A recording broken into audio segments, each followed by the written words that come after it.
And that's the countdown done, which I do because apparently sometimes when I think the stream has started, it hasn't, and people say, oh no, it cuts in when you're in the middle of a sentence. So I think if I do that lead in, it's definitely live and I can start talking. Hello, Abigail. Everything's on fire. That's a good song I remember from the 80s that you probably don't because you're not old. Which things are on fire that he's got you in an all caps mood? Because the way of the world, that could mean so many different things. Hell, it might even mean that it's actually just a fire broke out in your place and you're calling for help. That's, 2020. Shit happens. Oh, wait, I haven't sent the link to AZ. I better send him the link. I meant to do that before I started and I got distracted because there was a shiny thing and I am very easy to distract. All right. I will text him.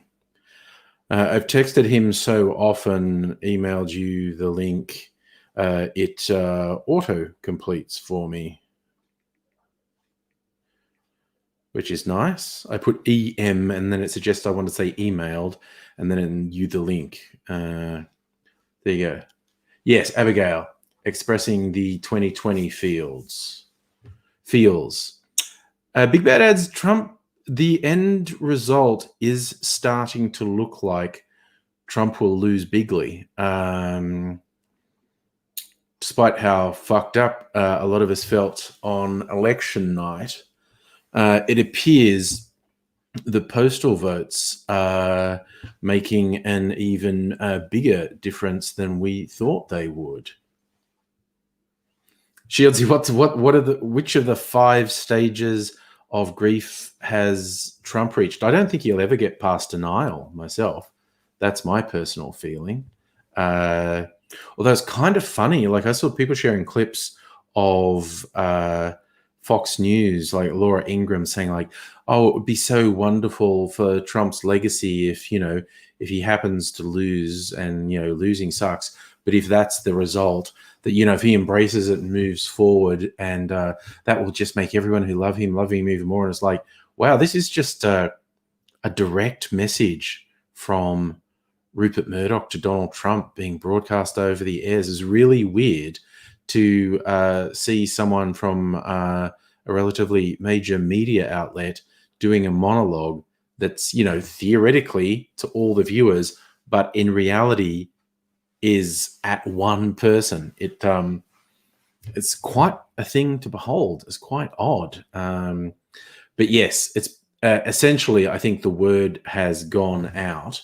The establishment of the Republican Party is going, "Ooh, he's lost. We gain nothing by indulging in his stupid fucking fantasies. Let's step the fuck away." And Rupert Murdoch appears to be saying, there was a story from, I think it might have actually been on the night of the election, where I even forget which one it was, but even Fox News called one important state for Biden. And then the story goes like, Trump lost his shit. Like, how dare Fox say Biden won a state he wanted to win? And everyone was like, he actually called Murdoch, because of course they'd have each other's number. And, sprayed on like, you have to get them to retract that. And fucking Murdoch had to explain to him that isn't how elections work. It's like, my God. So yeah, the rats are leaving the sinking ship, and not even to. I mean, someone else may have seen it, and tell me if you have, but not even Vice President Pence has backed him up, because again, Pence is the establishment, and the establishment appears to have clearly decided, well, he's lost, so fuck him. It's like, I don't know how long it'll take the penny to drop, because he's so narcissistic. He would have been in denial about this for years, but at some point Trump has to realize no one in the Republican Party likes him. In the establishment, and that's not necessarily a bad thing. The Republican Party establishment are a bunch of fucking shit-heels, but yeah, he's going to have to wake up to the fact no one likes him. Luke, no one has to forcibly. Well, okay, technically, if Trump refused to leave, which would be stupid, and he won't. Yeah, he would get forcibly removed, but it's like that's not even a big deal. That's not even a special thing. You'll see what happens. Trump will skulk away, back to Florida or Trump Tower or fucking whatever, and he actually won't go back to the White House. He'll refuse to do anything. Irish Lincoln, you wonder if this will form a major third party.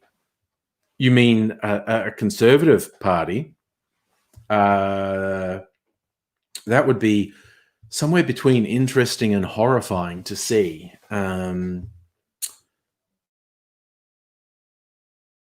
This is all speculation. Shieldsy, you reckon he's actually gone through the stages? Okay, you could be right, man. I don't think he's got past denial. But you reckon denial Tuesday, anger Wednesday, bargaining Thursday, and depression today, and you think acceptance is coming.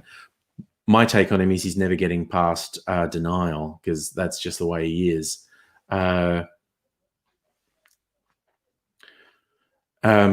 yeah, I think if Trump did actually form, the Trump party, he would do a lot of damage to the Republican Party. Yeah, Byron, the Tea Party Mark II would be insanity. And the Tea Party fell apart because they didn't have a focus. Trump could provide that focus. Now, I don't think there'd be any longevity in the movement. I don't think they'd become a major player. But in the short to medium term, they could definitely fuck things up for the Republican Party. But it would also be kind of terrifying to see this insane, seething, detached from reality hate just feed on itself and get worse. Oh, yeah, QAnon. That's the other thing to come in, Irish. The fucking QAnon crowd. And if Trump was, released from the very mild tethers of the Republican Party, he could just go fucking nuts, fully embrace QAnon, and just say every fucking insane thing under the sun. I did note, oh God, and I've forgotten which state it was now, but it's one of the really close ones where Trump is marginally behind, and the Libertarian Party in that state got like 1.9% of the vote, and that ain't that ain't disillusioned Democrats voting for a Libertarian. Those are all Republican votes that were lost there, and that made the difference. If Trump had had those votes that went to the Libertarian, that would have pushed him ahead of Biden. So that gave me a bit of a laugh, I have to admit, a bit of a giggle, bit of a jolly jape going on there. But yeah, Irish, no, you laugh when you say he might try and be Alex Jones and have his own media company. I think that was always his first goal. Like running for president, he was never meant to win. Like he was never meant to get the nomination. He was never meant to win. It was all about his brand and raising his profile. It was always intended to be parlayed into a media gig. And I think that's actually quite likely. Well, Shieldsy, there's also the thing of whether or not he stays out of jail if he loses the protection of the office of the president. Chris, you are extremely right. The election is far from over. It could be a while before we have any settling of those critical votes. And there's like 4 or 5 critical states, and it could be quite a while before we get a settling of that. Then there's the old... most of Trump's objections and lawsuits seem absolutely spurious and destined to go nowhere. But there is it's still an extreme outcome but it's not impossible. You've had the Trump family exhorting Republican governors in states that have gone to Biden to essentially do the old appoint a faithless elector to the electoral college to actually direct that state's electoral college votes to Trump, even though Trump lost the vote in that state. Now, I think that's horseshit, and they won't do it because if they did it, that would just tear the country apart. That would cause an explosion.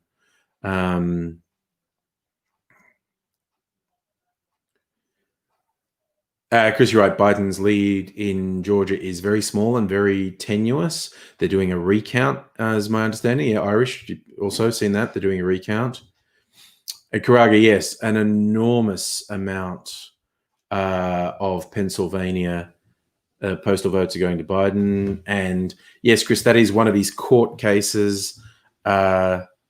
But there is a very strong chance that his court cases will be thrown out because they're absolutely fucking spurious. But yes, it could easily be quite a while before we even have that affirmation of the votes in given states that would have a default electoral college win one way or the other. And the old "it ain't over till it's over." There is that possibility. Remote. I think it's a very remote possibility because it would just be so inflammatory. But there is that remote possibility of the unfaithful elector giving certain states electoral college votes to Trump, even though Biden won the state. There you go.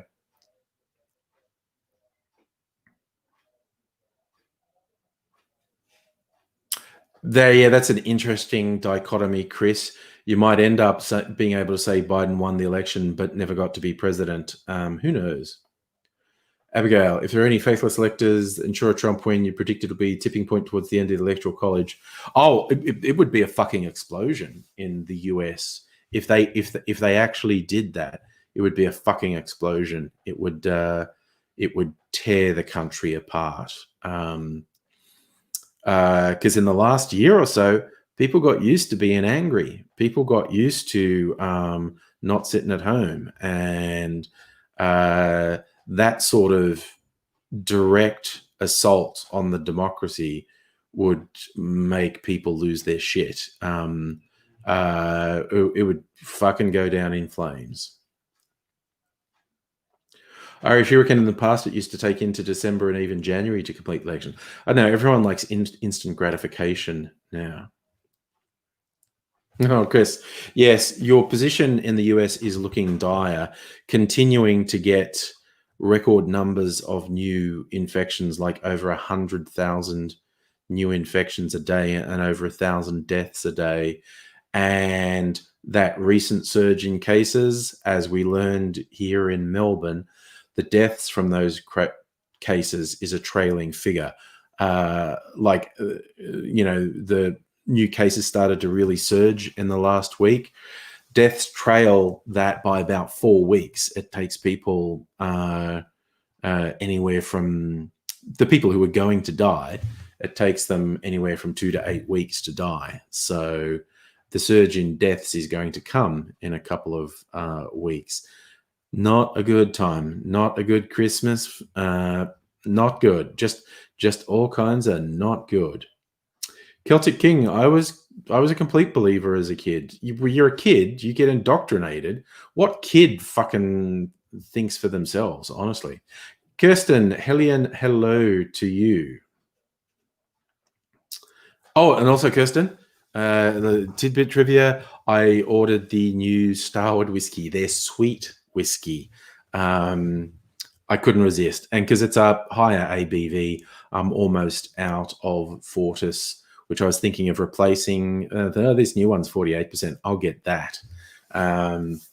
So that, all things being equal, and they're not really, but with Australia Post, but I might get it early next week. Who knows? Sometime next week, I'll be doing a taste test of my new whiskey anyway.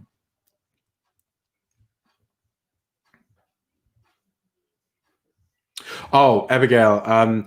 That's just Kirsten's thing. One autocorrect when she would just meant to type "hello, hello" one night, auto corrected to "hellion hello," and I thought that was just a good way to say hello, and so that's what Kirsten always says as a greeting: "Hellion hello." Because then you're currently debating if you need to buy it at your house. Yeah, I just and honestly, the main reason I decided to buy it is there is not much Fortis left, and so I was thinking of replacing that with something. And oh look, the new one came out and it sounds pretty good. I'm getting that. Like I don't think I'm getting either of the limited edition Applewood gins. The Muntry or the macadamia one. I think next time I get a gin, you were going to recommend me one, Kirsten. So probably the next gin to run out is going to be my Navy Strength. So I'll need a recommendation for a Navy Strength gin. Oh yeah, Kirsten, I find it funny as well. I think it's a great greeting, actually. Helly and hello, it's great. Celtic King, does hell still scare me? Well, if you got a former Catholic who's scared of hell, they're not a former Catholic. Hell is a complete fabrication. And in fact, even like, nobody who is a Christian and who knows scripture quite well, he points out hell's not actually mentioned in the Bible. It was invented by the clergy, probably, in the Middle Ages or something. Karaga, you find Australian elections interesting to follow because to speculate about preference. Yes. And I think preferential voting is fucking ace. Because then there's no such thing as a wasted vote. Celtic King, what kind of alcohol do I like? All of it. The stuff you see me drink. You know what it is. Nice. Okay, Kirsten. Archie Rose Distiller's Strength, then. That will be the next one. I'm not sure how much Brogan's Way is actually left. But yes, I think that's going to be the next one to run out. One, in fact, look, I'm going to make a fucking martini. This is a fucking balls to the wall Saturday night. First drink's going to be a martini. Yes, let's do it. Should have had it in the freezer. Oh, that's okay. I'll stir it. Stir it with ice. Okay, where's my Brogan's Way? Wait, where is it? Where did I put it? It's there. Okay, Brogan's Way. And so it looks pretty. I'm just going to put a splash of the Regal Rose in. Maintain its clarity. It's beautiful, beautiful clarity. Mixing glass. Where's my mixing glass? There's my mixing glass. Got a mixing glass. Should put a martini glass in the freezer for a few minutes. Where's my martini glass? There it is. No, wait, that's not it. That's it.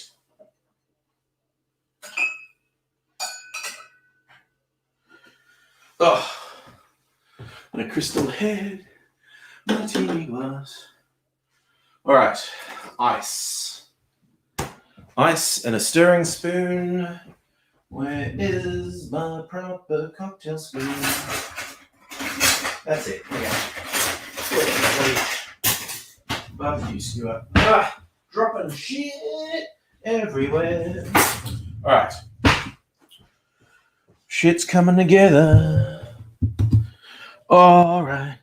I'm going to do a twist of lemon as a garnish as well.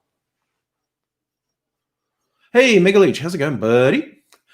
Craigie, you want to have MMP for house votes, especially someone who votes first screen. Once I don't understand what you're saying there. Actually, what is MMP? Celtic King. Yeah, Toby doesn't like the Mormon church, uses water rather than wine. Alcohol's verboten in the Mormon religion, isn't it? Gotta crack some ice. Okay, I fucking saw that coming. Bloody ice shrapnel everywhere except in my drink. That's a bit better. God damn it. Shieldsy, Biden should reroute Trump's border wall money to health. Oh, well, he's definitely not going.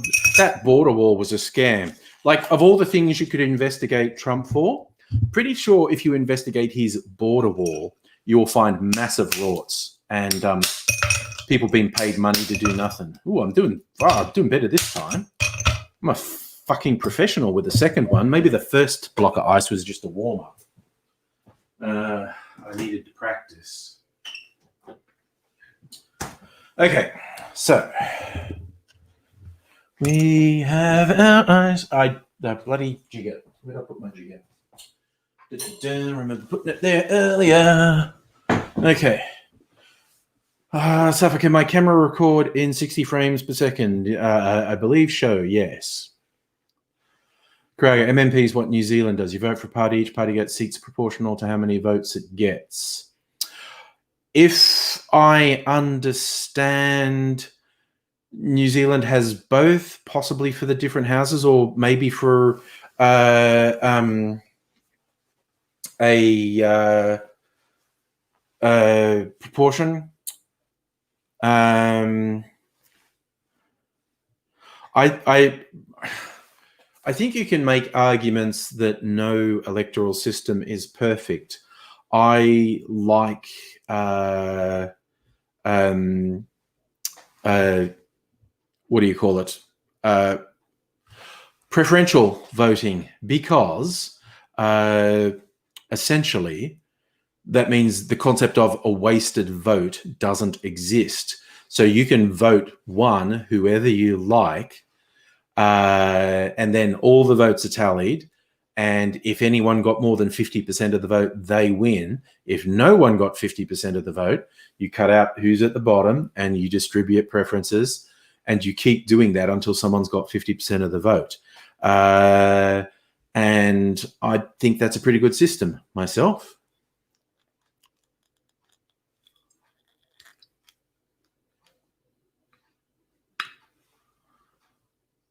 Oh, Safa, there would be all sorts of complications trying to do vote counts federally in the US because of how big it is and how many people it's got. Nintendo Lunchbox, greetings from Nevada. Nice to hear from you. So no fucking around here. We're doing 2 ounces of the Navy Strength Gin. Still a bit left.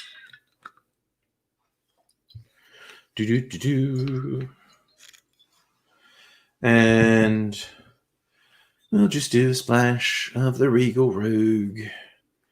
Nintendo Lunchbox, that's a common complaint this week, not getting much sleep. It is stressful times, there is no doubt about it. A little bit less than half an ounce, just a smidge of the vermouth in there. Just a little smidgy didge. Now,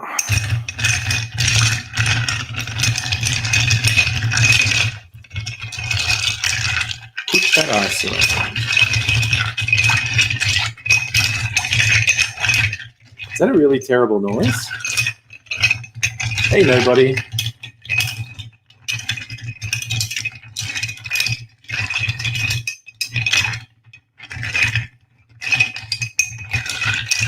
I'm really bad at stirring cocktails, honestly.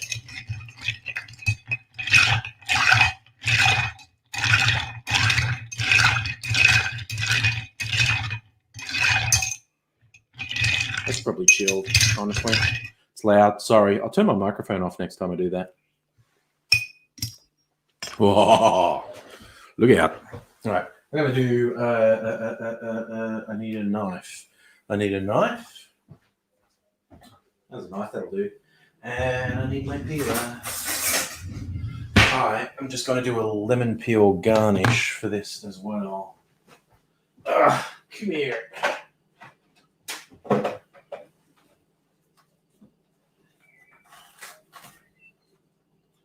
Alright. Doing a lemon peel garnish. Got to juice these lemons, I think. Okay. Do a little lemon peel garnish. Did I say that last time, Shieldsy? I'm a dirty liar. You think Irish, some ASMR people might be into the glacial crushing. Karaga, that is a really good point. No preferential voting means Trump just lost those libertarian votes, which obviously would have gone to him in a preferential voting system. Okay, that was an abortion. That was... Let's try one more. See if I can get it a bit more. This is a bit better. That's a lot better. All right. Got my lemon peel. Get my glass out of the freezer. Ugh, okay. A little bit chilled now. It's a very big martini glass. I could do a full measure. Ew, I just realized it's dusty. Ew. Ew. Okay, I have to clean it. Haven't used it in ages. God damn it. Poor planning on my part. I'll rinse. Get the filth out of here. Ugh. Dry it a bit. Ugh. Best laid plans of mice. Right. Okay, take two. With a somewhat clean and only somewhat clean glass. Okay, it's on the other side. What the fuck is all this shit? Honestly. Bloody Rafferty's rules here. Right. So, cocktail. Oh, Karaga, I feel quite confident in saying a preference flow from Libertarian to Trump would have been 99-1. I feel real comfortable saying that.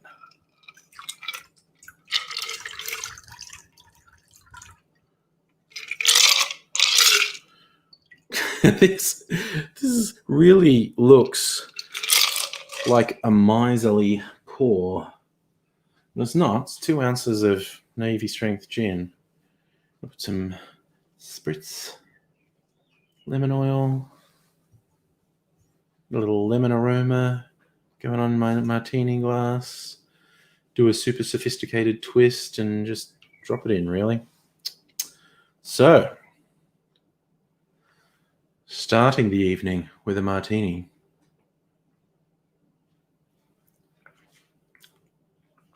Oh, yeah, boy. Oh, yeah. Ooh, just that splash of vermouth to take the edge off the gin. Yes. She was here. Trump talking about Biden crime family is fucking bizarre. There's a thing that someone's actually said. Grifters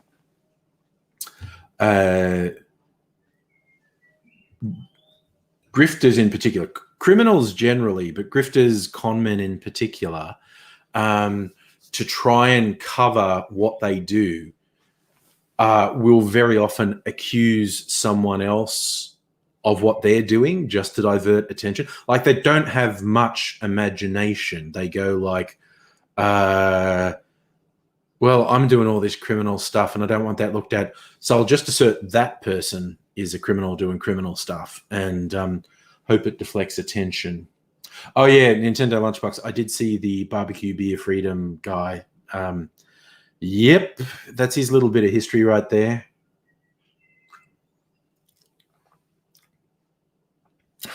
Justin, what's a Biden win cocktail? Is there a cocktail called the Not Yet? The slow count. Safa, Trump will just leave. Trump won't be removed by the Secret Service or the National Guard. He will just leave. And like I said, I will wager he will skulk away long before his official term is up. He'll just refuse to have anything to do with anything because he's a piece of shit.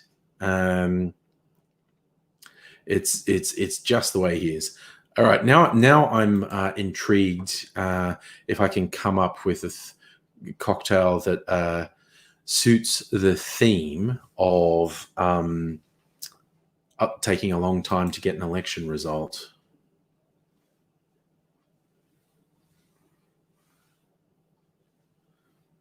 Byron, you are probably right in that if there really was an issue, it would be the Secret Service because, okay, by definition, it would be Trump's trespassing in the White House.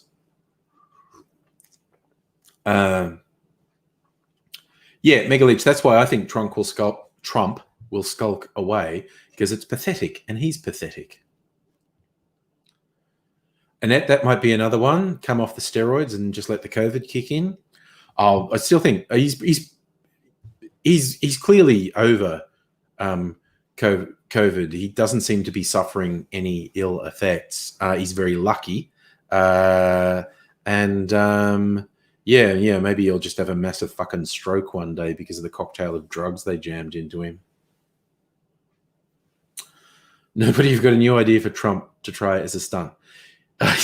He should hang himself. Okay, that's pretty extreme. Although, mind you, I did see a bit of Jackass 2 the other day, and a lot of their stunts weren't far removed from that, quite honestly. I mean, it was always a bit... Jackass was deliberately difficult to watch because they're always hurting themselves. But yeah, I found it really difficult to watch. It's really like, wow, this is really from a different time, isn't it? These guys just doing really wild, stupid shit to hurt themselves is like fucking hell. Shilty, Trump is definitely high on drugs. You know, that obviously stands a good chance of ending his life. An obese senior citizen doing a bunch of drugs, it's not good for your system. Nintendo Lunchbox, I don't think he'll start his own network because that's really expensive.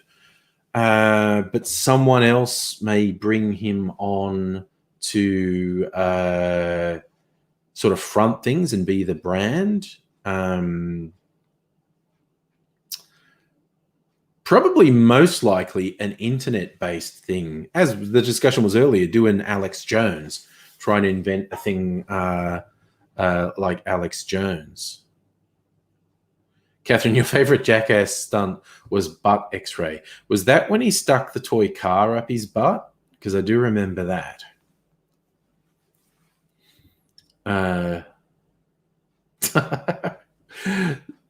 So this is going to be extreme. The White House is not a good name for all the different races in America. Well, that was the thing. The really gross racists in the Republican Party were doing at all their conventions when the Obamas won. Like, oh, can we still call it the White House? Like, fuck off, you racist trash. You absolute racist trash. Nintendo Lunchbox, will Twitter kick Trump off the site? I reckon, in all seriousness, within days of him not being president, possibly while he's still technically president, but it's lame duck time. Once there's like a confirmation of which way the electoral college votes have gone, and if they've gone to Biden, I think at that point, the first time Trump tweets stuff about illegal and stuff that's clearly calls to violence, Twitter will just go, done, fuck you, bitch, done. They might wait until he's out of the White House. I think at the very least they'll wait until the electoral college votes are declared. But he will absolutely be gone from Twitter because he'll do his stupid shit and they'll just go, well, that's the 1,000th fucking time you've broken the site rules and you're not president anymore, so fuck off. Oh, Abigail going for a walk. What fun. The fact we can do that now. Oh, my God. Oh! Remember a couple months ago, curfew kicked in at 8? And even before curfew, there were only set reasons you could leave your house. And now we can just fucking go for a walk. We can drive 25 kilometers. Luxury, fucking luxury. And tomorrow we find out how much further restrictions have been eased. Will be interesting to see. Ooh, James, that's James on Facebook saying that CNN have said Trump is being investigated by the US Tax Department for corporate and personal tax evasion. That will be funny. That will be very, very funny. Well, see, Catherine, that's the thing. Trump will have a tantrum at getting thrown off Twitter. Fucking Zuckerberg is a cowardly sack of shit, but Facebook might do the same. But yeah, this is the thing. Deplatform psychopaths, basically. Irish, what happened to Glenn Beck? He did a thing where he tried to say, I'm sorry for being a fucking bag of shit. And stupid fucking small L liberal mainstream political voices in America, oh, let's embrace Glenn Beck because he sees the errors of his ways. And then a year later, he was back on his fucking bullshit. And it's just like, Christ, you people are fucking rubes. Justin, you want the border restrictions down? Symbolically, I think that will be good and important. I do not have much desire to travel very far, but it would be good symbolically, actually. And you may well be right. Trump has pissed off so many of government officials. A few of them will be looking for ways to get him when he's gone, doesn't have the protection of the office of president. Safi, I'm not sure if you're joking about him. He won't go to China because he shit on China too much. I would rank it as a non-zero chance he would run to Russia to flee prosecution. I would literally rate that as a rational possibility. I don't think you're crazy if you say I can see Trump fleeing to Russia to avoid prosecution. I don't think that's crazy. It's not necessarily going to do it. It's not necessarily the most likely, but I don't think it's an outlandish thing to say at all. Justin, you reckon Biden's entire term will be cleaning up after Trump? What I hope is Biden has a very good administration, because there is a bunch of like boring administrative shit that has to be cleaned up, and it will take years.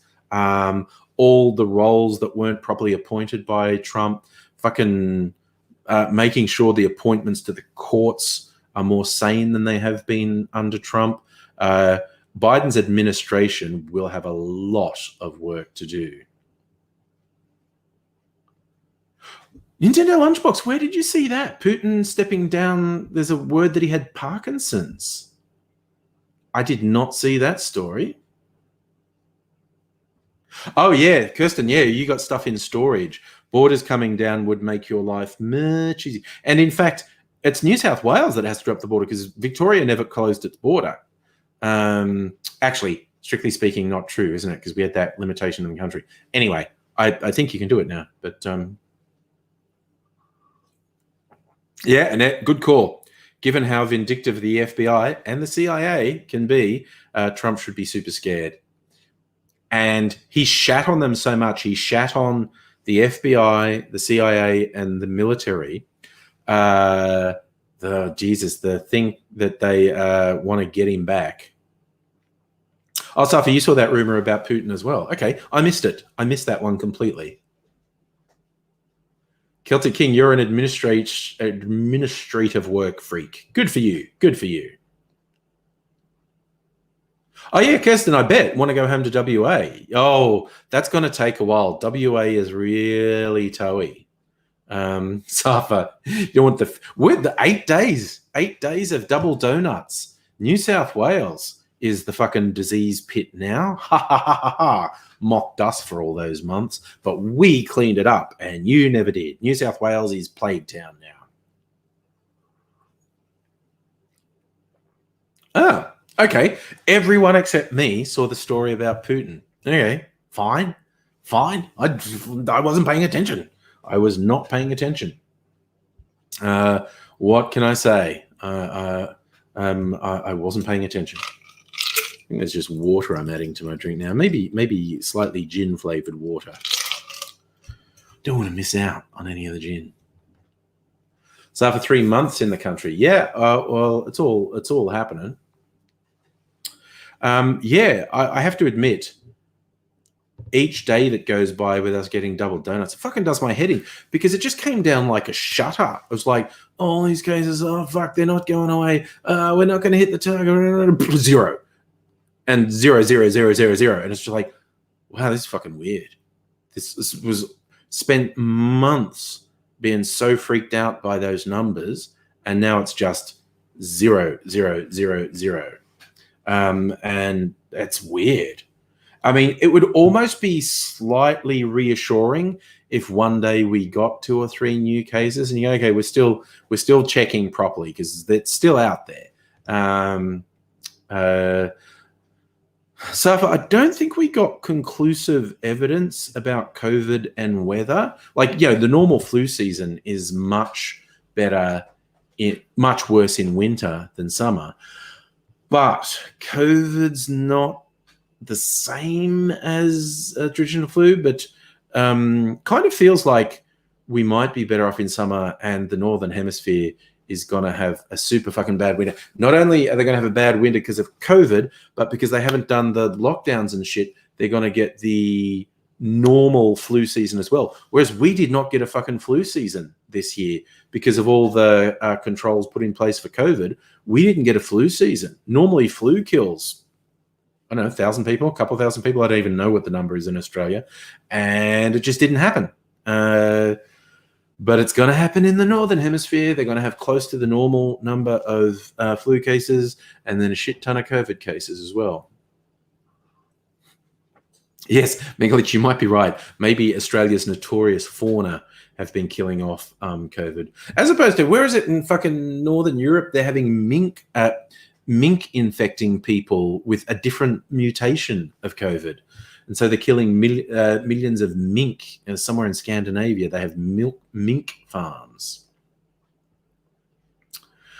Justin, I love that statement. It's a true statement, but it's funny because, to me, you say you want Republicans will do whatever they can to prevent Trump from running in 2024. I believe that's true. But also, Republicans did everything they could to stop Trump running in 2016. And everything they could do was fuck all. They threw everything they had at him, and he beat them at every fucking post. It was fucking amazing to see. So, yes, I believe the Republicans will do everything they can to stop Trump running in 2024. It's just everything they can do is pretty fucking piss weak. Oh, correct. Yeah. Let me just quickly look. Flu deaths Australia 2019. Flu statistics.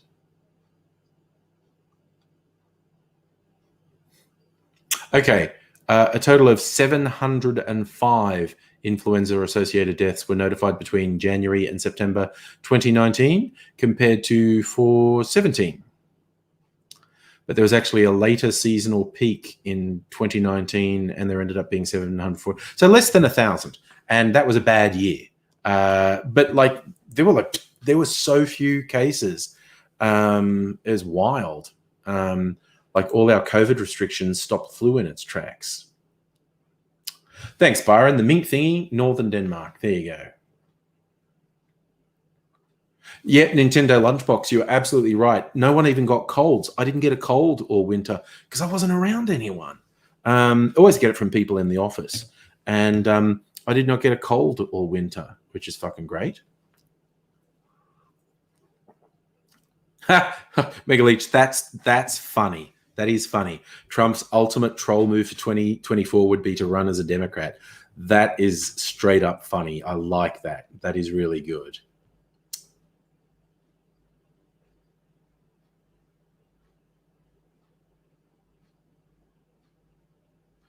I should say you'd have to run as an independent if the Republican Party doesn't endorse him. I don't know exactly what the Republicans could do to stop him, but if he ran as an independent, that would be a 100% guarantee of a Democrat win, because he would just split the conservative vote and the Republicans wouldn't stand a chance. So in other words, he should do that. Very fucking funny. That would be very fucking funny.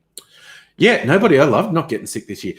Anytime I woke up, it was actually, my paranoia was worse in the first wave, because you know what's happening? I used to just wake up, man, I don't want to get COVID, because, you know, I'm in my 50s and I'm a fat bastard, so I'm at a slightly elevated risk. And I'd wake up like, you know, if my nose was a bit blocked or my throat was a bit dry when I woke up, is this it? Is this it? Do I have COVID? Is that it? Is that it? And of course, it was just like, because I was sleeping with my mouth open or something. And, you know, it would pass during the morning. But, yeah, it's,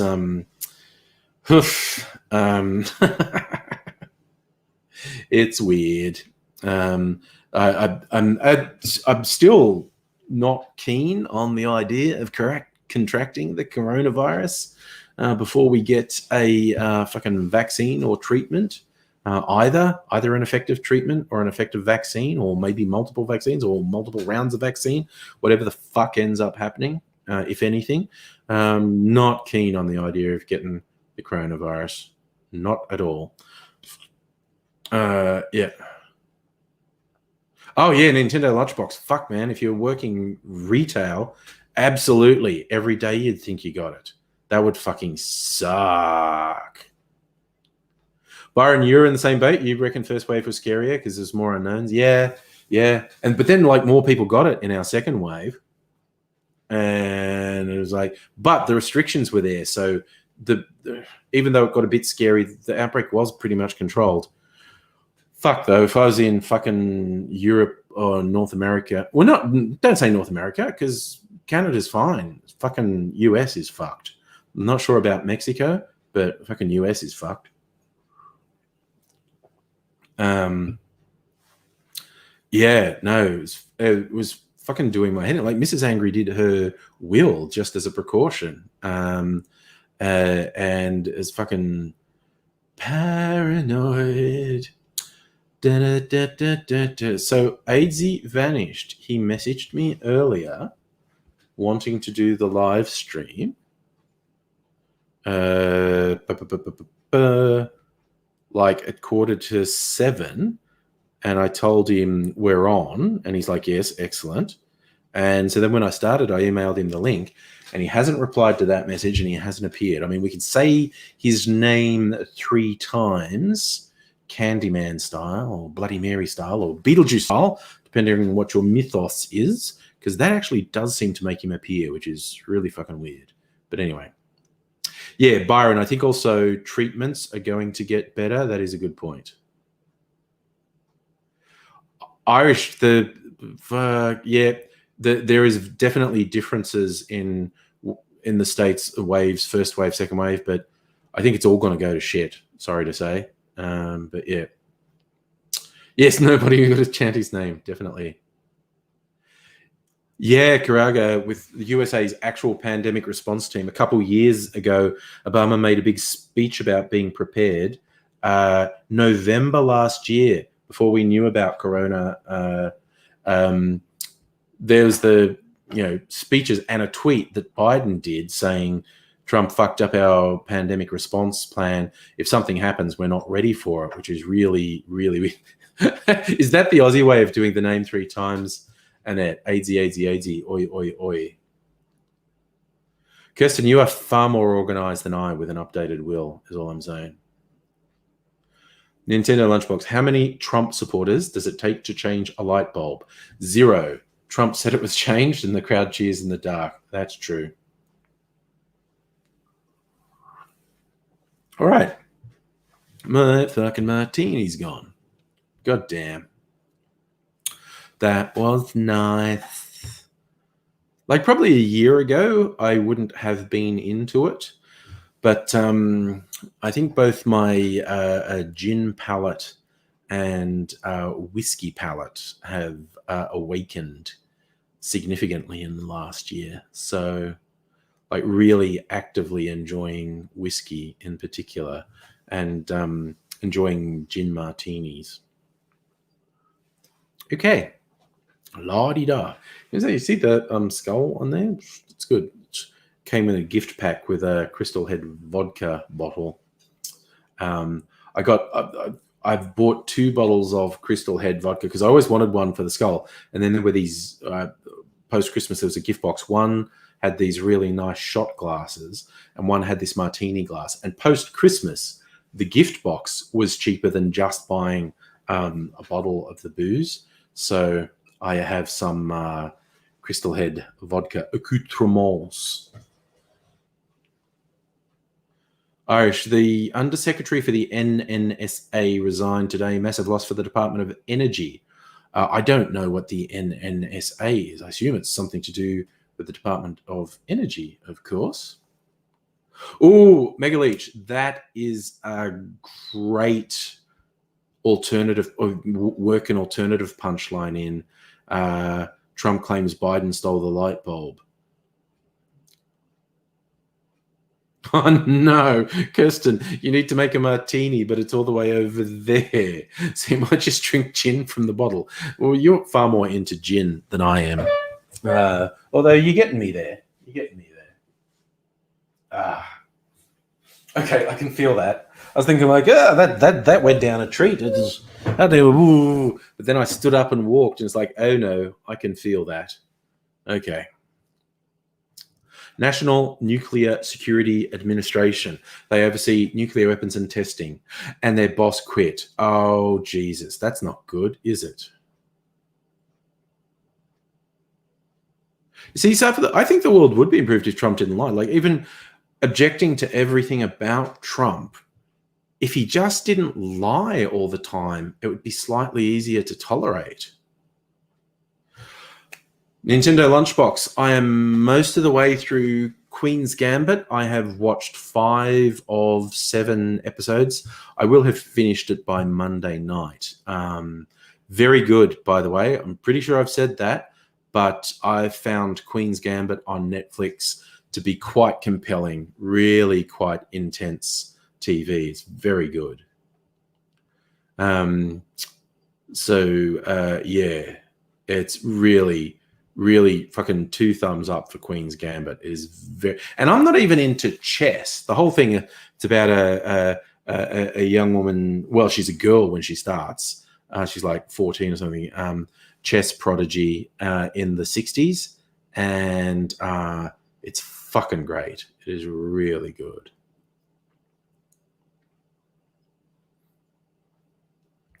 But we're talking about Trump and the nukes and stuff. There was a rumor going around from the early days in the Trump administration when he was acting really unhinged, and he was shitting on the military, that the Joint Chiefs of Staff sent the word out. It's like, oh, if you get a presidential order to launch, you don't do it without corroboration from the Joint Chiefs. Which is actually illegal. It's believable that they were doing it, and if they were doing it, it would be admirable. But the weird thing is it's actually illegal for them to collude to subvert the president's ability to order a nuclear strike. But yeah. Oh, okay. Irish, it was a budget fight. Trump hated her, so he had the energy secretary request her resignation. What a dipshit. What an absolute dipshit. Sophie, you're playing Force Unleashed 2008 on Xbox. I think I actually have that fucking disc, and I've never played it. Yeah. I'm one of those people who buys discs and doesn't play them. Pretty bad like that. Oh, well. I'm playing the hell out of fucking Red Dead Redemption 2, though. I love it. I think you'd probably find it funny with me playing it because I like talking to the game, which is stupid. Gecko, hey, how are you going? Is a big thing. You're in Stress Town over there, USA. We're watching it from afar, and it is stressful watching it from afar. I will say that. I might make my first video. Oh no, I might do it later because I really only have to do one. You know what happened? I'm going to do a whiskey sour. I'm going to do the whiskey sour with orange juice because that's a weird one. Karaga, hypothetically, what would happen if Trump went fully unhinged and wanted to nuke China or something on his last day of office? Well, like I said, the rumor is the Joint Chiefs of Staff would refuse to do it. Yeah, Gecko, was the thing. It sometimes occurred to me to stream Twitch for games, but no one watches me on Twitch. And Twitch annoys me, actually, because they try and hook you like a fucking drug dealer. Like, ooh, you got this, we'll give you a badge. Ooh, now you have to stream for like 100 fucking hours in a month to get the next badge. And it's like, that's fucked up. But yeah. Yes, I remember that as well. Nintendo Lunchbox, Trump wanting to nuke a hurricane. He has said the dumbest shit. He's speculating. Oh, hurricane, could we stop it with a nuke and shoot it? And it's like, dude, shut the fuck up.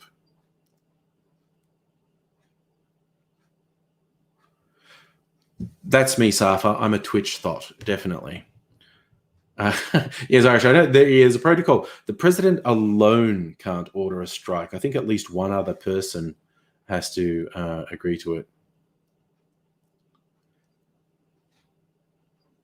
Yes, the late shift in the blue votes with the postal votes, and it's so funny seeing Trump and his idiot online supporters.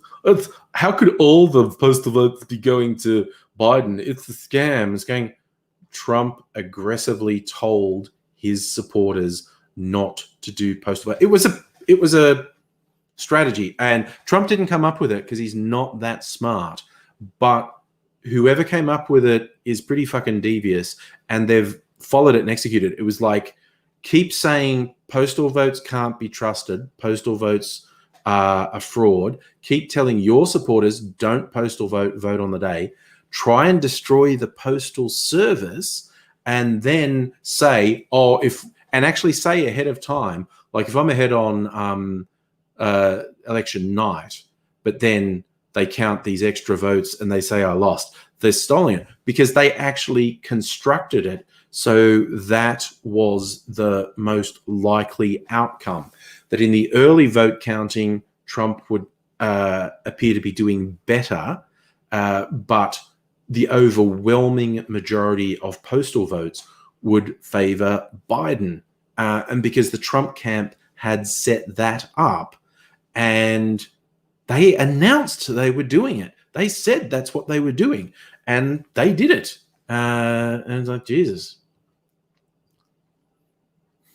Oh, thanks, Irish. That's the actual official thing. UPLAN, blah, blah, blah, lawful military orders. Safa, it's interesting that Pence isn't supporting Trump. I don't think that Pence will disown Trump, but he may continue to fail to support him. Who knows? Oh, God. How much shit about Trump will come out once Biden's in office? Probably a lot. Probably. Gecko, you reckon Georgia's almost past the automatic recount threshold? Yeah, but shit could still take a long time to settle. And hello, Dom. Nobody even knows how you always find Yes, you always find firefighters at the scene when there's a house burning down. Maybe they lit the fire. You know, it's an awful coincidence. Right, I'm going to make this whiskey sour with orange juice because it just sounds so weird. Let me get it's on punchdrink.com. 2-ingredient cocktails. Here we go, mastering the whiskey sour with Dan Sabo. Dan Sabo's whiskey sour. So, what are we putting in this? Rittenhouse rye, lemon juice, orange juice, simple syrup, and egg white. I'm going to use my Wonderphone. Right. So,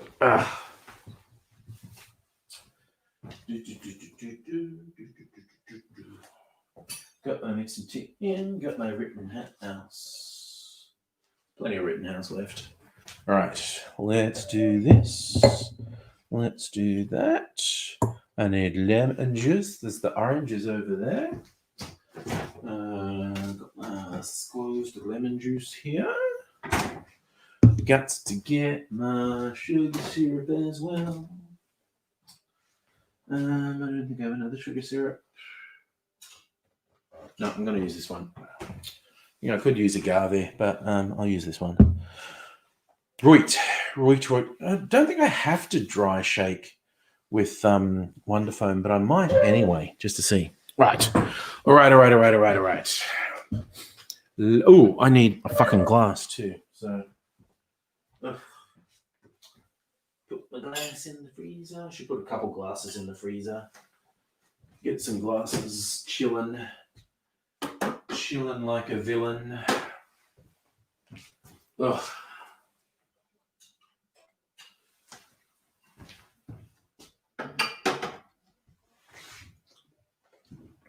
All right, chilling.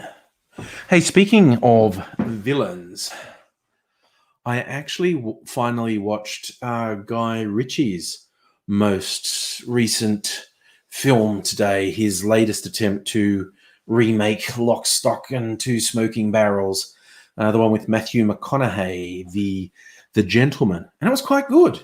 I thought it was quite good. I was very entertained by it. I thought the old twists and turns were very, very good. I picked the main one.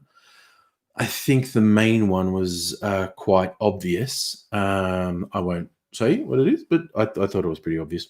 But I found it quite entertaining, honestly.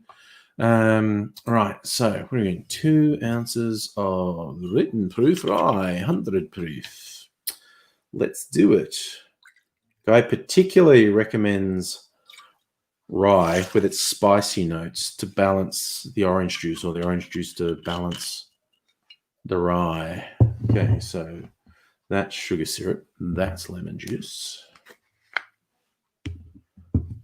1/2 ounce of simple syrup.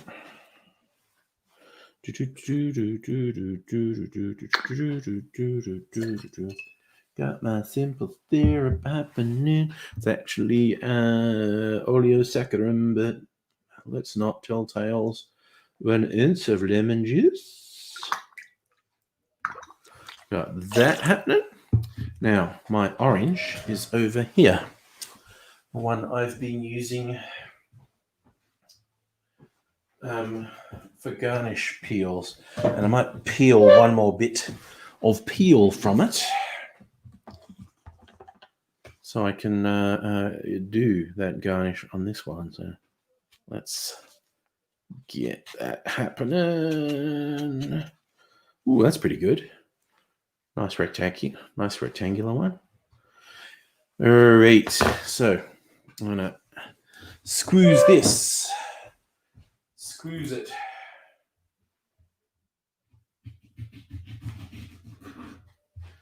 All right. It's my squeezer. This orange is actually a bit big for my. It's actually way big for my squeezer. Wait, I have something else. Where did I put it? It's there. All right. I'm gonna use this.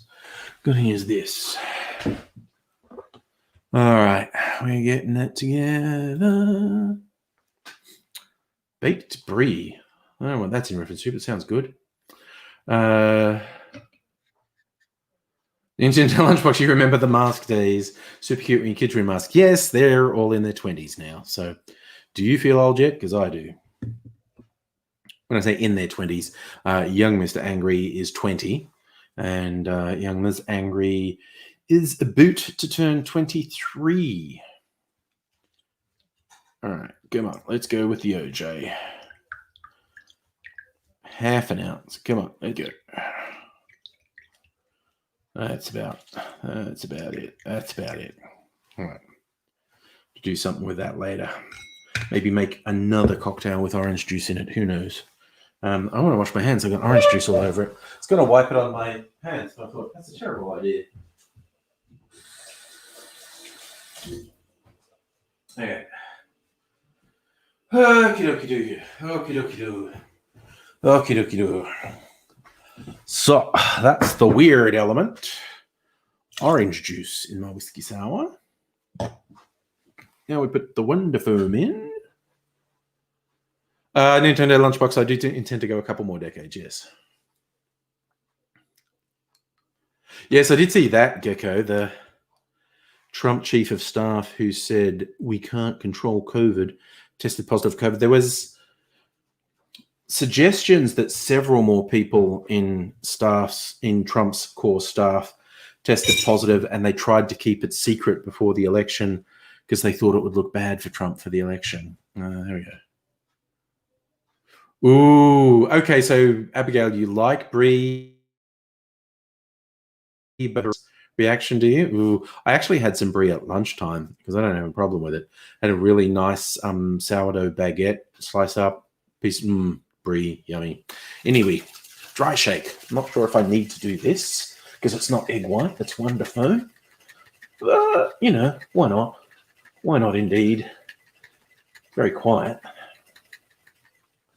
Look, and I might actually switch my microphone. Ooh, that's very foamy. Nice. Might switch my microphone off for the ice shake, just in case anyone's wearing headphones and you're already upset at me for the stirring one.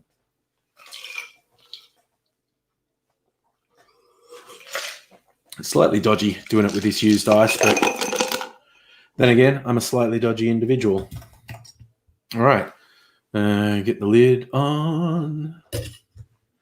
And I'll just switch that off. So imagine what I'm saying.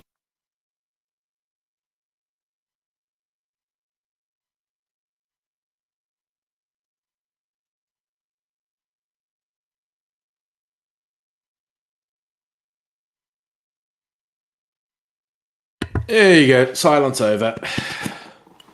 Got my. Ooh, it looks very foamy, which I like. So I got to get my glass and a blue ice, I think. Glass, ice, ice, ice, baby.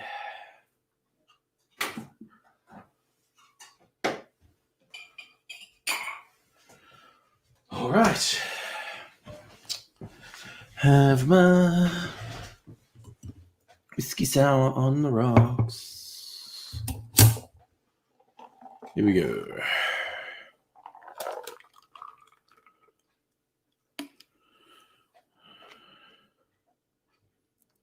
Does have orange color in it.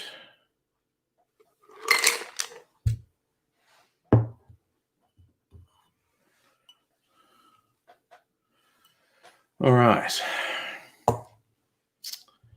And I'm going to do a spritz of the orange oils on there.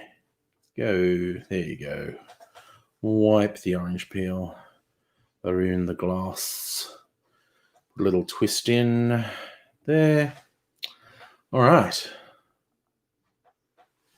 Here we have the whiskey sour with orange juice. You can see it's got the orange juice color in there.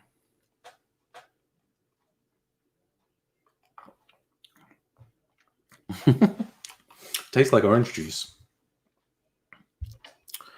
That's wild.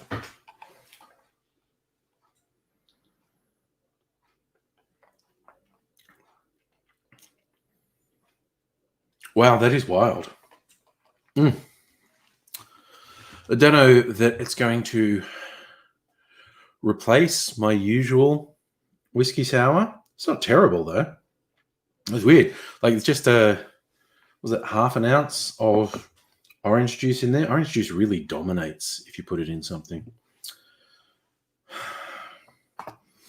Might retry it with, they definitely say half an ounce. Honestly, I might retry it with a quarter of an ounce. Because I think the orange is too dominant. It's like, it doesn't taste like whiskey. It's weird.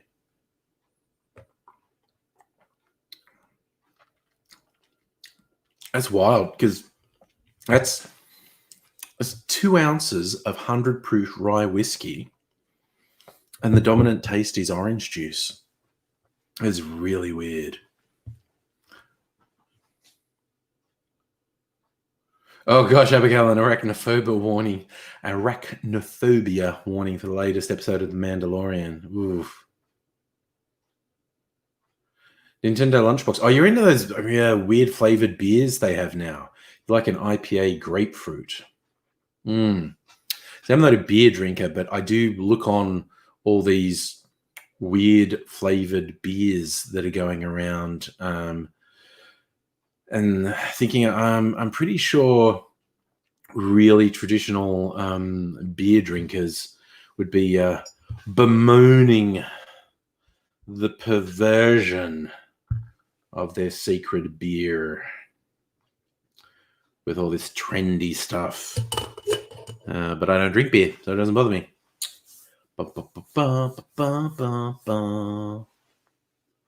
Annette, you reckon whiskey has a very orange-friendly flavor? Well, honestly, having done it now, I would suggest that you consider like not a half ounce of orange juice, but like a splash, quarter of an ounce. Like there's like 7.5 mils, like a spoonful of orange juice in a whiskey drink might be. I might make an old fashioned with just like a quarter ounce of orange juice in it. Gecko, in other news, you found a 22-inch Dell monitor in the dumpster. Only the display port connector doesn't show video, but DVI is fine. Oh, nice. Oh, look out. Who's there? It's AZ. Hello. Hey, Sunshine. Hello. What have you been up to? 3 things. Ooh, okay. Are you going to tell us the 3 things? Right. But that was fair. I didn't ask you to explain. I just said, what have you been up to? 3 things. Cool. Moving on. I basically got your email. I mean, yeah. I've done this so many fucking thousand times. I am so across it. Y'all. Yeah. And then I was waiting for the mail to refresh to give me my link. Yeah. And it didn't. And I waited and I crashed. And then boss of the house says, do you have to be on the radio now? And I went, yes, I really do. I really, really do. So I have to wake up and take my medicine. All right. And wash it down. My teeth stayed in. Which is great. That's it's great. That's worked. Excellent stuff.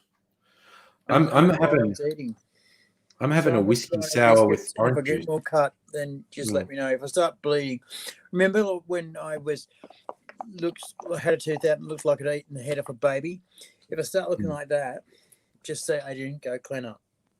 I know when people call me Adrian, I've done something wrong.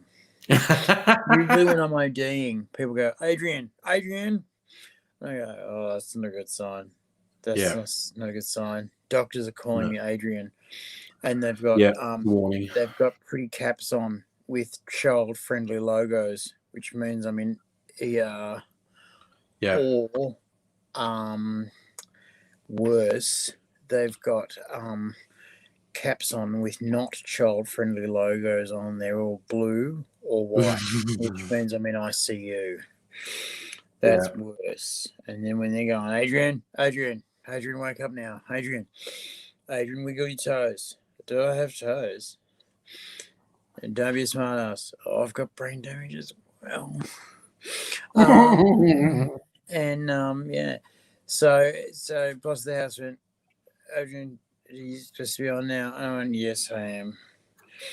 And then I went, right. And then I looked at my email and it said, oh, yeah, Gmail's shut itself.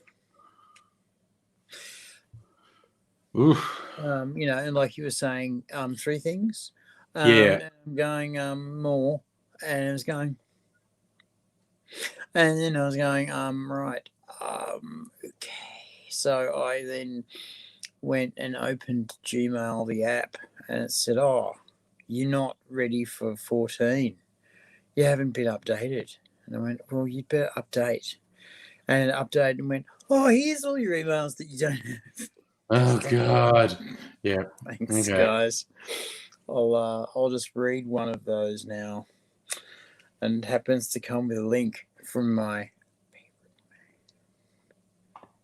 All right. It's all good. It's all good. Is have a a visible day. fish look up your nose? Sorry. No, I was trying to be sexy and flare my nostrils. Oh, is that what it is?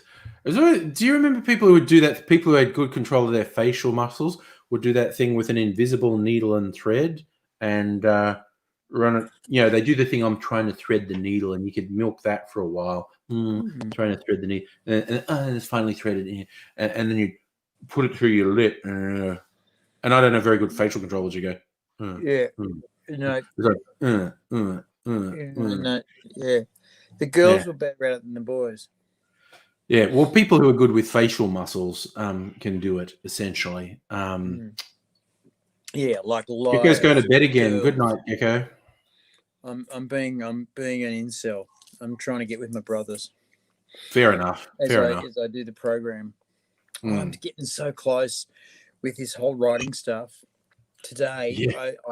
I lucked into all of the commands you can have on iPad and iPhone if you're controlling it with your voice.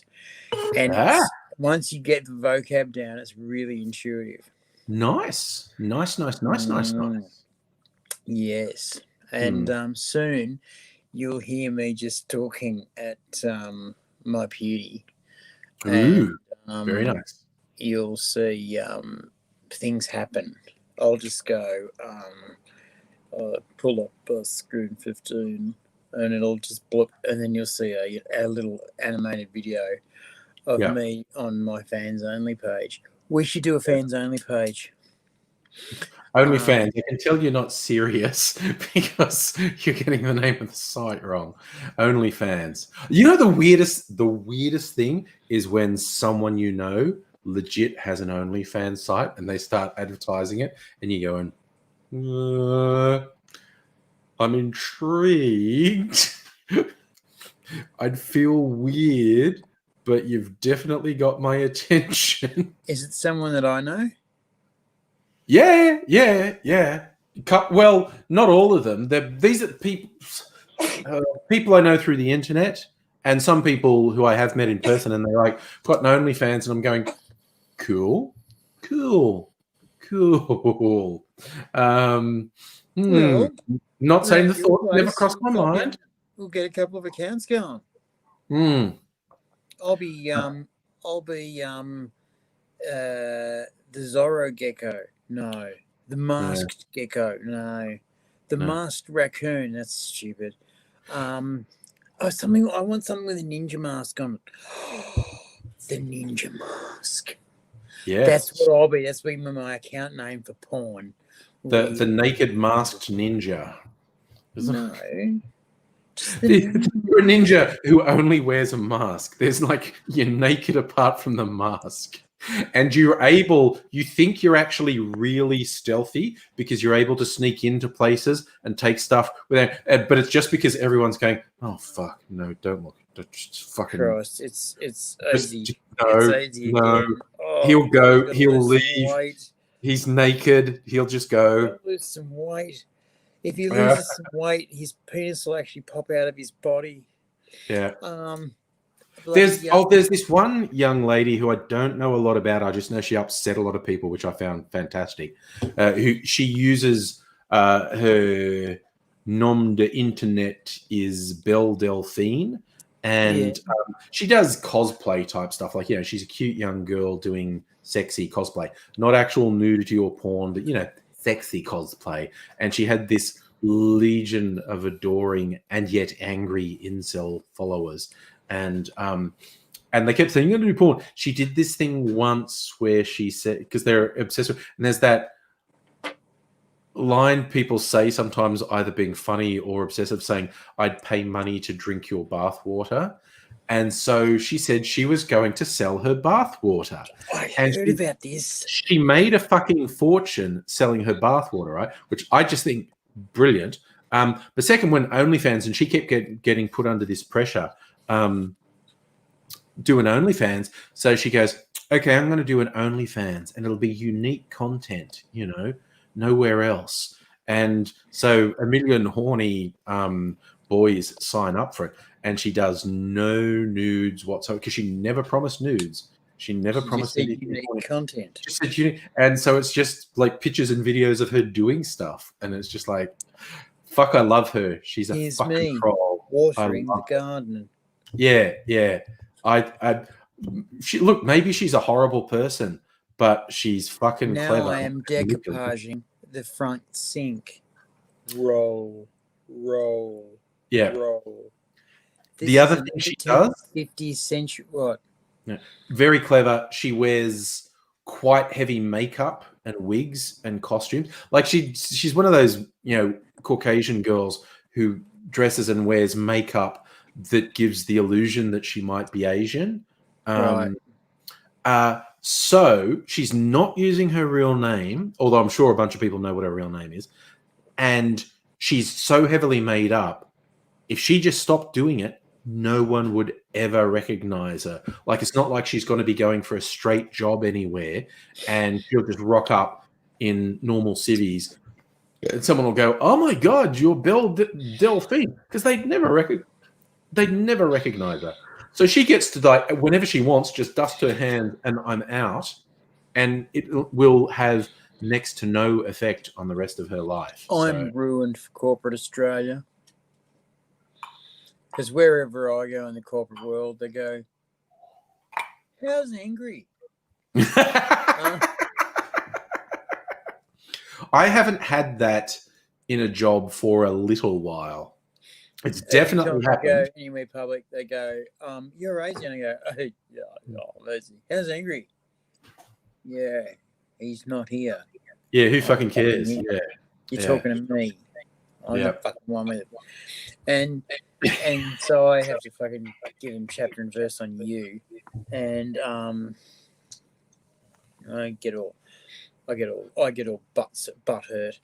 But I'm setting myself up to be an incel coach, as you know. They need it. And I am using this election to spur myself on, and I'm using my other favorite podcast, Distorted View, to spur myself on. Yeah. Because I was actually talking to Chris last night from Merricky, and he gave me a bit of chapter and verse on how the United States of America is imploding, and Timmy Boo from Distorted View is telling me how America is imploding. Yeah. It's mainly imploding along racial lines, tribal lines. But one of the big tribes are these fucking incels. Yes. And they're being hassled from every angle, because they should be. Yes. But they're insulating. And they're insulating because they're like a cyst that has nowhere to pop to. Lovely metaphor. It's getting bigger and more pustulant. And the skin's shedding inside, and it's rotting. And eventually it's going to go septic and kill them. So what my mission is to burst the boil and squeeze out the pus, and fill it up with antiseptic, Then when they hug someone, it's going to smell nice. So when they hug people, it's going to smell nice. It's not going to smell like I'm a vicious, self-righteous turd. Because what the obvious thing is that these guys have never been trained. You know, Yeah. they say, "Oh, women are bitches because they don't want to fuck me," and I can't talk to them through the screen and say no, they're not. They're not actually. But they all go, "I've been rejected." Yeah. And I keep on screaming at them through the screen. You know, I'm that old man that screams at the news. I'm that Yes. guy. Anyway, I keep on screaming at the news, at the incel news, that they're not rejecting you. Yeah. You're not in the picture. Yeah. And these incel guys take it so personally that they hate bitches forever. And it's like, no, you don't understand. She didn't want anyone that day. Yeah. She didn't see you, her fucking stalkish admirer. She only saw a connection that wasn't made. And they don't get that they're not being rejected, they just didn't connect. And so, first thing they've got to get over is this personal sense of hurt, this sense of personal injury. Also, I've got to say, an American cultural thing. COVID masks are a great example. People won't wear their mask because it won't stop me from getting sick. No, it won't. It stops other people from getting your Yeah. sick. That's the Yes. point of the mask, is to get other people not sick from you. The purpose of needle bins in toilets is not so that you must have a needle. It's so that other people who have a needle don't put it under your feet when you're trying to go for a piss. You know, it's about the other person. Yeah. And getting it into the heads of these incels that it's about the other person is half the battle. And once that battle's done, Yeah. because I've trained men who were incels as comics, and trained men who are incels as humans, and we always get around to all women are bitches, and then we get around to, have you tried listening to them? Have you tried treating them with respect? Have you tried treating them? A good trick is treating them like a guy with girl skin on. Yeah. Think about all the things you'd never ever say to a guy. Fuck, your gut looks ugly in that t-shirt. Yeah. Fuck, you shouldn't have worn that tonight.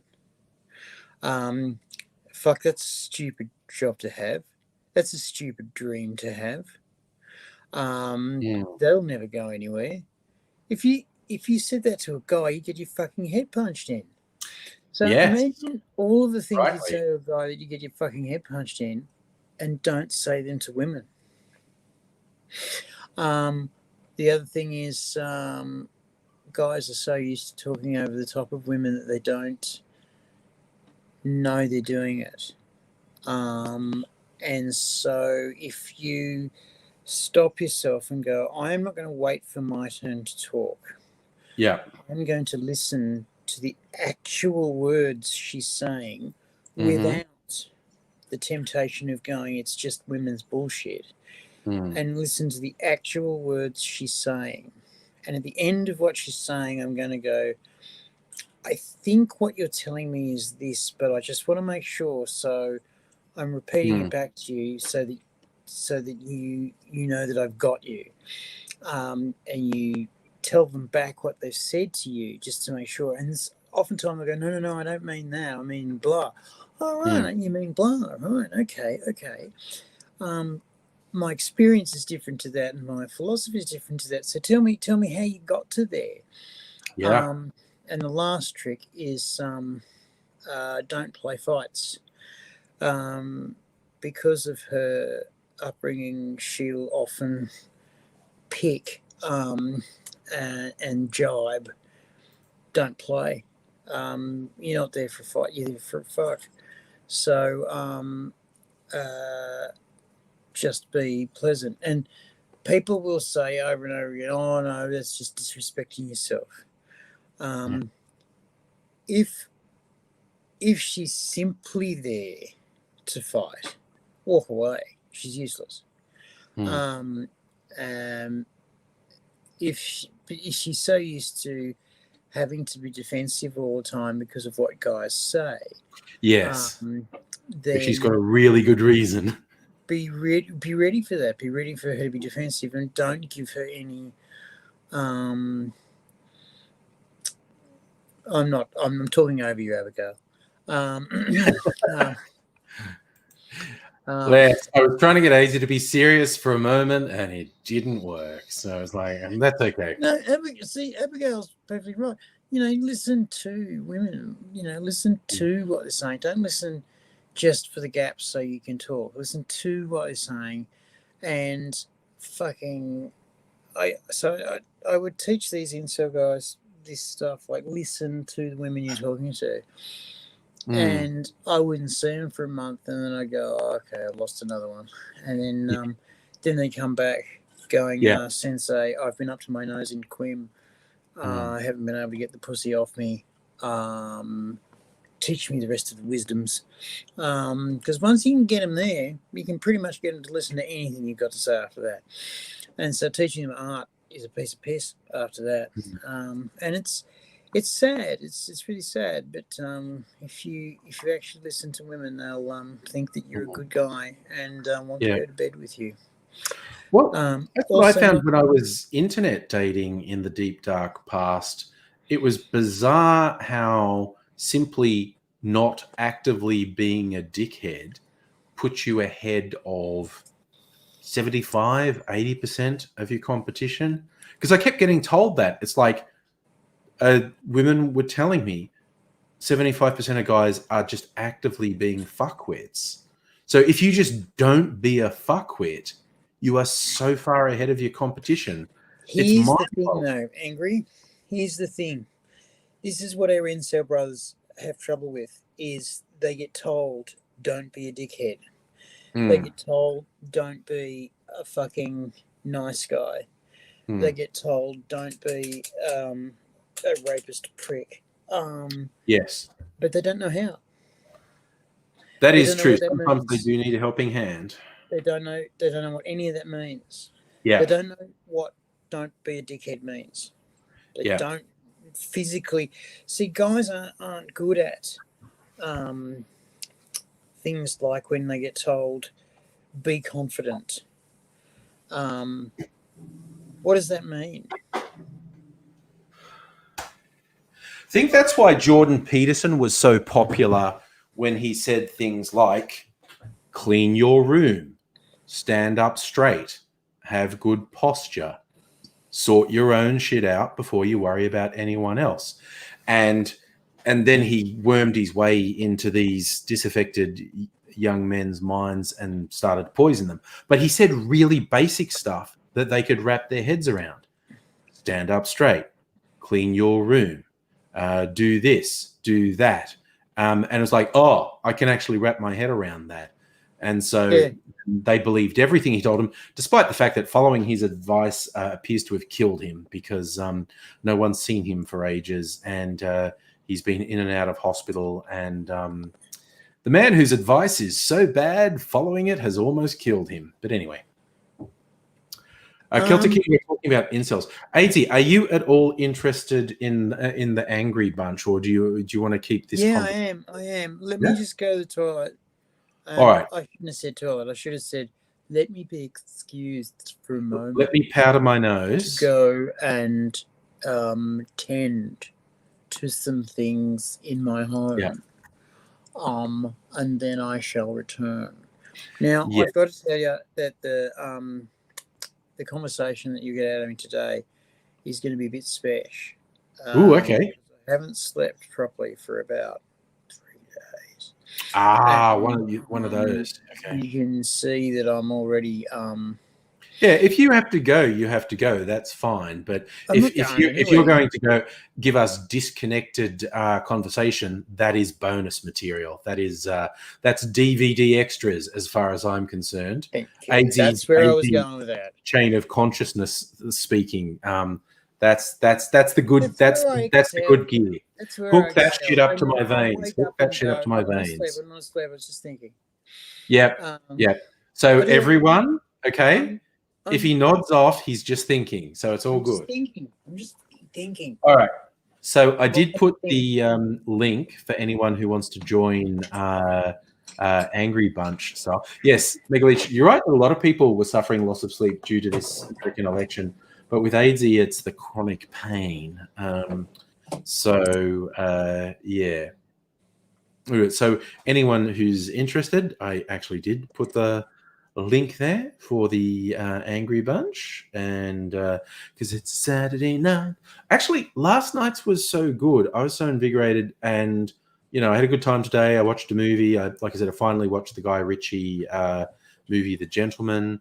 Played Red Dead Redemption. I thought today was Sunday because I feel like I packed so much in, and last night's stream was a lot of fun, and so I thought I must be due to go back to work. Today must be Sunday. There was a couple times today I realized my brain was thinking it was Sunday, and it's not. It's Saturday. Still got Sunday, which is pretty goddamn exciting, quite honestly. To have another day off. So all good in the hood. So yeah. And here he comes. There he goes. I've got an idea too. We should ask me questions again. Oh yeah, absolutely. We only asked me a couple last night, and yeah, we got distracted.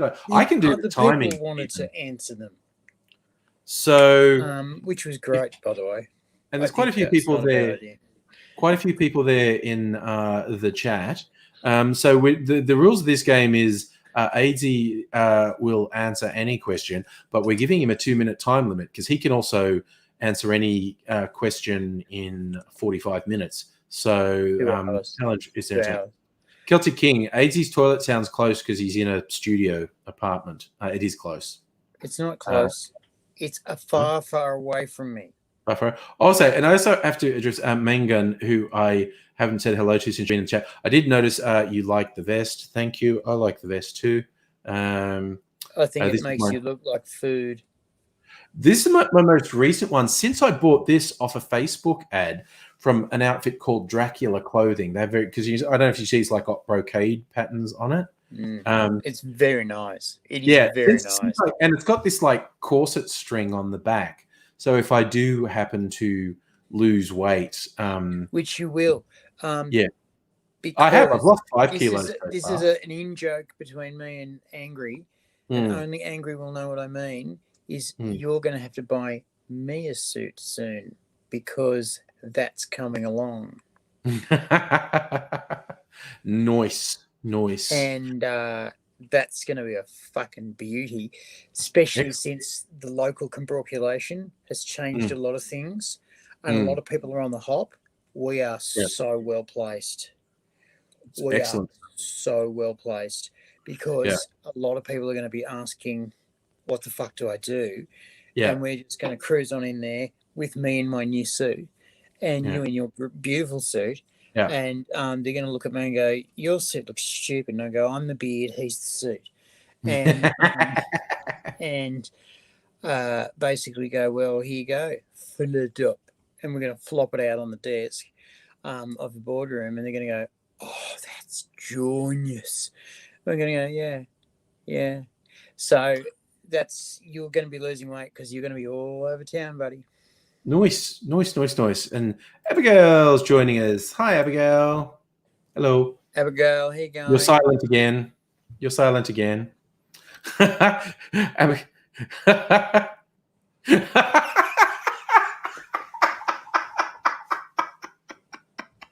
Perfect. That's perfect. You're good.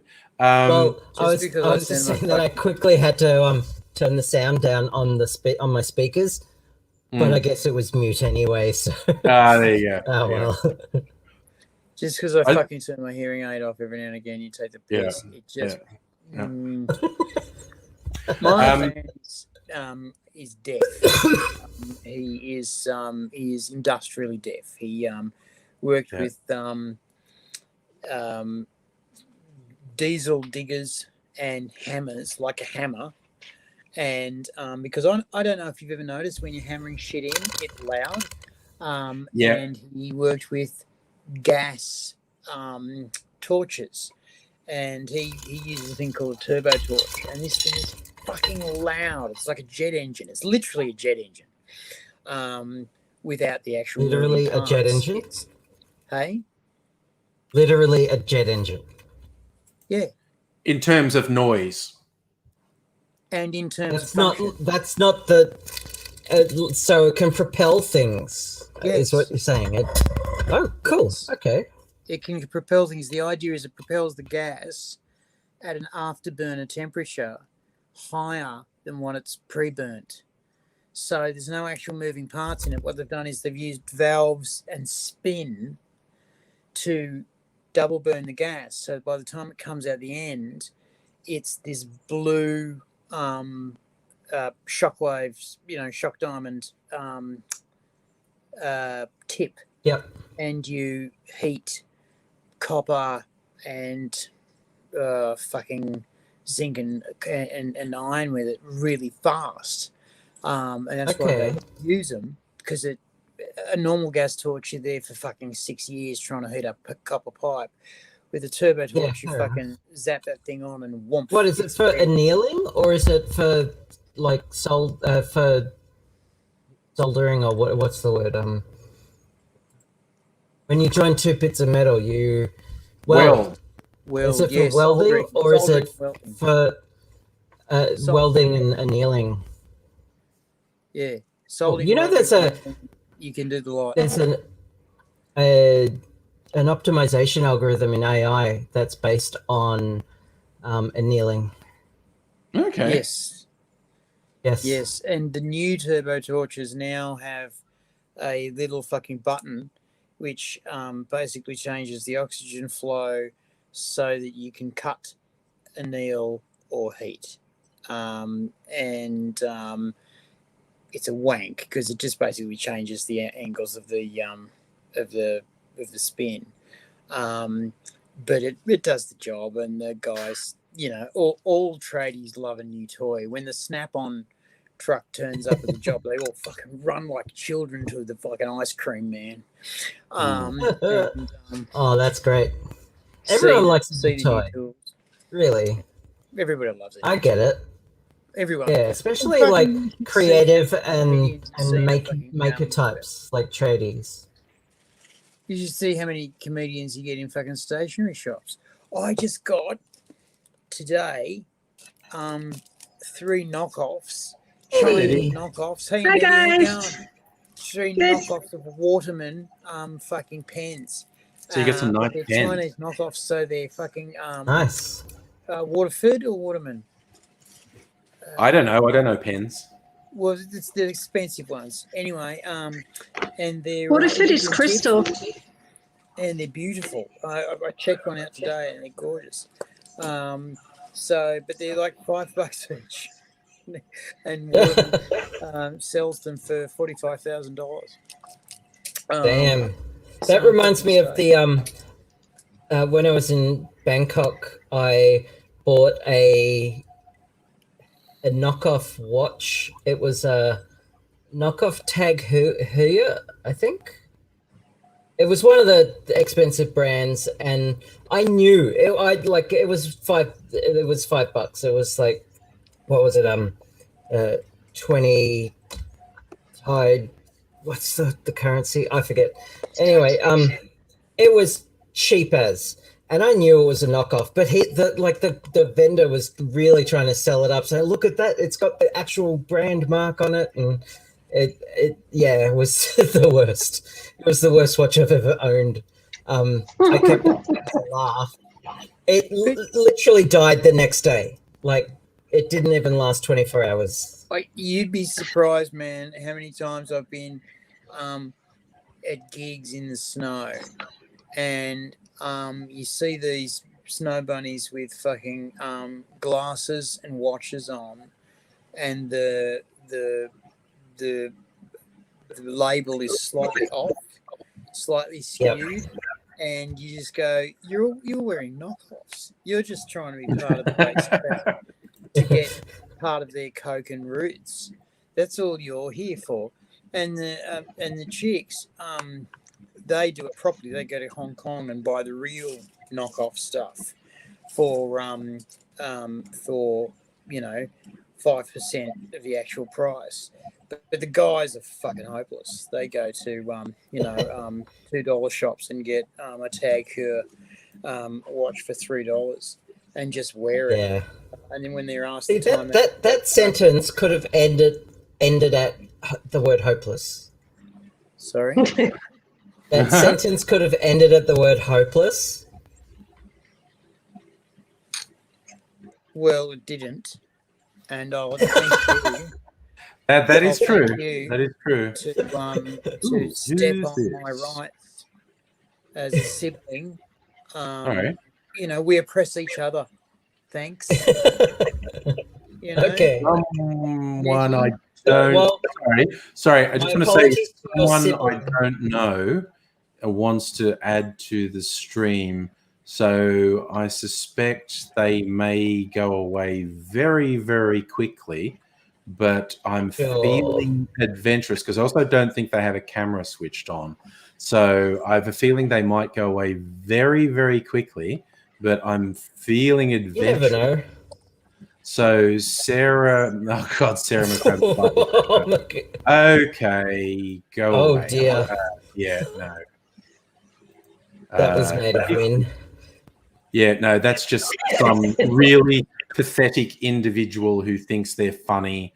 You either come in with a straight up YouTube channel and turn your camera on, you fucking piece of shit. So, or fuck off. So did you know them or you? No, I have no idea who that is. It's well, actually, if you really press me, I have extremely strong suspicions about who it is. But because they keep doing dumb shit like that. And they need to understand, I'm pretty sure I know who they are, and I will fucking ban you from the stream forever. So stop fucking around. I would just do it. I would just ban them. No. Angry is going through a period of forgiveness and love. That's what's happening. It is definitely there what's was happening. a period there where Angry would ban every second person, and we were losing subscriber numbers pretty fast. Okay. Which is the thing I couldn't give a flying fuck about. It was the never bad made times. me stop for a fucking microsecond. The Google checks were going down. It was the bad times. The U-boats were sinking. It reminds me of. What was that? Have you heard of the website Something Awful? Yes. Yes. Yes. So it's a cesspool. They're awful. Like they are actually awful people who join up. But I watched a lecture that the creator Lotax did on starting the site and maintaining it, and he went through a stage where just like it was getting out of hand with the ridiculousness, so he decided that he would go through a stage of just banning people, and there was like no rhyme or reason. He would like make an announcement, anyone who comments on the forums on Tuesday gets banned. And sure enough, people thought it was a joke. He banned him. He banned him for anything, and it actually cleaned up the website a little bit. A little bit. They're still like they don't call themselves the Goon Squad for nothing. They are they're not 4chan level trolls, but they are in the barrel. They're just not at the bottom of it. But also weirdly concurrently with that, there was a different group of Something Awful users on the forums who were incredibly positive and productive, and it was like a secret. Because on a site called Something Awful, that the public face of it was something awful, you wouldn't expect there to be anything good happening. But there were these people who kind of in secret were having really positive and productive forums, and there was even running jokes on them, like don't like tell the admins that everything's actually fine here, because they won't like it, you know. I enjoyed some of the content. I didn't delve into the forums, but I did enjoy things like the Flash Tub and Photoshop Fridays and stuff like that. Some of the themes that they had. I submitted Photoshop a couple Friday. of link like awful link of the day. I submitted a couple of them where they would just rag on like awful websites. So things like stuffonmycat.com and just meatspin.com.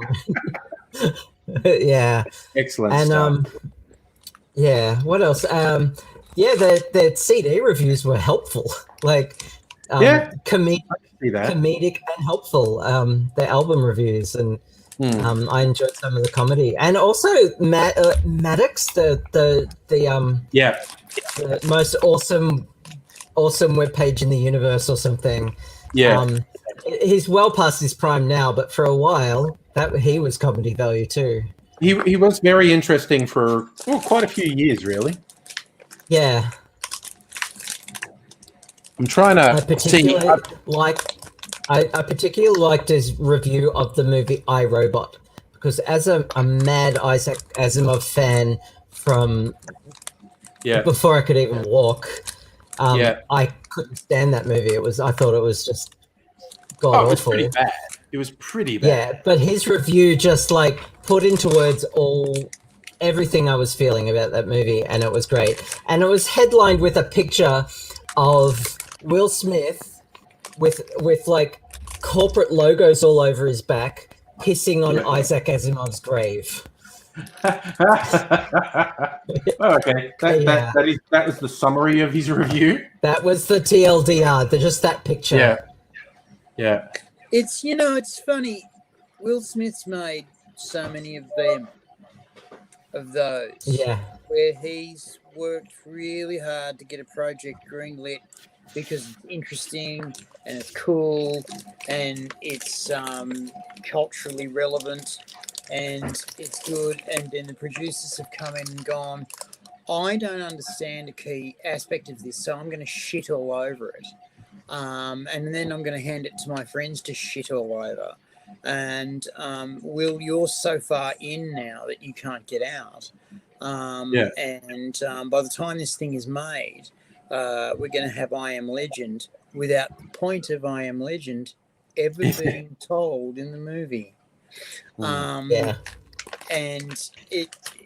I have seen the alternate ending. The alternate ending, it's on the disc. It's great. It's brilliant, and it's like finally, and that was how Smith wanted it told that he was the boogeyman. He was the thing of the night. What the name of the book and the movie actually means, I Am Legend. He realizes he's the story that they tell their children at night about stay inside or the boogeyman's going to get you. The boogeyman will get you because he comes into our house and steals us. And only the brave sleep close to the doors because the boogeyman comes in the daytime and gets us. And it was only one hell of a well-coordinated attack at the end of the book/movie that fucking stops the boogeyman from fucking continuing his reign of terror.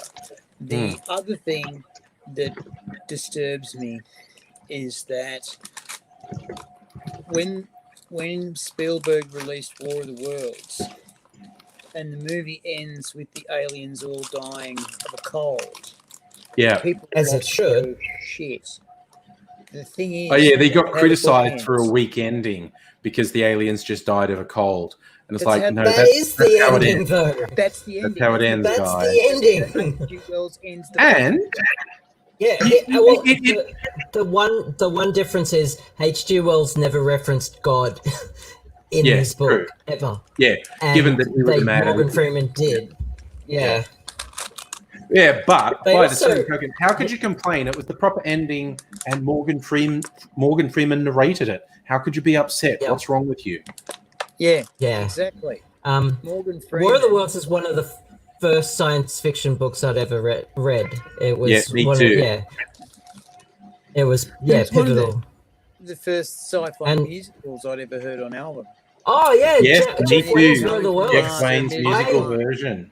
And still they My can't. dad had 3 copies of that, and it's one of the first musics I can remember. And I heard the album before I read the book. In fact, the album made me read the book. And what I thought was interesting, I absolutely loved the Martian war cry on Jeff Wayne's musical version, the oola. I thought that because it's a really dynamic song. It's this really prog rock power thing going on, and then there's just this oola, and that's cool. In the book, the alien thing is alu, alu, Yep. and when they're dying and it fades away, They say, it goes, oola. And Jeff Wayne's obviously toyed with it and went, I like oola way better than alu, and so he's just gone with artistic license, I guess. fucking work though. Well, It works. Jeff, I think you failed. Yeah. You know, could have got your thesaurus they- out and got alu. What does that rhyme with? Exactly. You know, you could be like boss of the house and call them balloons. Yeah. Sorry, just saying good night to nobody. Needs to get some sleep. Nice. Good night, nobody. Oh, and also, So- Slummeth on Twitch is very excited to see old mate Aidsy. So there you go. Oh, thank you. Cool. I'm excited to see you. So,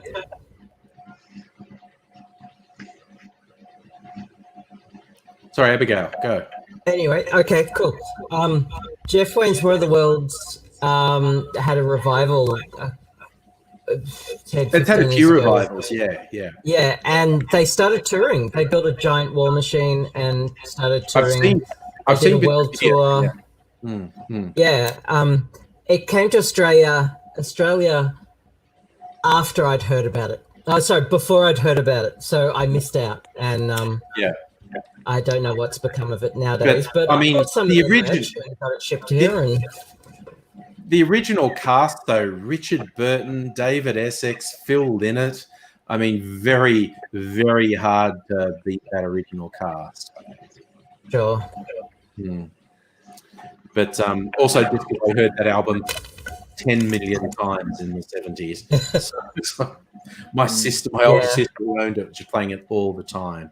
I think I've got the vinyl in the next room, actually. But Cool. I've got a CD of it. I've got a remastered CD of it. that made me sound My like a dad hip. had 3 copies of it. Yeah, but Right. it's saying I have it on vinyl makes me sound like a hipster, but it's because I'm old and it was only on vinyl back then. That's crazy. Yeah. It's just because I'm old. So yeah. I wasn't allowed to have the album on vinyl because we had to live in a hole in the ground and clean it out with tongue. Yeah. Oh, luxury. So many people talk about the games they played when they were a kid. Yeah. And I always sheepishly say, "Oh, we didn't have that. Oh, we didn't have that. Oh, we didn't have that," because my effectively old man was such a tight ass motherfucker that we weren't allowed anything. We weren't allowed anything on brand. Okay, so nothing branded. So that when Star Wars, the video game, came out and everyone had an Atari Star Wars game, we wanted one. And me and my brother lobbied really hard for it. And so we got this piece of shit technology that was just awful. And to play the game properly, you really needed a joystick, and he wouldn't spring for a joystick. Oh dear. To the point also where he wouldn't spring for a ballon plug. What's that? So I had to try and work out how to wire this thing into the back of the fucking TV. And right. Okay. I couldn't do it. Not right connector. Because I said, "Oh, we need a balance plug." No, you don't. And Oh dear. and it's the fucking things back then cost fucking 25 cents. Anyway, fucking an electrician friend came around and I asked him nicely. And he said, "Oh, you just get a balun plug and tie that to that and then whack that in back your TV and you'll be right to go." And so I went off looking for one and I couldn't find one. And by the time I got back, he'd fucking wired it in.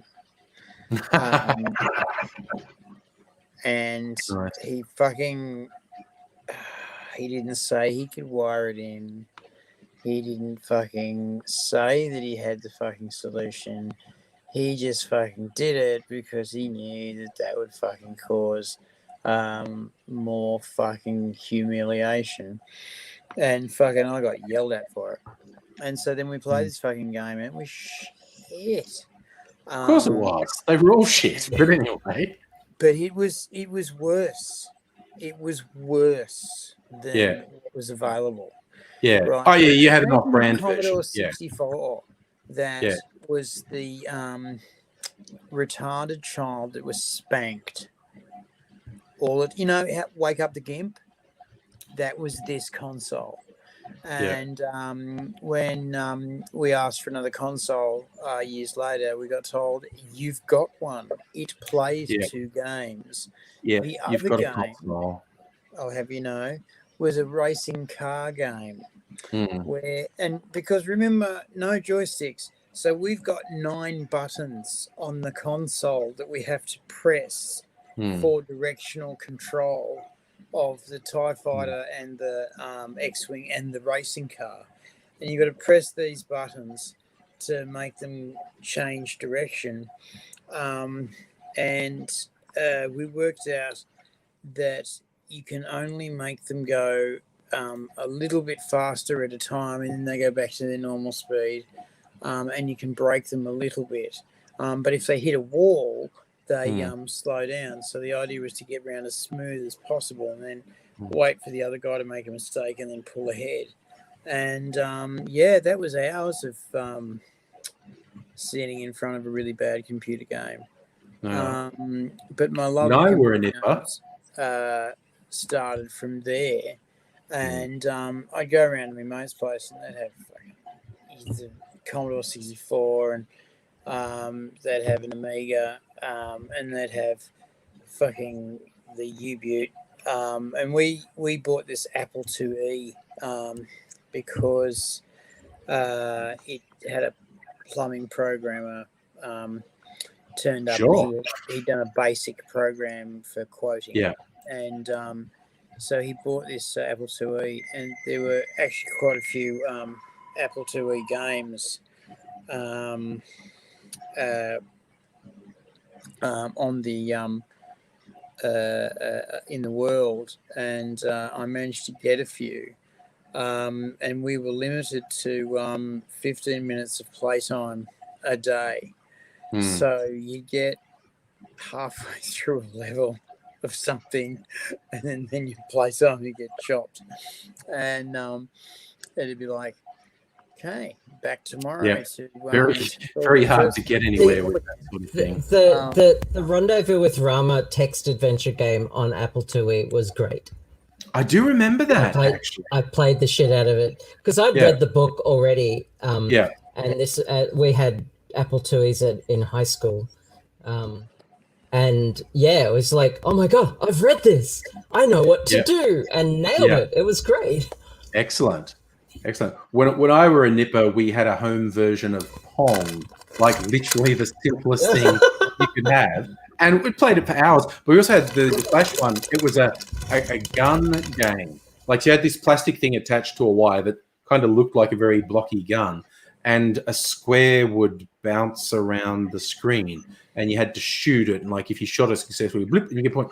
And I used to be always went, how the fuck does this work? Because, is the gun shooting? How does the TV know I shot it? And I found out years later, it worked literally the opposite way to what I thought was happening.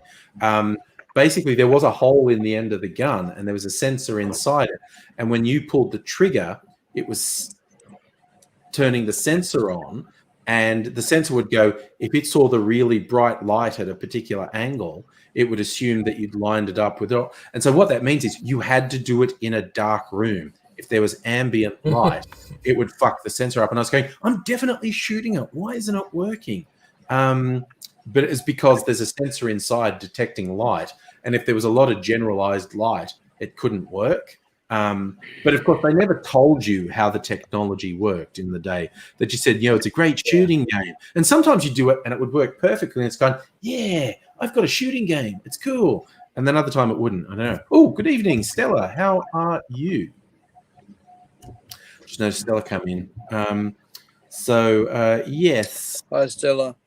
The way of things got very weird and whatnot. Well, the other thing that happened to us was we lived in Canberra, and in Canberra, because we were a big country town, we had Channel 7 and its affiliate and ABC. So I got all the ABC stuff, but I hadn't seen Thunderbirds until I was 22. I hadn't seen Hector the Cat ever. I hadn't seen so many. I hadn't. What hadn't I seen? There was this cartoon. Yeah. Everyone. Well, we had a similar thing because I was in the actual country, and we didn't have. We kind of sort of had a local broadcast channel, but of course they didn't make programs. But they had deals with all 3 Sydney broadcast commercial networks, and they would pick and choose what programs they took from each one. So we had this one station that had a mix of the programming from 7, 9, and 10. And then when I went to uni, and people would go, "Oh, you remember as a kid watching this?" And I'd go, "Yeah, watch it." And then, "Do you remember watching this?" No, never heard of it. No, never heard of it. Because we only had the one channel and it never broadcast on that channel. And the thing that really took off in Canberra was arcade games, because arcade games aren't bound by license. By region, you can have any arcade game you want. And Canberra was so full of fucking pubs and clubs, and clubs mostly, and milk bars and cafes that you could stick these things up along a wall in your milk bar and fucking mint money as the kids lined up to put their 20 cents in. Yeah. And we a got lot of money into arcade games. First and second generation arcade games in the 80s. I remember seeing Galaga for the first time and thinking, the future is here, man. The future is fucking here, man. Yeah. The concept and, of games that actually got harder the further you went along was this huge. Technically, Space Invaders was the first one. It got more difficult the better you were at it. But in Galaga, as you got far enough along, you got little things poking up at you from the bottom.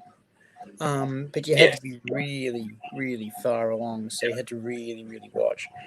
We had one at the pool I was training at, and I used to fucking spend hours watching these kids while we were at swimming meets get really good at these games. And my mother used to yell at me all the time, "They're boring, they're just the same thing over and over and over again." It's like, and you're knitting, mother.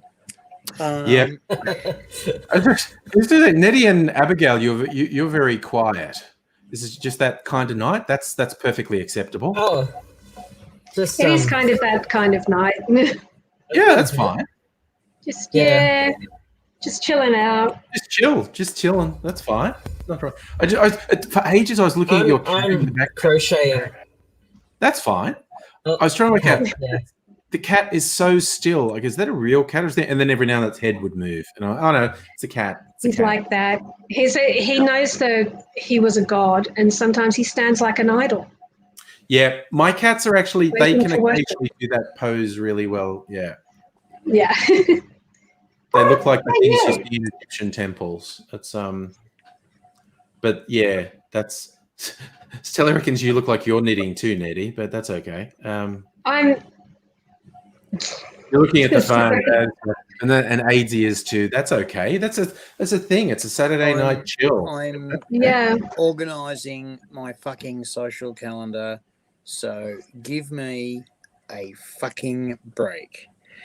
No, you people say that, but I don't think I want require to. my fucking attendance at their gatherings. Of course they And do. we can only have minimalist gatherings.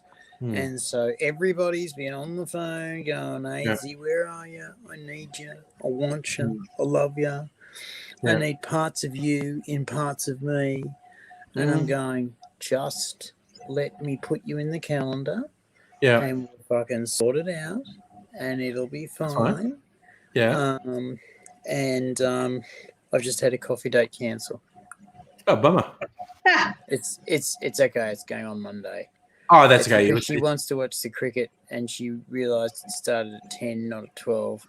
Okay. And we were going to meet at 10:30, and that meant she would have missed, an hour of the cricket. And are you fucking kidding? It's just me, for Christ's sake. I mean, you'll never see the cricket again. Fucking Aisy's always going to be there. Good point. I'm signing up to Noom.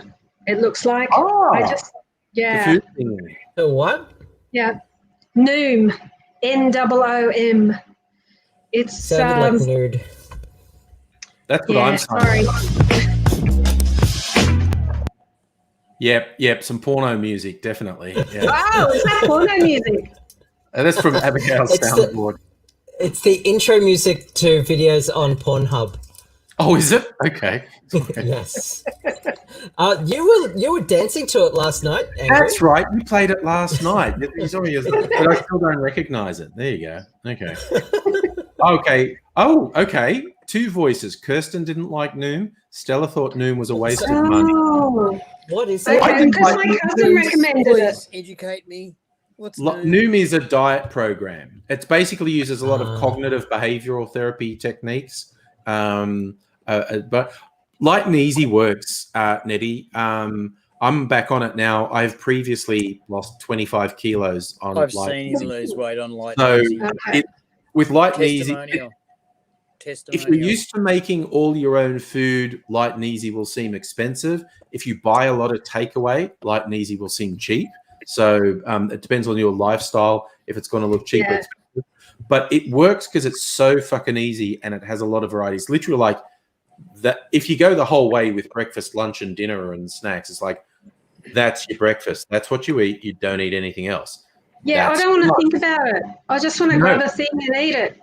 That's why Light and Easy works, because you don't think about it. And it's good. Like, honestly, my diet is far more varied on Light and Easy than it would be if I was making my own food. True. Because There's like, I tried Be Fit food, and I lost 5 kilos on it, and then I put it straight back on again. That's the thing. It was expensive and it was gross. It's really yucky food. Okay, so Light I can't go and back Easy to is it. good. Light and Easy is definitely good food. They tell me that if you're going to join a gym or do a exercise program, you've got to do something that you either enjoy or do something with someone else. Yeah. Because if you don't enjoy it, you won't actually lose any weight. Yeah, I joined a gym. I tried that a couple of years ago, and my head banging injury with the spurs in my neck meant that I was having real trouble with anything that required me to do much with this arm. Right. And and I wasn't. They were really nice girls at the gym and everything, but I couldn't fit it in. The hours were weird. It's a gym that's just around the corner here, and it's for women. Yeah, it just didn't work for me. They're very popular now, aren't they, Nettie? The women gyms. No. Yeah, because women for a while. Yeah, I think a lot of women feel like that normal gyms, are I don't know, a pickup place, or creepy guys. they, Creepy guys. there might be creepy guys, or even if there aren't creepy guys, that they just don't want to be judged in their skin tight exercise wear. Yeah. But if they're fat slags who've got, labia dragging on the fucking ground, then surely they should be stoned and thrown exit. That came out aloud, didn't it? Yes. That wasn't an insight. I totally get that. I've seen people. I've spoken to people who I've been trying to get to put less on the fork and more on the walk, and they've said, "Oh no, I can't fucking do that. People will see me," and because the cheapest thing you can do is walk, and one of the things that I always found when I was needing to get fit was to essentially have a mission, go somewhere, get Yes. something, Yeah. bring it back. And Shopping. what was perfect for me when I Shopping's was good. a raging codeine junkie was I had to go to different chemists around town, and that's good I exercise. used to walk 5 kilometres a day to go to my different chemists, and every chemist thought they were the only one because I was 5-timing them, and I was such a cheater. And they would delay me and make sure that my welfare was good, because I'd also slip a couple of scripts in, from the regular GP as well. So they thought, oh yeah, he's legit. He's not legit. Hi, sweetheart. I no, hang on a moment. I forgot to feed her. Hang on. Oh no. Oh no. Oh no. Home drama. Forgotten to feed someone. Oh, we froze. I froze. I think that means no. Yeah. We're back. But I was actually going to taunt Angry by saying that while he was on light and easy, I lost a lot more weight than him because I had a tear in my stomach and couldn't hold solid food down. So one of us lost weight a lot faster than the other. Yeah. Well, that's always been one of my surefire weight loss plans. Extreme illness. The weight's just going to fall away. Particularly if it's one of those like stomach viruses where you can't hold anything down. Mate, I can give you a surefire way to rip holes in your duodenum and stomach so that you won't hold down solid food for 6 to 8 months. The pounds will shed off. They'll just shed off. You'll also spend some time in hospital. There will be which is a surgery involved. Side effect. There will also be colonoscopies. Some do, some don't. I don't get into them, especially when they wake you up halfway through. Ooh. I've woken up a couple of times and gone, this isn't right. This is not right. I'm awake. I shouldn't be awake. And they go, yep, more juice for him. And I go, yep, more juice for me. And then I wake up in recovery. And because when you wake up, you're in a compromising position on your knees traditionally with a pipe in you. And it's not a nice pipe. It's stainless steel. I mean, come on. Do you know they never use them again? Well, that's nice of them that they're just special for you. You could cauterize them and that, but no. No, just once off. No. This fucking $40,000 piece of equipment fucking goes into the high temperature incinerator. All right. Fuck. Do you know the steel out of surgical stuff doesn't be used again? I didn't know that. It doesn't recycle. It goes straight into the high temperature incinerator. And it blows my mind because once you fucking recycled steel, trust me, it doesn't have any viruses in it anymore. Believe me. It might have, they're not called echinoderms.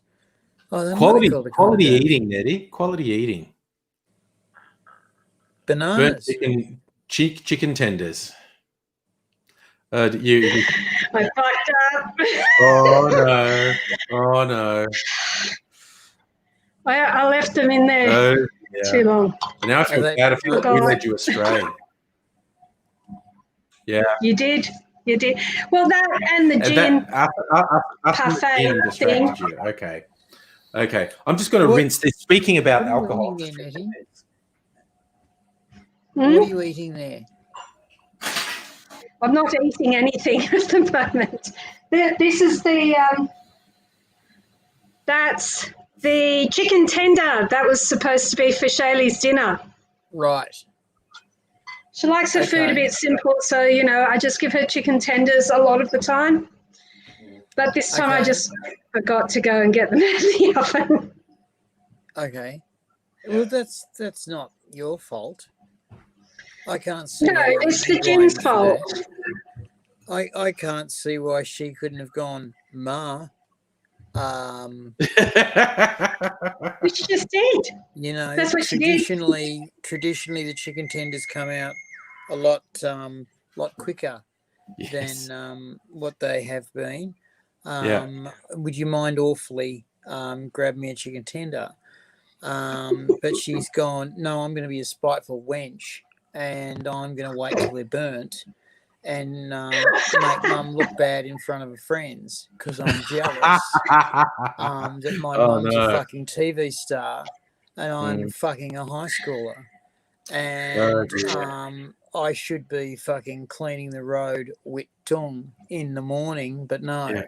I've got a roof over my fucking head and a mother who cares enough to buy me chicken tenders on her own fucking time. On her own fucking time. Don't get fucking child to go, it's lunchtime. I've got to go to the fucking supermarket and get the chicken tenders for dinner tonight. Right, here's a note from my mum, written in cursive. Fucking, no, none of that. Her mum fucking in her own time goes and fucking gets the chicken tenders and puts them in the oven and she's fucking bitching and moaning about they're fucking burnt. Well, fucking I'll tell you what, Mole, let's stick you in a fucking a cow's cage and fucking get you to chew on them without fucking complaining for 5 fucking seconds. How's about that, child? How's about you go out and get a fucking job and pay some fucking rent? The last time I saw her was about 3 hours ago. Oh, dear. She went, I'm hungry. Too soon. Why is she inside? Why is she inside? You're in Queensland. It's still dark. She could be hunting game. Get her the fuck out there and get her in fucking old ways. Fucking if she doesn't fucking bring in back an echidna and a fucking possum for pies for tomorrow's bento box, then I'm afraid there's a bit of fucking corporal going on. Tears before bedtime. Possum bento box. A bento box is a Japanese multi-level. I know what they are. I know what they are. I used to try to make them. They were very fancy. I thought that was motivating. Let's get arty with our lunch. Did you say what's a bento box or? No, I was like a possum bento box. Oh, what's a possum bento box? Yeah, I'm like, yes, I like that. I like the idea of a possum bento box. Very Australian flavour given to it. Skin and the bones and make a frame. Yeah. So a bento box is traditionally square with rounded edges. Bones have often got rounded edges if you know where to look.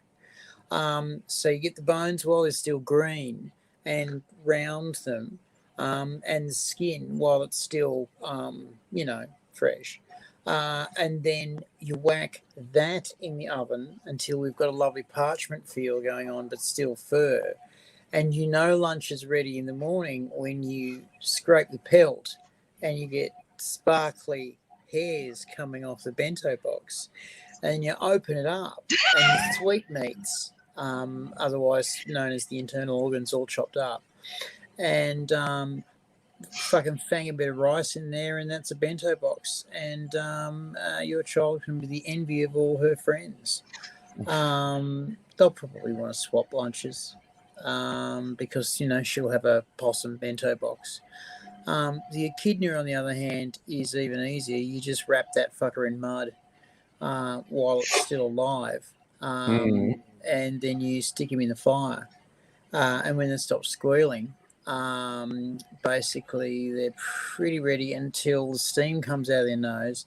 You grab them and then you just rip the mud and the skin off, and it peels off in one mash. And you've got your echidna laid out, fillet meat all on the outside and sweetmeats all on the inside. It's fucking delish. I need another gin after that. That's fair. That is absolutely Be right fair. back.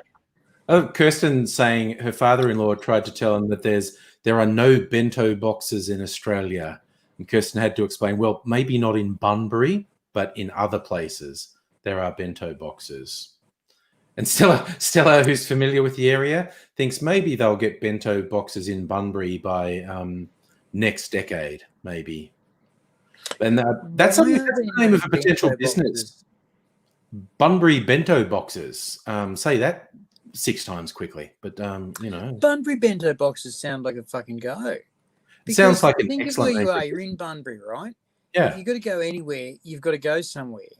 And you're going to take a packed lunch and a couple of spears anyway, so fucking get a bento box. And fucking, you know, you'd be right. Fucking remember that most of your weight should be water. So a bento box, nice and fucking compact, fucking one with the lid that, you know, clicks down like a fucking a Daco lid. You know how they have those lids that click and it locks it, and you click and it opens it. And it's got a handle. Well, you know, one of them, and you stuff it in your pack, and then you go off to you know, Bunnings. Which is 4 hours away, or you go off to fucking Kmart, which is 2 hours away. You need to take your bento box with you.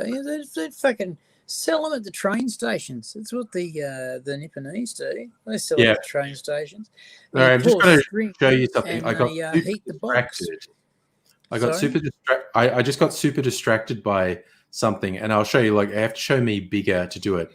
You see, I thought it was my imagination. There's like a thing crawling across my face, and I thought, were pixels broken on my laptop, or, you know, what is that thing crawling across my face? And then brain suddenly kicked in, and I went, wait, there's a metal thing below me. It's the reflection of the light off the metal thing. And it was just me. It's like, what's that thing? There's something on my face. What is that? And it was a reflection of the metal. It looks like manga magic to me, mate. Yeah. Looks like manga magic to me. Where the hell has Abigail gone? She's upsetting me with taking her beauty away from me. Well. I feel bereft. I mean, you know that I'd kneel down for you any day, but, you know, where's my Abigail? I'm responding to my cricket fan. That's fair. Oh, Kirsten, father-in-law only goes to Bunbury once a month because it's too suave for him. And he almost lost his goddamn mind. You've got to dress up, you know. Yeah. You've got to put a T-shirt in with no holes in. It's like, well, fuck, I have a stick, and the stick puts holes in one side of the T-shirt. You know, and you get in the shop and you got your holes in your T-shirt, and they look at you funny like, you come into our general store with holes in your T-shirt. Yeah. Have you cleaned the diesel off underneath your fingernails at least? Yeah. No, because some of us have to work for a living. Some of us are writers. You know, and Bunbury's a fucking snob town. Let's just fucking let's just say it. Let's just get it out there right now. Western Australia, you know. Oh, I'm a miner. Oh, I like to fucking dig out things with rocks. You know, And it's like, well, yeah, okay, well, it's nice to be all fucking punsy and fucking working with your hands and explosives, mate. But some of us still have to sweat with a pen. Some of us still have to fucking pour over draft upon draft upon draft upon draft of improvised script, and say, will this do for the masses? Like that rant I've just told you now took me minutes to craft. And the minutes that it took me to craft were the minutes that it took me to speak it. I would like to see a fucking iron ore miner fucking match that and not get puffed out. I get where you're coming from. Yes. And I don't want them on crystal meth or pissed. I want them sober as a, or was I going to say judge? But they're the biggest piss. Sober as a militant feminist. Fucking doing it then, you know? So people these days say writing is a dying art. No one learns the trade anymore. It's all in mining now. It's all about fucking digging stuff out of the ground. But I say, my grandpappy went down stationery shop when he was lad, and I got blue lung when I was 15. I know what it's like to have a miner's light on my head to work in the middle of the night, stuck in a tower in a drafty garret, writing the next masterpiece so that the family can steal bread and be transported to Australia. Yeah. I've done these things, and I fear that the younger generation, with their fucking propensity to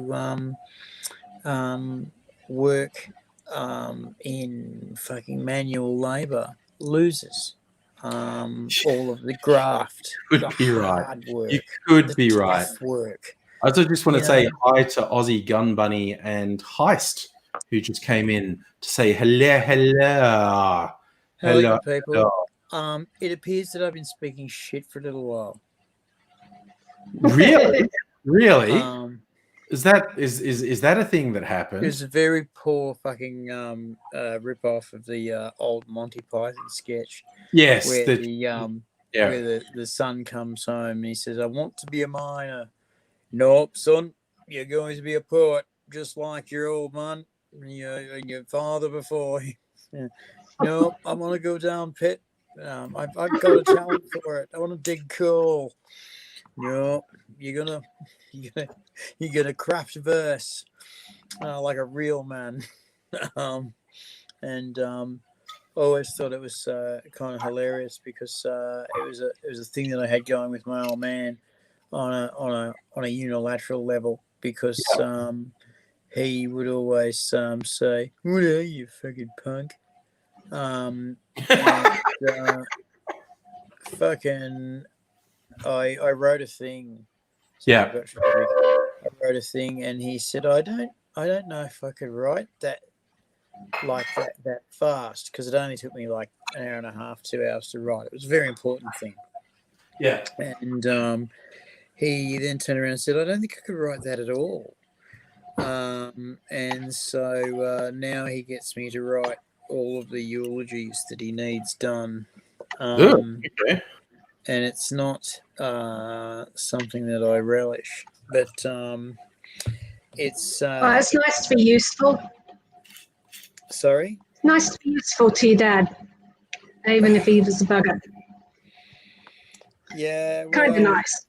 It was a pain in the ass while I was trying to fucking get established. I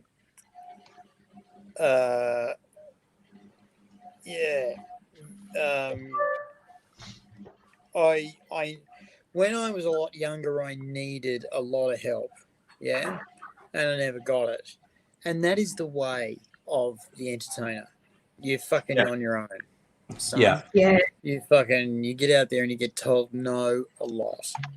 and you've got to learn to just go, oh, that felt like getting shot. I'll get up and go again. And every time you get up, you get punched in the face. And then every time you get up, you get punched in the face. And then once in a while, something goes through and you get paid. And then it looks like it's going to be a guy, and then you get punched in the face. So 90% of what you set up falls over, and 90% of what gets up falls over. So occasionally you get one thing up, and this is why entertainers are so hideously expensive. It's because they've got a wastage rate of something like 99.94% of their work. And all this work that's been put in to make the 5 seconds look brilliant took ages to do. And you're supposed to make it look like it was effortless. And that's what makes it wonderful. When you stare into the abyss stares back into you. And a lot of people are changed by that, whereas comics particularly are excited by it and want to meet the abyss and want to talk to the abyss. And the abyss goes, stop calling, man. Stop sending letters through the well. It's weird, man. It's fucked up. And I've called the police. And if you're near the abyss again, they're going to come around and ask you why you're there. And, and I've been stopped by the police and they're going, you're going to the abyss again, aren't you? Yeah, we're friends. You're not friends.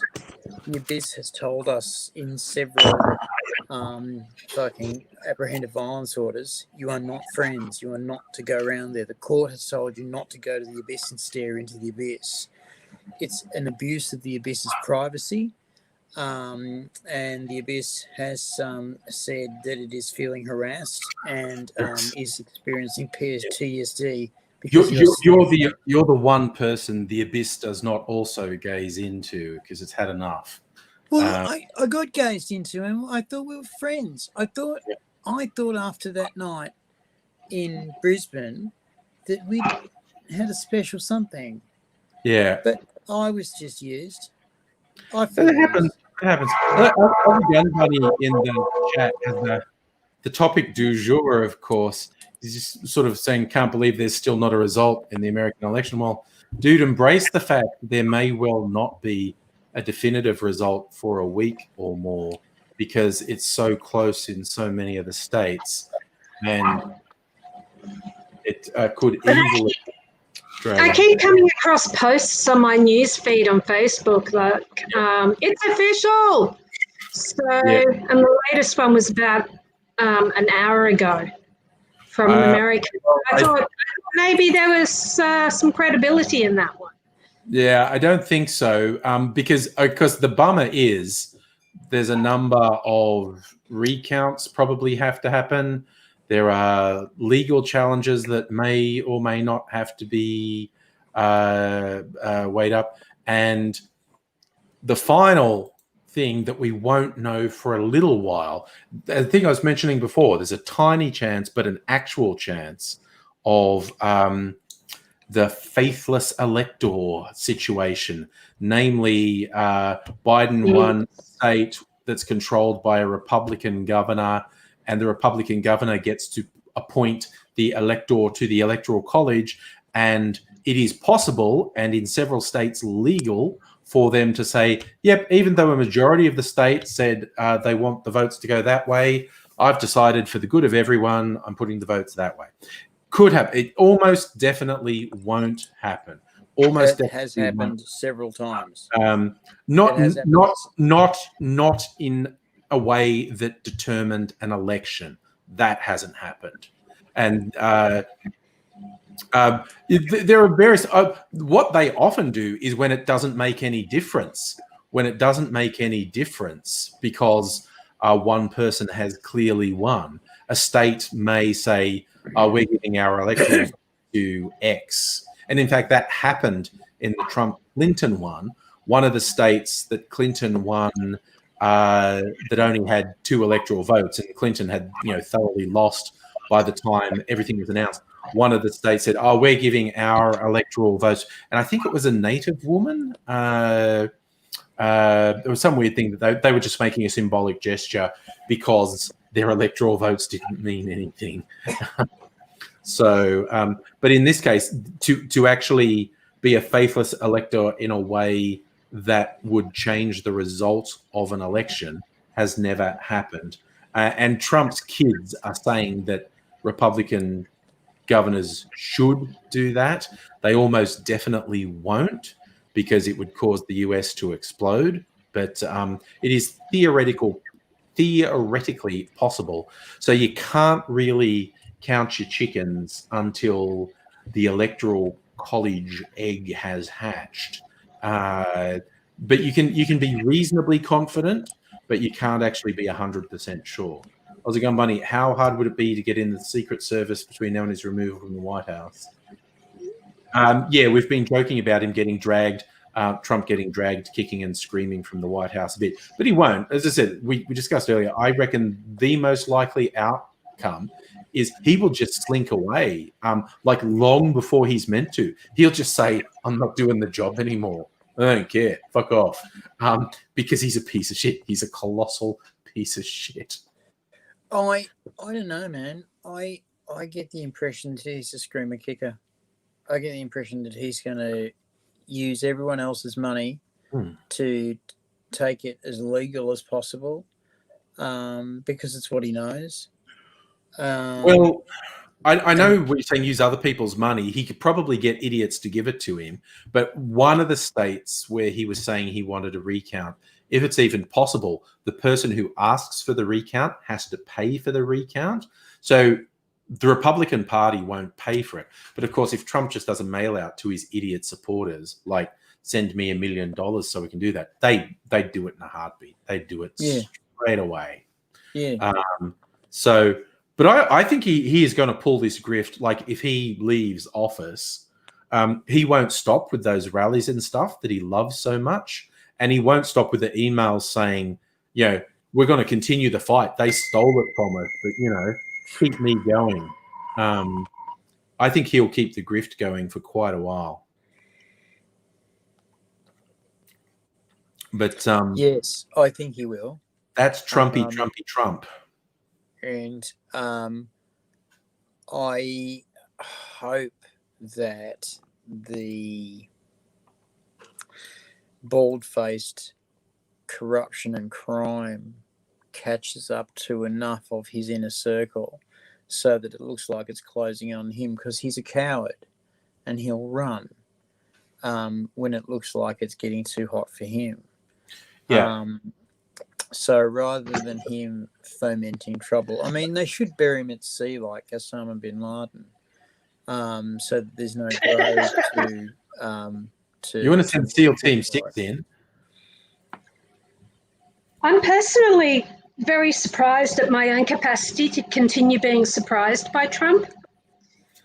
My mind just sort of goes in this weird little twist of, he's done it.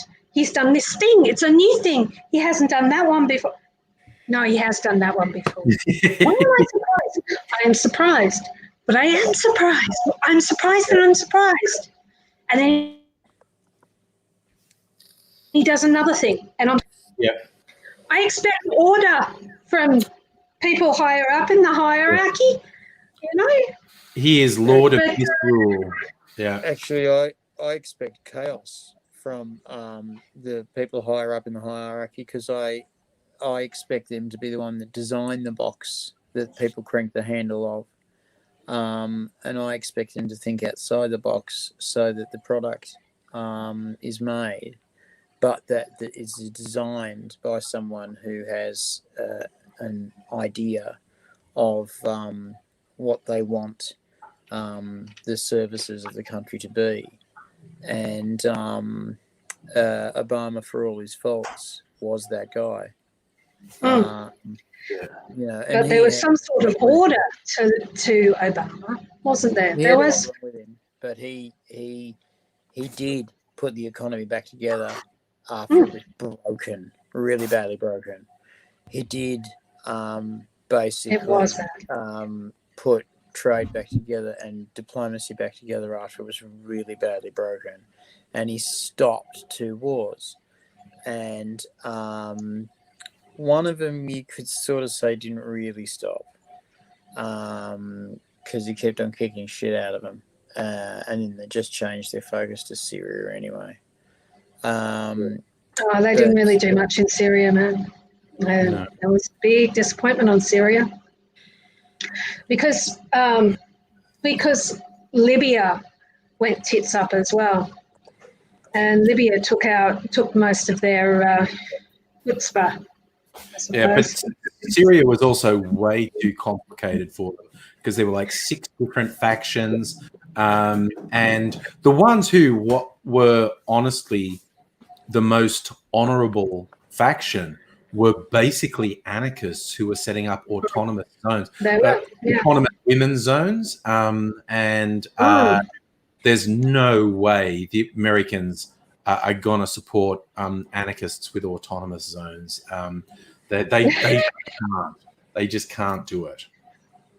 Well, unless they're ANCAPs, but of course they're not. So, No. These were. I read some fascinating stuff and heard some fascinating interviews. These they were basically communes set up, and women were in charge. And one of the journos who was over there and interviewing people and finding out about it, he said, like he had a handler taking him around and meeting these people, and he was fascinated because there were these old Muslim guys who were saying, no, it's great that the women are running things because they're getting shit done. They've been downtrodden for too long. We needed something like that.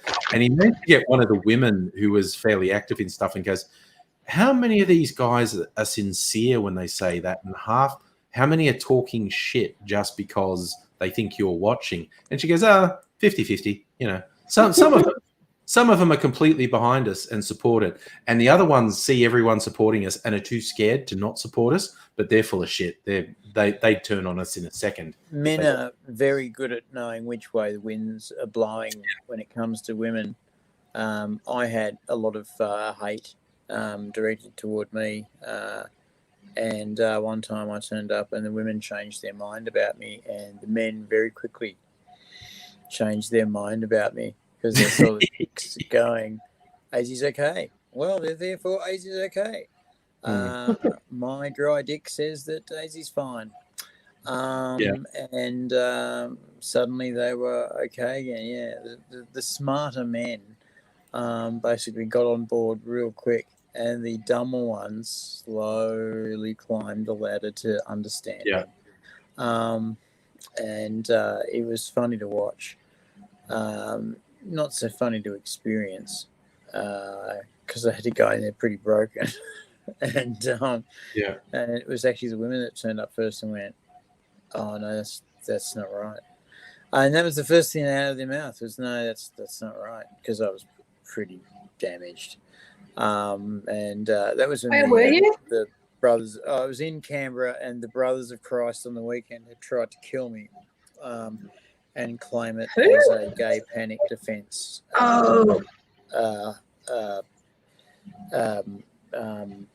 self-defence case. And I was very, very lucky. I had managed to fend them off just long enough for the boys to come around the corner and help me out.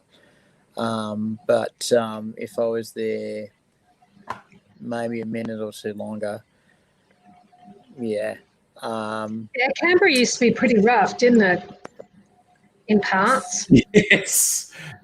It was a bit Mad Maxy, really. It's a lot nicer now. My ex grew up in Canberra. It's grown up a bit. It was a funny place. It was beautiful in the daytime.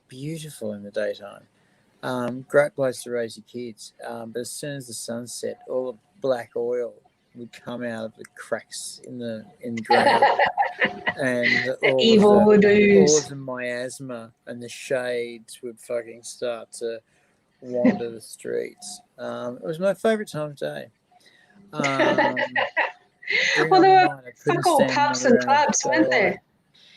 And it's when we used to go out buying and selling and smoking and dancing and playing and getting into a lot of trouble. It was good though. But there were no pubs and no clubs, were there, Aidsy? I mean, there were like 3. Sorry? There were like 3 or something. I remember visiting people. Everywhere. There were clubs fucking everywhere, but you had to be 18 to get in. And the thing in Canberra is that up until 12, it's a fucking amazing place to live because there's fucking, art swing sets everywhere. And, like whole fucking suburbs devoted to children's play area. And Western Park is a fine example of a whole fucking zone of simply children's play area. And the Cotter is another one. There's a few really, really big children's play fun times. But when you turn 13 and playing on swings is no longer going to do it for you anymore. Until you're 18, you can't hit those clubs, and there are a lot of clubs, and hit the piss with everyone else. So you've got to do something else. There's nowhere for you to be because there's no space for you. Yeah. There is now. There was no transport either, no public transport. You had to rely on your parents. There's buses. But because they were the only public transport, no one could call them on their shit, so they would only run once every half an hour. And if you missed your bus and you missed the timing to meet your friends, you were fucked. That was it. There was no other alternative. And so what you did as a kid was you got a part-time job and worked your ass off to buy a car. And once you bought a car, you could actually be somewhere. Actually go somewhere. Unfortunately, my car was used for family business purposes for 90% of the time. And then finally, when I got out to do what I wanted to do, I would often get a phone call at a friend's place because there was no mobile phones. There was only house phones. Yeah. I get a phone call at a friend's place going, "Oh, you've got to come back early because you've got to mind the kid because this thing's come up and your mother's got to go out on the job site with the tractor." And I'd go, I booked this Sunday off a month ago. Yeah, but this has come up now and you've got to come now. And you've got a car, so it's all right for you, so you've got to come now. And it's like, because I've got a car, I've got to give up my only day off. Yeah. It's a bit like That's how that works. Yeah. I've just been checking social media, Annette, because you were saying about you were seeing things saying it's official. It's not. It is absolutely not. Okay. But that's okay. People post shit like that on social media. But random stuff that pops up, like I was going through my Twitter feed, and there's a link to a thing. Netflix is picking France to test their first linear offering. Basically, you go to Netflix and you choose what to watch. They're choosing an option where you log into Netflix and there's just shows playing and you watch what there is. And the way someone's described it in their tweet is a Netflix staffer says, "So it's like Netflix, but you don't get to choose what to watch. It just shows up automatically." And the whole Netflix execs go, "Wow, that's awesome." And then the rest of humanity says, "Are you just describing TV?" I was going to say, that's TV. You're just describing broadcast TV? It's just like, it is. I love it when someone goes like, they've got some earth-shattering, disruptive tech. I've come up with this new thing. And someone goes like, there's like, it's Uber, but it's a bigger vehicle that can hold more people, and it goes along a set route that is convenient to a lot of people, but doesn't take them exactly where they want to go, but takes them most of the way and go on this set route. And someone goes, "Are you describing buses?" Is that bus you're describing? Why did you come to Shark Tank with a bus? Do you think you invented public transport? And there was one of like, because a lot of the tech companies they get boys, particularly straight out of uni, guys who lived in dorms and stuff, and then they put all these perks in the workplace, so it's actually more convenient for these young coders to not leave work because they get food, they can have their clothes laundered. There's places where they can sleep and all this, and it's basically milk extra hours out of them. And then someone did this startup where they were like, hey, it's like you guys miss dorm life. What if we set up a thing and it's like, yeah, but you're adults and it's a shared communal space and you have your own room, but this, and someone said, do you mean a shared house? Do you think you just invented a share house? Fucking tech bros are so in love with their own ideas that they, every time they go, oh, I've got this big innovation, and it's like, you just invented a 7-Eleven. Why the fuck do you think that is a fucking innovation? And it's just, no, because it's got Wi-Fi, man. And it's like, oh, shut up. Share houses have Wi-Fi now. And it's just like they keep doing this. They keep going, oh, it's like this, but blah, blah, blah. And you go, that's the thing that exists, you fucking idiots. It's like, Jesus. And I'm being really bitter because I've worked in tech for 20 years. And you know, I've been on the internet since the 90s. And tech bros are the fucking worst. Oh, they just think they're so good. And it's like, dude, you are so fucking full of shit. Like, for instance, the guy, speaking of people who should be, you know, well, we won't say they should be publicly executed because you get in trouble for that, but, you know, should be, I don't know, in The Hague on crimes against humanity charges. Zuckerberg definitely, for all the stuff that Facebook's done to advance ethnic cleansing and attempts at genocide around the world.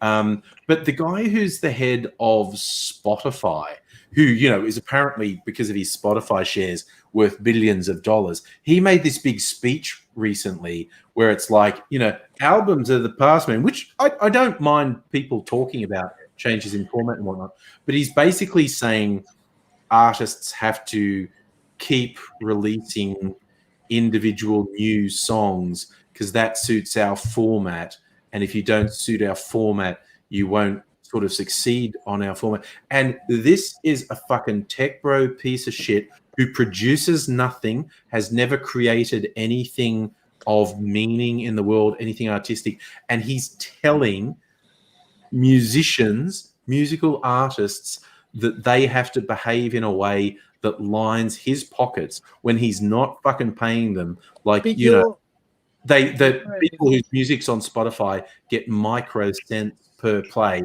And I saw this, and that guy put him in a trash compactor, honestly. But you're only angry about that because that reminds you of our youth. Record companies did the same thing. They said, you have to release your music within these minutes, in this format, on this vinyl. Yeah. Otherwise, you don't get to play. Yeah. And I wouldn't have believed someone could be worse than a record company, but this guy's worse than a fucking record company. But yeah, you picked it perfectly. The fucking capitalists have always fucked everyone. That you're absolutely spot on. Yeah, Megalich pointed out the same thing as you were saying it. Oh, that guy's just like a record label. He's invented a record label, a thing that has been evil for most of the 20th century and into the 21st century. You know, what you were saying, like, it just reminded me of when Prince used to walk around with slave written on his forehead because of Sony telling him when he should be making music, telling him how to be creative. He had a really bad contract that he had no freedom in, and there were a few didn't own any of his stuff, and he was stuck with it. There were a few artists who signed Sony who signed badly. I think actually he might have signed with some other company, like maybe EMI or something like that, and then they got taken over by Sony, and Sony took over their contracts. And then Sony were like, okay, we do it the Japanese J-pop way. exactly as we tell you. And the American artists from a completely different culture are like, fuck off. Yeah. Yeah. Because, Yeah. I mean, J-pop, they go. well, I mean, I'm not really into J-pop, but a friend of mine is, and she's like, it's pretty much slavery. Yeah. J-pop. Oh yeah. Oh my god. J-pop and K-pop. That is slavery. That is fucking free. I want to They read you. own their artists. This is a classic. This is written by Steve Albini, who's now. There's the three of us, Gen Xers. This is our generation. Steve Albini, who was from bands like Big Black and a few others, and he wrote this thing. The problem with music that is often described with the alternate headline of "Some of your friends are already this fucked." So this is his description. Whenever I talk to a band who are about to sign with a major label, I always end up thinking of them in a particular context. I imagine a trench about 4 feet wide, 5 feet deep, maybe 60 yards long, filled with runny, decaying shit. I imagine these people, some of them good friends, some of them barely acquaintances, at one end of the trench. I also imagine a faceless industry lackey at the other end, holding a fountain pen and a contract, waiting to be signed. Nobody can see what's printed on the contract. It's too far away. And besides, the shit stench is making everyone's eyes water. The lackey shouts to everybody that the first one to swim the trench gets to sign the contract. Everybody dives into the trench and they struggle furiously to get to the other end. Two people arrive simultaneously and begin wrestling furiously, clawing at each other, dunking each other under the shit. Eventually, one of them capitulates and there's only one contestant left. He reaches for the pen, but the lackey says, "Actually, I think you need a bit more development. Swim it again, please. Backstroke." And of course, does. And that's Steve Albini in the 90s saying that's what a record contract is. Yes, Abigail is also Gen X, which is another reason that we love you. So we got to keep. Abigail, where did you go? Was it me? Do you hate me? Yes, actually it was. So there you go. You were making growth. You were making growth statements that is in your vein of humor, but to people in the outside world, they often are just growth statements. So I shouldn't speak on behalf of Abigail, but I don't know. You opened the door. Was it you? Was it the labia dragging on the ground one? Because that was a bit. I saw your face when he said it, Nettie. So you don't even remember saying it at this point. But I remember saying it. There's nothing wrong with it. Yeah, but yeah. I understood in the following seconds I'm into fat acceptance because, fucking shooters need target practice too. Run. That's because, how are you going to hit a razorback if you can't take down a fucking 400-pounder who's sweating under lycra? You've got to get your mosh town and your stire out, and get them cleaned up on something. Stop speaking. It's not getting any better. I feel like nothing's getting through to you at the moment. So, yeah. Oh, there's a riot outside. A what? A riot? A riot. Okay, fair. Those things happen. Kirsten's Gen Y. Live in a fun suburb. Okay, I have to admit, the neatest trick Gen Y ever pulled was stealing the label millennial. I think that's fucking hilarious. That was because after Gen X, people, and it was boring and stupid and lazy to call the next generation Generation Y, but that was what was happening. And then people started calling the generation born around the millennium millennials. And I don't know, a bunch of Gen Y who had got into some influential social media positions just went, I don't want to be named after Gen X. I don't want to be Gen Y. We were adults going into the millennium. I want us to be millennials. And they just started writing articles referring to their generation as millennials, and it worked. And Is that what happened? I call absolute genius on that move. That was actually for years. There's been quite a few years where that generation was referred to as Gen Y exclusively, and then the next generation started to be called millennial. And some influential Gen Y people went, "No, I'd rather be known as millennial," and it fucking worked. And what also happened was the millennials came with a bunch of population and cash. And so the Ys wanted to be associated with the population and cash. And the Xs were a depopulated small band of people with no cash and no market power. And if you've got no cash and no market power, you get shat on from a great height. Yeah, fucking rub it in. Hey, we're the forgotten middle children. All these articles that just refer to millennials fighting with boomers, and it's like, there's a whole fucking generation in between, right? It's like, we're the forgotten middle children. You know that fight that those millennials are having with the boomers has mostly been won. Yeah. And we had bruises. Yeah. I knew Gen Y were going to get actually fucked by the boomers worse than us. It was like in the late 90s when the first Gen Y were entering the workforce. And I saw these glowing articles written by boomer executives saying how, this new generation, they're so go-getting and we want to help them and, we want to give them this flexible lifestyle. And then they're not like that surly, complaining Gen X. And Sneakways gave us the shits. These Gen Y, they're so up and we're going to give them everything we want. And I saw these articles and I went, you are so fucked. You're young, so and it doesn't occur to you that they're lying to you. I mean, they've lied to us for a couple of decades now, so we're used to it. But you're going, yeah, we're great. The boss said we're great. The boss said they're going to give us everything we want. No, dude, the boss is going to tie you down and fucking beat you with a stick is what's going to happen. And so they're going to give you a lot of meaningless, immeasurable things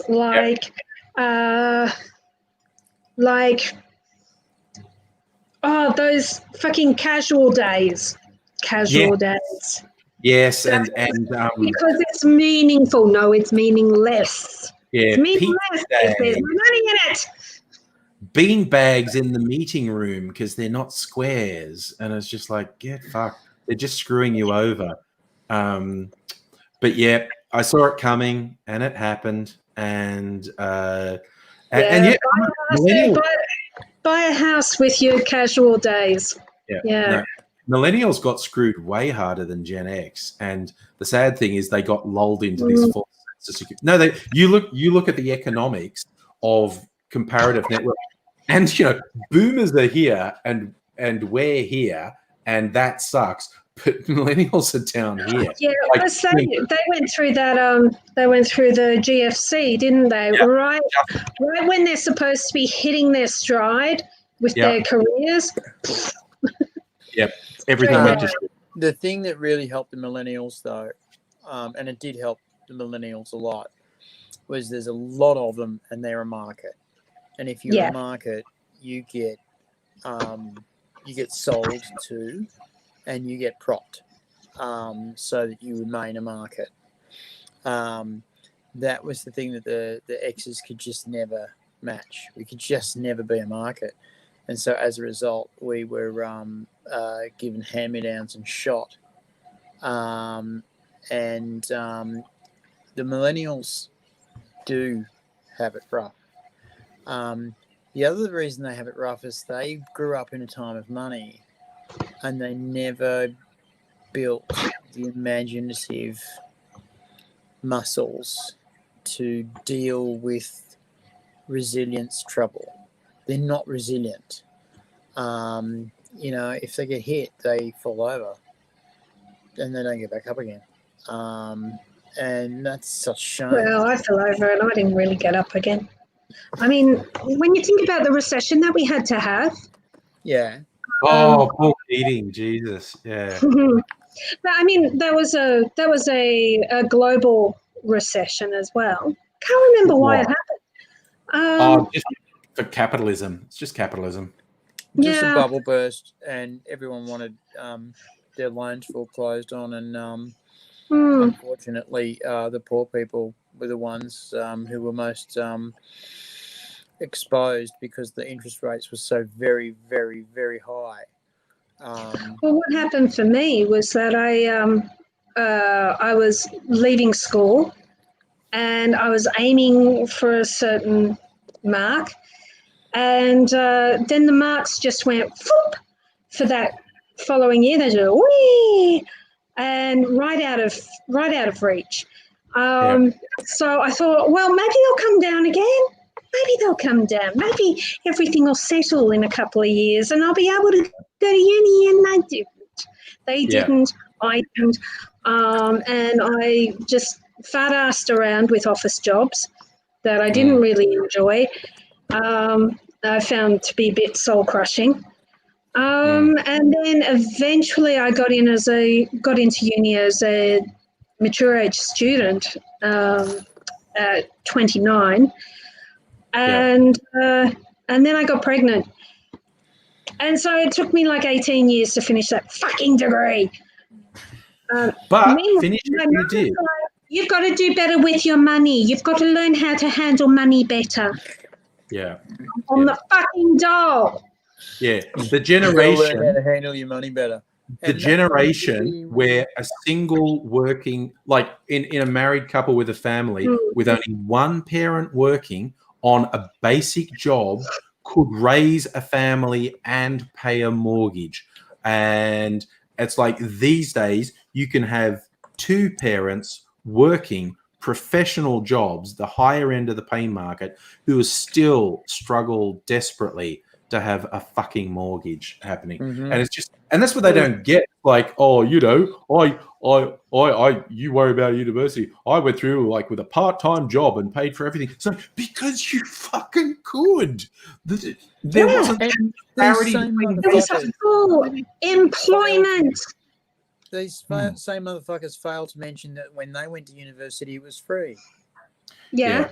It was free. There was full employment, and Mummy never worked. She always did her children's laundry and the dishes, and she cooked for them when they were at uni, as well as for her husband. Yeah. You know, they had it so good. Yeah. We were talking about the meaningless things they give you at work to distract you. Kirsten saying, I do miss not having fruit and bread at work. You know, they used to have the fruit and bread, and that was a perk. But now I get hard alcohol, so you know, swings and roundabouts. I'm going to get more hard alcohol. I might make my whiskey cocktail. I'm looking forward to this new normal of working from home. I love it, man. That, because that's going to shake up a lot of the world, our world, because a lot of the people that we've had contempt for a lot of years can't do it. How many seminars have you been watching on the YouTube of how to work from home? And it's like, are you retarded? And they say things like, have a desk. Really? Really? You know, make sure your internet connection is good to the office. Really? And real innovative stuff. And I caught hold of an executive's training video series, because you can imagine why I'm watching all of these. Yeah. And basically they were teaching boomer execs how to run Zoom meetings, how to run fucking how to run fucking well how to run you know, fucking social media meetings. And one of the Q&A sessions was this red-faced fat prick who looked as he was either off the car lot or the land, and he's got on and said, I don't like these meetings because I can't see what they're doing when they're not on camera. And it's like, but they are on camera. Yeah, but I can't see what they're doing with their hands or what they're writing. Yeah. Right. Yeah. Okay. And you know, and they can turn their mics off and not be heard, and they can talk to one another. And I can't see it. Yeah. And then boomer middle managers, man. These fucking pricks turned around and said, "Oh, it's okay. We can get you software." Oh, to surveil people. Yes. All of that. We can make sure that they're not passing notes in class. Yeah. We can give you, and one of these dick fags, basically said, "We can sell you software that gives you a wider frame of view than their camera is giving them." Yeah. So you can see more of what they're doing that they don't realize. Showing you. Yeah. So, and keystroke loggers and something that tells you when they're actually sitting at their computer and when they're not. And again, the tech companies, like if society collapses, I want a big list of the tech companies that propose techs. They're going in the fucking food larder. They're just like string them up and use them for fucking fillets. That's all I'm saying. Oh, actually, sorry, I just want to say Heine raised a good question. I think this is a fun one to talk about. With everyone that we're home, are CBDs going to turn into ghost towns? I think that's a fun. No, because actually most people are going to go back to work. It's going to be different. It's not going to be the same, but they won't be ghost towns. But the shakeout, it's probably going to take about 10 years for things to settle down. Like shit's going to be weird for at least 5 years, probably 10. Because there's all these seismic shifts happening really suddenly, and shake it like companies are realizing, holy fuck, we were paying so much for real estate in office rental, and electricity, and like they still, while everyone's working from home, they still have to pay the office rental just to keep it. But the lights are all out, and if they were responsible for paying the bills. Electricity bills drop 95%. No one's printing. Medium-sized companies realize they were printing 1 million sheets of paper a month, and that dropped literally to zero overnight. And they're like, oh, and everyone survived. Maybe we don't need printers at all. And they're realizing there's all these things where they can save a shit ton of money. And so weird shit's going to keep happening for like the next 5 years. I'm loving the stories of execs going into work only to find out that their PA has either got the corona or is not coming in because of the corona. And they're having to turn on their own computer and prepare their own diary and going, I can't get the computer turned on. How do I turn on the computer? And you go, right, okay. And tech support has to tell them to turn on the computer. And they go, right, and how when does my diary get prepared? It's like, well, what you've got to do is you've got to get all your appointments and you've got to stick them in your diary. And and then they don't know. And what the funniest story I heard was this one exec's given it a bit of listen, no one's bringing me my sheets, and every piece of electronic media that he read was given to him on a piece of paper. People would get his emails and print them up. Print out his emails. And they'd print them up. And then they would do executive summaries of everything and then filter through it all. And then they would give it to him and he would read it and okay things and, have prepared things to sign. and I go, huff, huff, huff, I've run the company. Huff, huff, huff, huff. Give me several $1 million. And you know, they've effectively done fuck all. Their PAs have fucking done it all. Yeah. And their PAs have fucked off. And you're starting to get stories of companies who go, no, our employees are not allowed to go home. I don't care if they get sick. It's about profit. It's not about, you know, the safety and security of the staff. We can get more staff. We soon worked out what our value was in this little pandemic. Didn't we? Ooh, Very quickly work out? Yeah. You find out who values what in an environment like this. And you and I have said for fucking years, and this was why we were doing this. This was why we were working this out for years on how to get on the right end of that value scale. Yeah. Because 30 years of theatre degree eventually counts for something. Theatre of mud and sticks, my man. Theatre of mud and sticks. Absolutely. Other people with the working thing, Stella's saying if she could work from home, she'd be the happiest little introvert ever, but you can't live in a mine, so she's a bit stuck. Kirsten wants the office buildings to be turned into apartments so she can go back to live in the city. I think that'll happen, like up to 50% of office space will turn into living space, and I want to go there.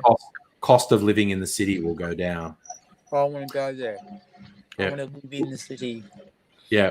I want to buy a city apartment with fantastic views of the fireworks. Yep. I reckon it's going to be more of a thing in the next 5 or 10 years. Absolutely.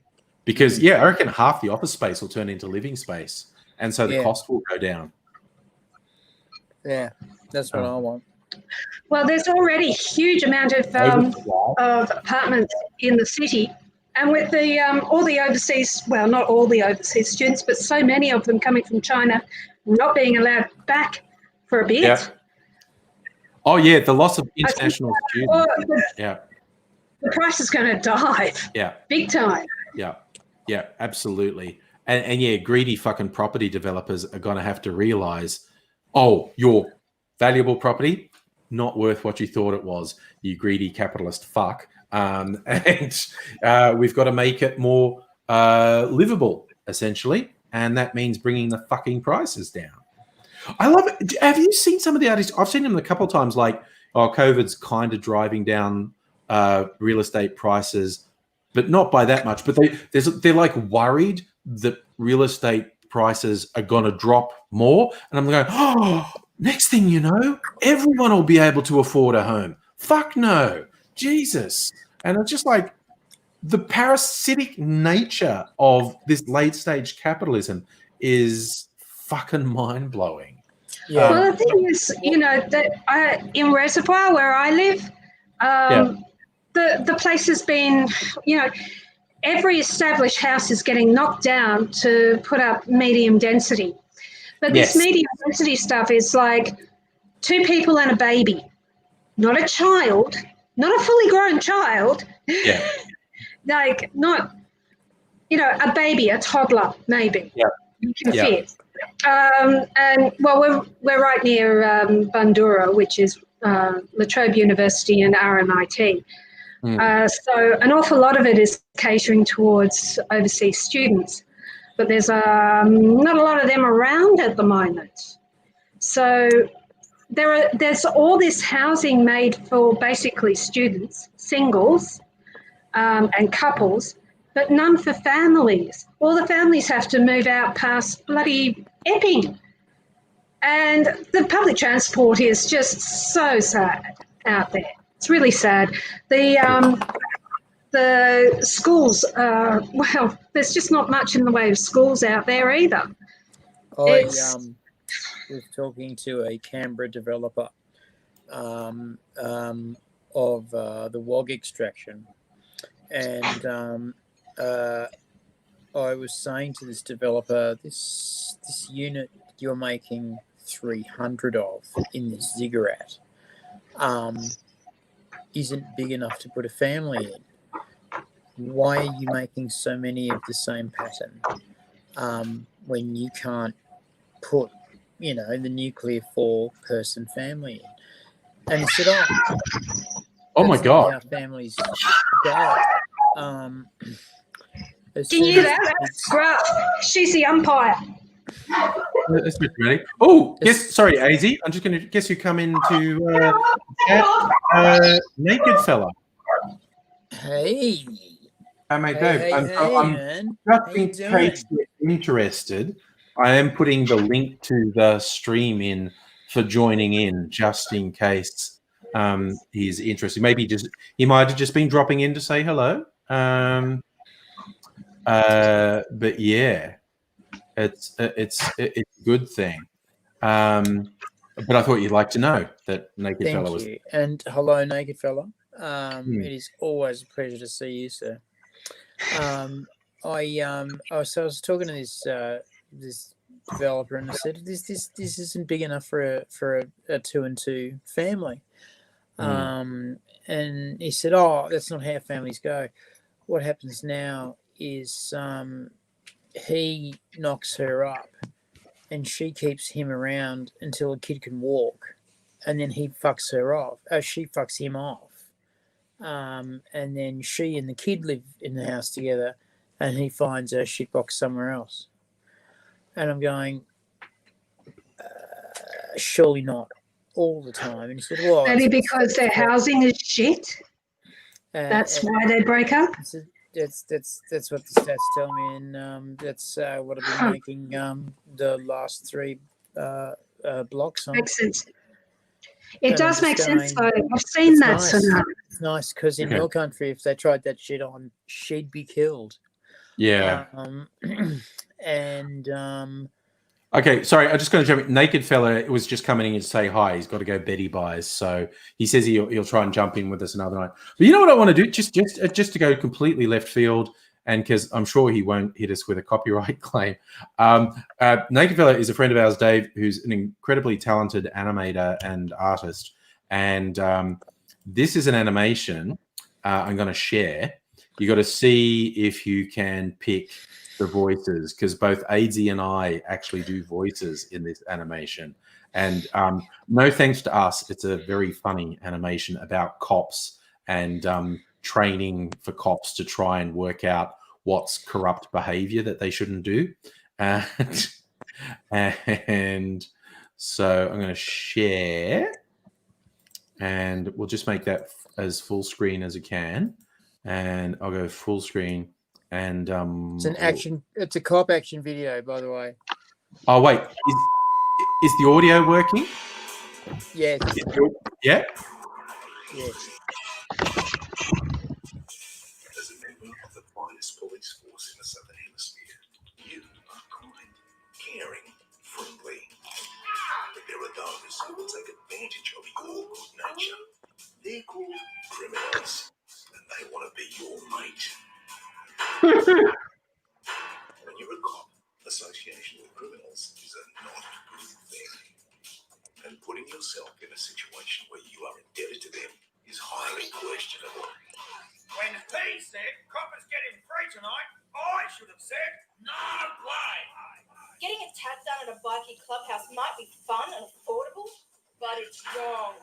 When he offered to shoot me up with a controlled substance, I should have asked where he got it. Food! Food!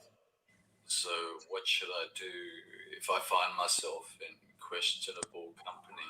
Observe what your new friends are doing. Watch what you say around them. And then the sergeant says, no, the Major Confrontations Unit is taking down the Japaza's clubhouse next Wednesday. That's very interesting. Learn whether they are engaged in criminal activity. Japaza, eh? No. And finally, stay away. Remember the example of Jerome, the policing owl. Food! Food! Hanging with outlaws is an operational threat! Hoot! Hoot! Hoot! Owls.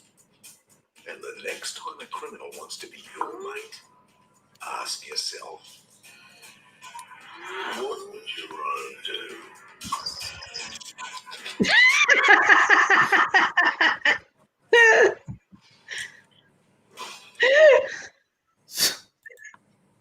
So that's from our mate Dave. Brilliant man. I used to work for homicide and serial violent crime up in Sydney. Okay. That must have been an adventure. It was so much fun. 10 months. And I got to see a real skull, from Nice. Yeah, they didn't mean me to see it. I just saw it and I went, oh, and they went, oh, I closed the box. Skull in a box. Imagine as soon as they probably played games with us like, Barry, are there any illegal drugs on the premises, Barry?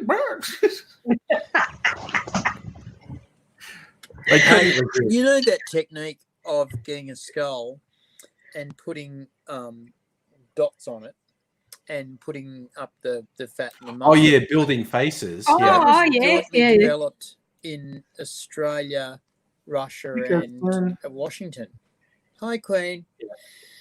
Hi, Kirsten. How you going, Kirst? You guys are loud That was in my head. joint developed in Australia. We're loud in Russia, your and head, I know. Washington. And it was basically because a copper had took his kids to a museum and seen these cavemen basically done up, and said, how did they know what they looked like? And asked, and they said, oh, well, we can put dots around the skull, and we know And go where for the fat average is and where skin the thickness. muscles are. Yeah. And he said, if I could give you a skull of a person, could you do that? And he said, yeah. Mm. And they did, and then they found the photo of the missing person. They knew who it was. And they didn't tell the sculptor. And then they developed it around the world. And now they don't need the actual plasticine. They scan the skull. I bet they do. Put the algorithms in the computer. Yeah. The computer builds you the face in 15 minutes.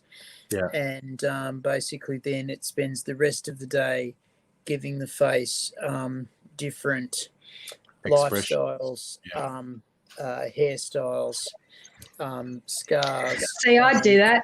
I'd love that job. And drug That's my kind of job. histories. So you've got a panel of 10 pictures who this person would have looked like before they died. And they say almost without fail, you stick them up in the local area where they were last seen, and someone says, "Oh, that's Donnie." I'll recognise it. Yeah. They said there's so many fucking murders. Yeah. So many murders because it was so good. It was so good working for homicide. Like this was late 90s. Yeah. 1998, and. It was when the bikie shootings at the Black Market Cafe happened, right? Oh yeah, yeah. And I had to do the transcription of the police talking to each other on the radios for that night and stuff. Right. And I was just a temp, right? I had my security check and all that kind of shit. And then one of the detectives noticed that I had a tattoo, and he goes, "That's a tattoo, that is." And I go, "Oh yeah." And he goes, "You look like a bit of a goth." Did you? Because I always wore black, and I tended to glam up just a little for work. Yeah, little. Because goths can't help themselves. And he goes, "Did you go to that Black Market Cafe?" And I went, "Yeah." I didn't tell him it was Hellfire Club that I went for. Anyway. So it was a little bit of fun there. That was cute and fun. They were actually a lot more fun to work with than I expected them to be. One night at the Strawberry Hills big complex where we worked. It was fairly high up in the building. This huge storm came over Sydney. There was lightning and thunder and the whole bloody lot, and the lights went out. Mm. And one of them just goes, "Oh, I'm scared. I'm going to the toilet and taking my gun. Going to the toilet and taking your gun. I'm Okay. taking my gun." Yeah. God damn it. All right. Because my computer's out. There's fuck all to do, so I might as well have a shit. Yeah, but I'm taking my gun. So don't Taking a anybody gun. try anything in the dark. That's right. You know. And for Nettie, all what that, gin are you drinking? it's some kind of old-fashioned Godfather. Is Speaking of that, which, I want to make my it's version. a very inaccurate old-fashioned Godfather. Yeah, you just put bits. Blah, blah, blah, blah, blah. My brain's not working. Put bits and pieces together. I tried to put too many consonants into that sentence, and it got away from me. Consonants are a bugger. Yes, they Yeah. will do that. Yes, Mm. sentences will Mm. get away. They run away, I got in. and then they come back into your mouth. If you've not Fuck things if up. you've not trained them properly. Nice. What you bottom got? I got a new gin. Claire de Uh-huh. Lune. Claire de Lune by Buffalo Vale, and they also make a wattle seed spirit, which I'm really Ooh. excited to use in espresso martinis. Nice. Where are they based? Somewhere Yeah, in where- New South Wales, Somewhere in New South Wales. Glades. That's Gladesville, New South Waffle Wales. seed. Why is waffle Mm. seed so often used Expensive. in the alcohols? Because it's an Australian native, and it has this really rich chocolatey flavor when it gets distilled. So you get this really delicious mouthfeel and the chocolate note that everyone loves and goes wild for, and it's local. So yeah. And more of the distillers are getting into using local content. The gin distillers in particular are having a lot of fun with Australian botanicals to create completely unique profiles in the gin. So someone once told me, and I think it might be one of the Archie Rose ambassadors, is that in Europe, there's 1,300 different botanicals that you can distill, as in they don't taste like shit. Wow. Yeah. Whereas in Australia, there's over 20,000 different things that you can distill, which means that you get 20,000 iterations of everything. And, two distilleries can have the identical, combination of flavors, but because That would be really exciting for distillers. So much to experiment with and be creative with. Exactly. Because distillery A puts 2% of whatever in, and distillery B puts in 4%, it changes the flavor profile completely. So you'll get places that have the identical flavors, but because of how they put the gin together, and even what the base distillate is, changes everything. Which is very cool. There's still bush medicine plants in Australia that are effectively unknown. There's a weed growing in the northern half of Australia, which is 3 times more powerful than opium, and it's banned in New South Wales, but it grows wild in the northern half of Australia. You couldn't ban it because it's just endemic. And it was a very well-known bush medicine plant for wounds, breaks, And for the longest time, they were finding archaeological digs with indigenous people who died of old age, but had broken bones. And back in the day, it was considered that a broken bone was the end of your life because the shock would often kill you, and you can't feed yourself with a broken bone. It takes months and months and months of specialist care to set a broken bone and get it ready again. But they were finding all of these old men, particularly, so they're warriors, with broken bones who had not only survived but thrived for decades after their broken bone.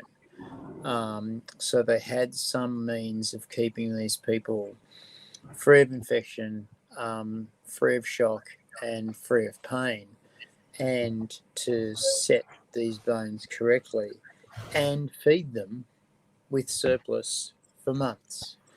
And they now know that the wise women basically had war kits of herbs ready to roll for when the battles were on, and the medics would go out and get the boys to chew on the packets of leaves to take the pain away, and then they'd drag them off the battlefield and set their injuries. In Fiji, they keep on finding skulls with trepanning scars, which have healed. These guys have got hit on the head with a war club, and a neat hole has been punched through.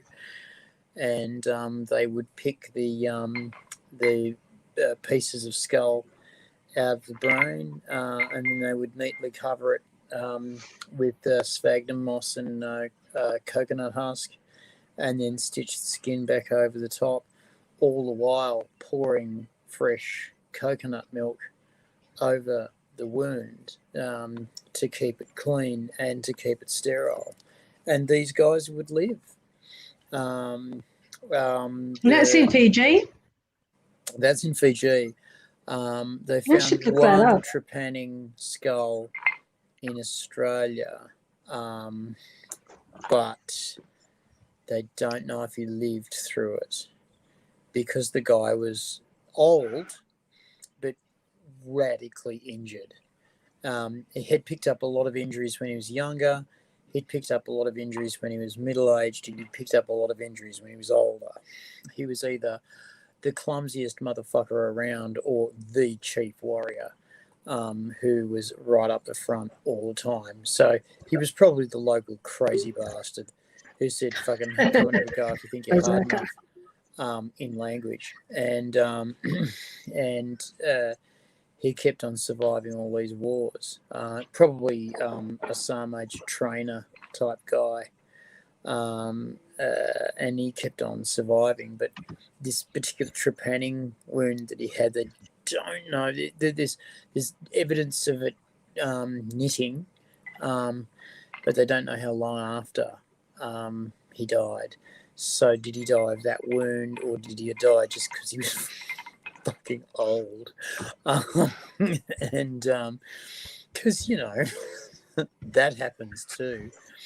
There's more and more evidence now that Indigenous Australians, because it was always said the Indigenous Australians died at 30.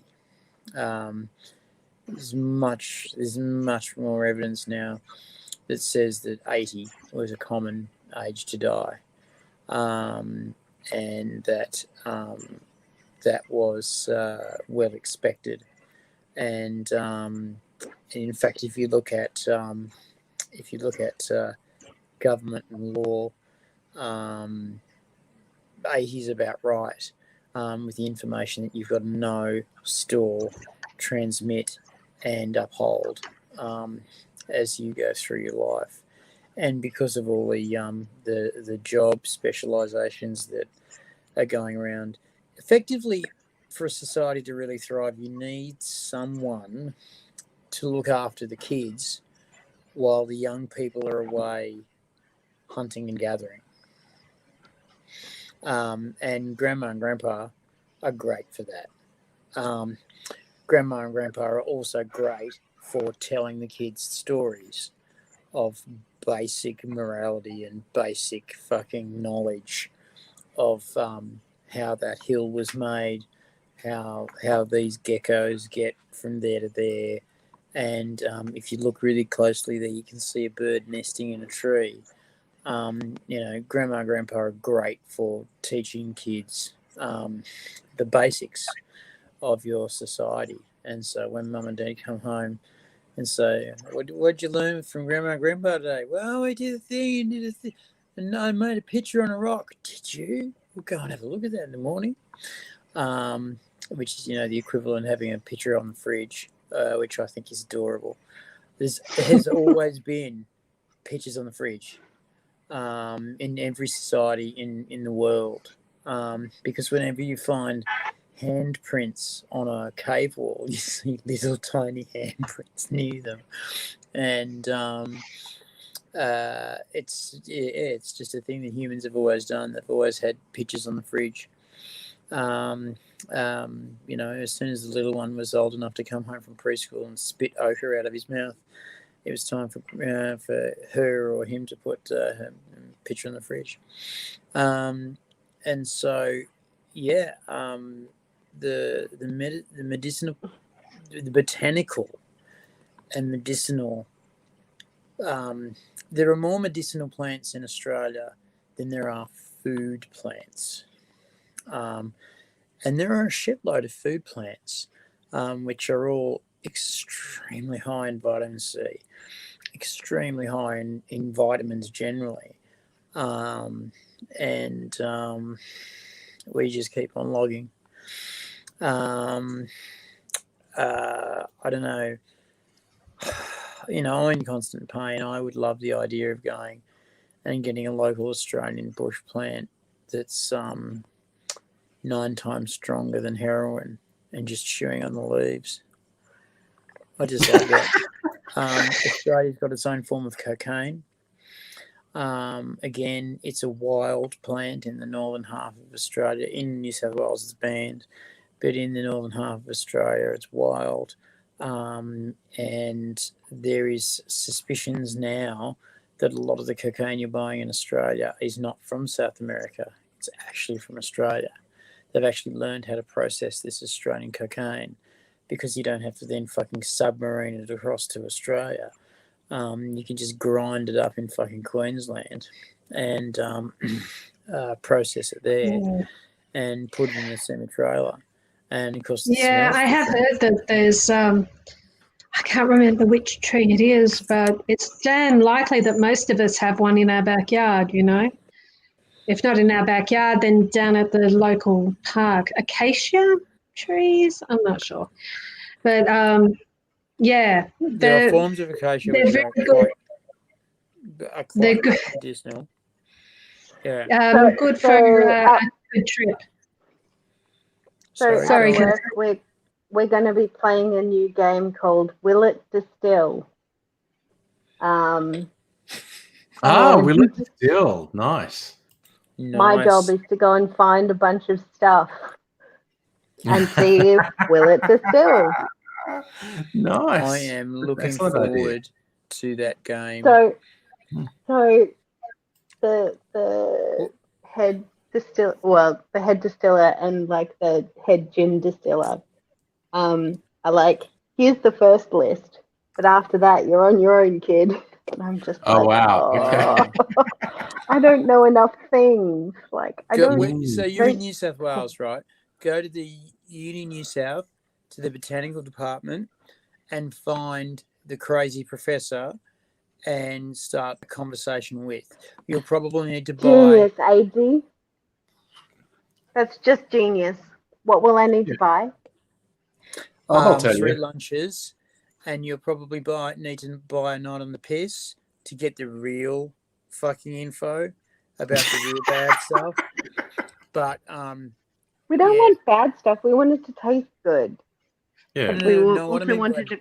bad stuff is the stuff you distill, and the Australians drink and go, "This is a cheeky little Jesus! Oh my God, this is fantastic!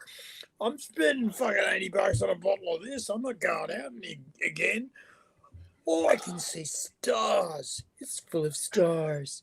I noticed Stella said certain acacia can be used to extract DMT. So I think you heard That's right. it. Eddie. That's what I was hearing about. Yeah. All right. So, the University of New South Wales, the botany professor, find him, get him Yeah. pissed. Problem solved. Thank and you, a few AD, hers for. as well. Bring him and a few hers, and he will wax lyrical in front of hers, and she will fucking talk over the top of him because she knows better anyway. Yeah. And eventually they will introduce you to the black woman. Don't let go of the black woman. Because she actually knows the real She stuff. actually knows what So, it is. I heard once that there are 120 different species of bush tomato, and only 6 won't kill you. But nobody will tell you which of the 6. I'm like, Yeah. that's my Yeah. kind of. Yeah. So, Yeah. guys, I believe when you ask the local medicinal herb native person about which ones don't kill you, if they don't like you, the answer they give you, which won't be in English but can be translated as, "Oh, fuck around and find out, white boy." You know. Suck it and see. Yeah. so I If you actually have a are date tomorrow. disturbed about a plant, Sorry, what do you have? Sorry, just a second. What do you have tomorrow, Kirsten? I'm going out to coffee with someone tomorrow because being in New South Wales is lonely, and I'm bored of talking to my husband. Yeah, So fair. I can see you've got the obligatory photograph of Sydney in the background there. I live in a hotel. Yeah. It's a hotel.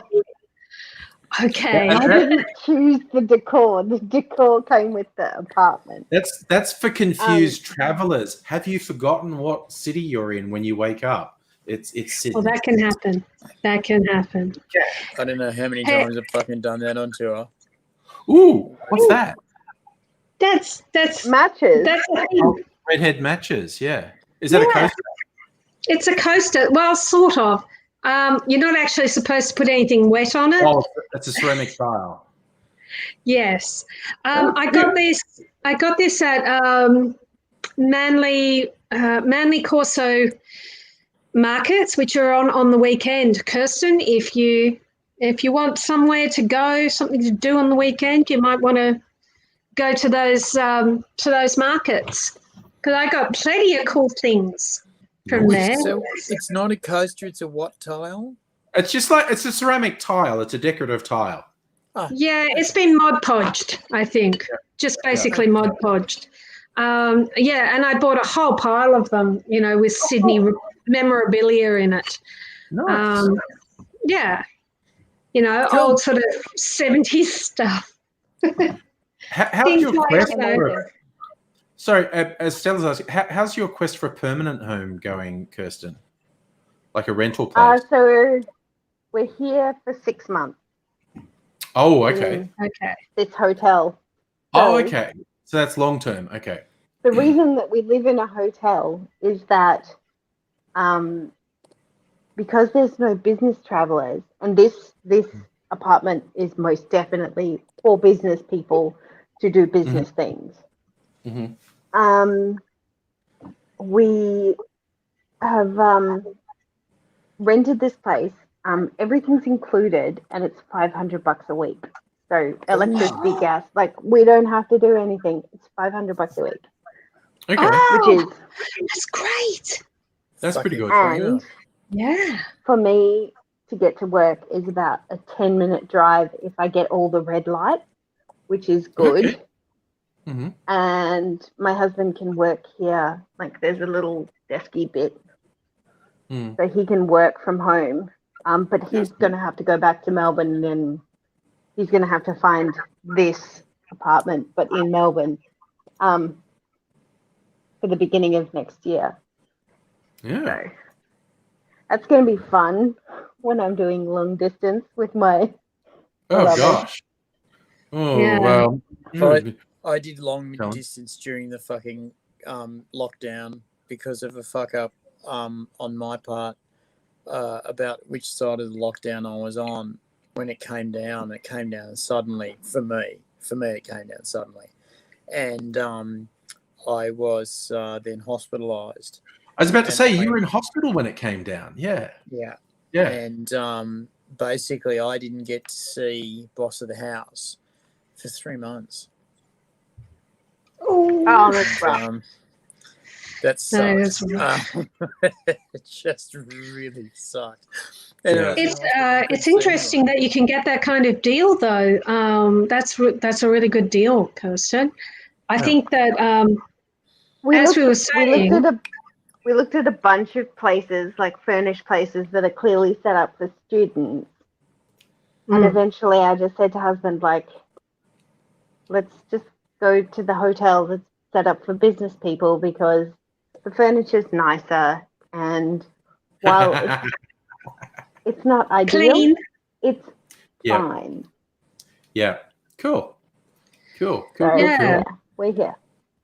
We're here, we're settled, we're unpacked. We've got the alcohol out, so that's good. Would you consider, if they consider it, would you consider extending? It really depends on what they want to charge us a week. Maybe for a month or two, but eventually we're going to want to get our stuff and bring it up from Melbourne and live with our stuff. Yeah. So hopefully once husband has finished his stint in Melbourne and can come back to Sydney, we can seriously look at a place to live full time. Okay. Yeah. But this is convenient, and 6 months, they were like, oh, we can't give you anything more than 6 months. And we're like, 6 months is perfect. That's all we want. Yeah, nice. We just need to get to the other side of 6 months. Oh, well, that worked. That's good. Yeah, Perfect. it was convenient. It's fine. The couch is vaguely uncomfortable. And it's weird because they do that hotel thing where you've got 2 sheets around a duvet instead of an actual duvet cover. Okay. So, Yeah. when you're not getting your room serviced every day, you start to notice that this is not built to not be serviced every day. Yeah. But My house yeah. is a bit like that. And I all the a sinks are compact- square, which means I live a that compact lifestyle, and if you don't service every day, very quickly you get snowed in. Just ask Angry. Yeah, that's true. I need a You new think one. everything is square, Kirsten? so all the sinks are square, which means that unless someone's coming and cleaning out the edges of your sink every time, somehow your beloved husband, who you love more than life itself, gets his whiskers everywhere. Oh, in the corners of the square sink. Oh my God. Yeah. He can't see them, and I can. The boy blindness. Huh? Anyway, Well, grab him a. I love that man. I really do. A 6-pack of heavy duty paper towels, and so that the last task after shaving is to grab the paper towel, 2 paper towels, fold them in half, and form a V, and scrape up the corners of the sink before throwing the paper towel with the last of the shaving Oh, cream AD, you into have the bin. more faith in my husband than I do.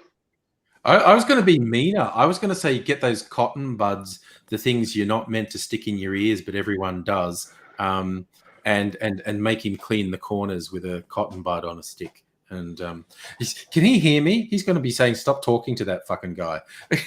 He's asleep. Okay. He's very asleep. That reminds me, they used to make the RAAF pilots when they fucked up, clean the F-111s. All the aluminium on their F-111, they used to make them clean it with a toothbrush.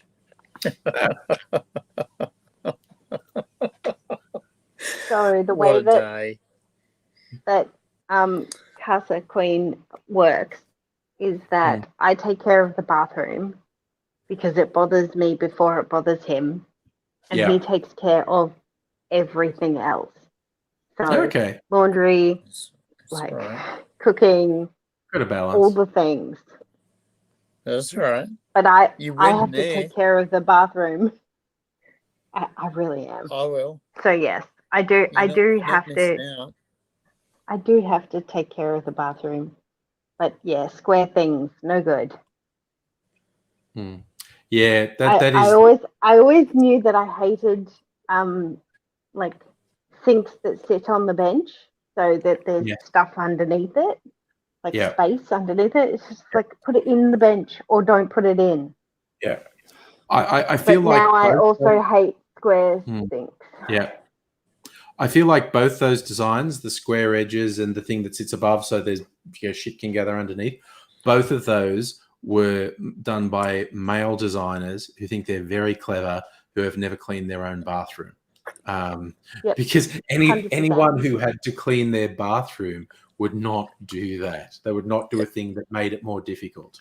Italian food machines, pasta makers, agnology makers, things like that are all designed by men. You can tell this because when you take them apart to clean, they are a biatch, or a biacci, as they say in northern Italy. That's fluent Italian. Yeah. Fuck, as a kitchen hand, I used to have to take these fucking things apart. And every now and again, you get one designed by a woman, and you go, "Oh, Bella, I love you. Yeah. You're a fucking thinker. You understood that this thing would have to be taken apart and cleaned every time it was used." You go, "Bella, you look like Hephaestus." And I've used the Greek name because I'm calling an Italian a Greek because I hate you that much.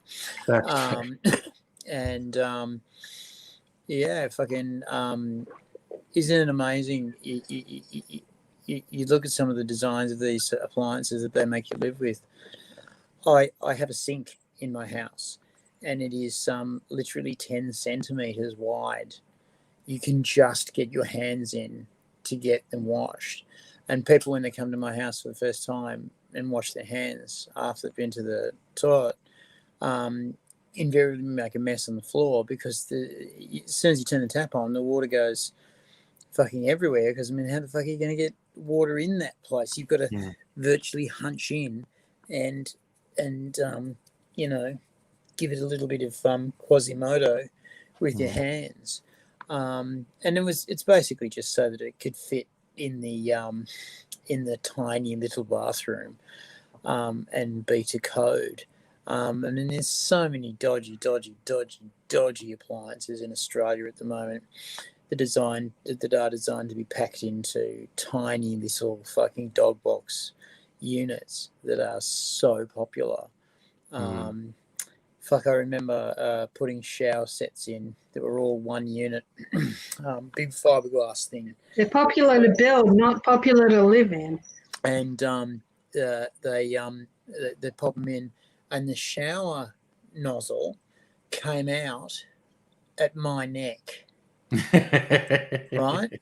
That's where the shower nozzle came out, and then of course it goes down from there. The shower rose is under that, so you've virtually got to duck under this thing to get wet. Now, I'm a short guy. How the fuck was anyone supposed to have a shower in this fucking thing and get wet? But they were very popular because they were a one-piece unit, and they just clipped in, and then they corked them around. The plumbers hooked up the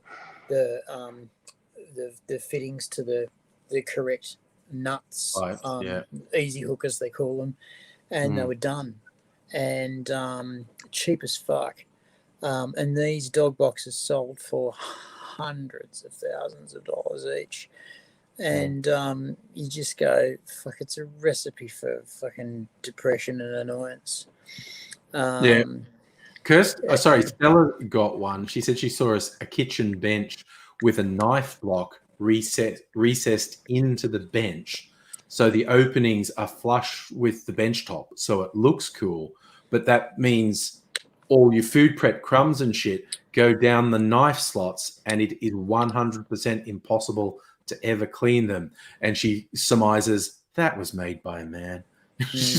Yeah. Not by a chef. It was not made by a chef. It was made by someone who didn't work in the kitchen.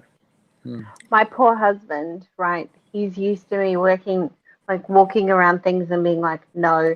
And he's like, what do you mean no? Like, this place is perfectly fine. And I was like, it's going to be shit to clean, so no. Like, I don't want to bring that upon myself. Did I tell you about how half our kitchen is fake news? Is what? Oh, yeah, the fake cupboards. What? The fake cupboards. Fake cupboards. Oh, yes, you showed us. The worst.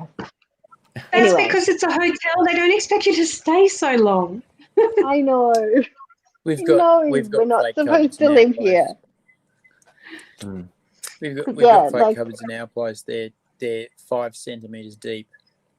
You open these things, and they look like storage, and they're 5 centimeters deep. And so we've got bottles of condiments lined. The only thing that goes in there, because you can only fit one thing at a time in. Yeah, and it's there to make room for the exhaust hood, and the exhaust hood, which doesn't go. It's that cupboard directly behind you. We can see it. Is that cupboard directly behind me? See. Yeah, there's nothing above there. it, Yeah, that's where the exhaust comes out. It doesn't go into a roof or a vent. It comes out at the ceiling. It's pointless. The whole exercise is pointless. That's awful. That's terrible. Why do they do it? So we have learnt that the fake news cupboard that has the exhaust fan in it, at least it looks like it goes into the ceiling. It doesn't work. Oh no! So if we want to use the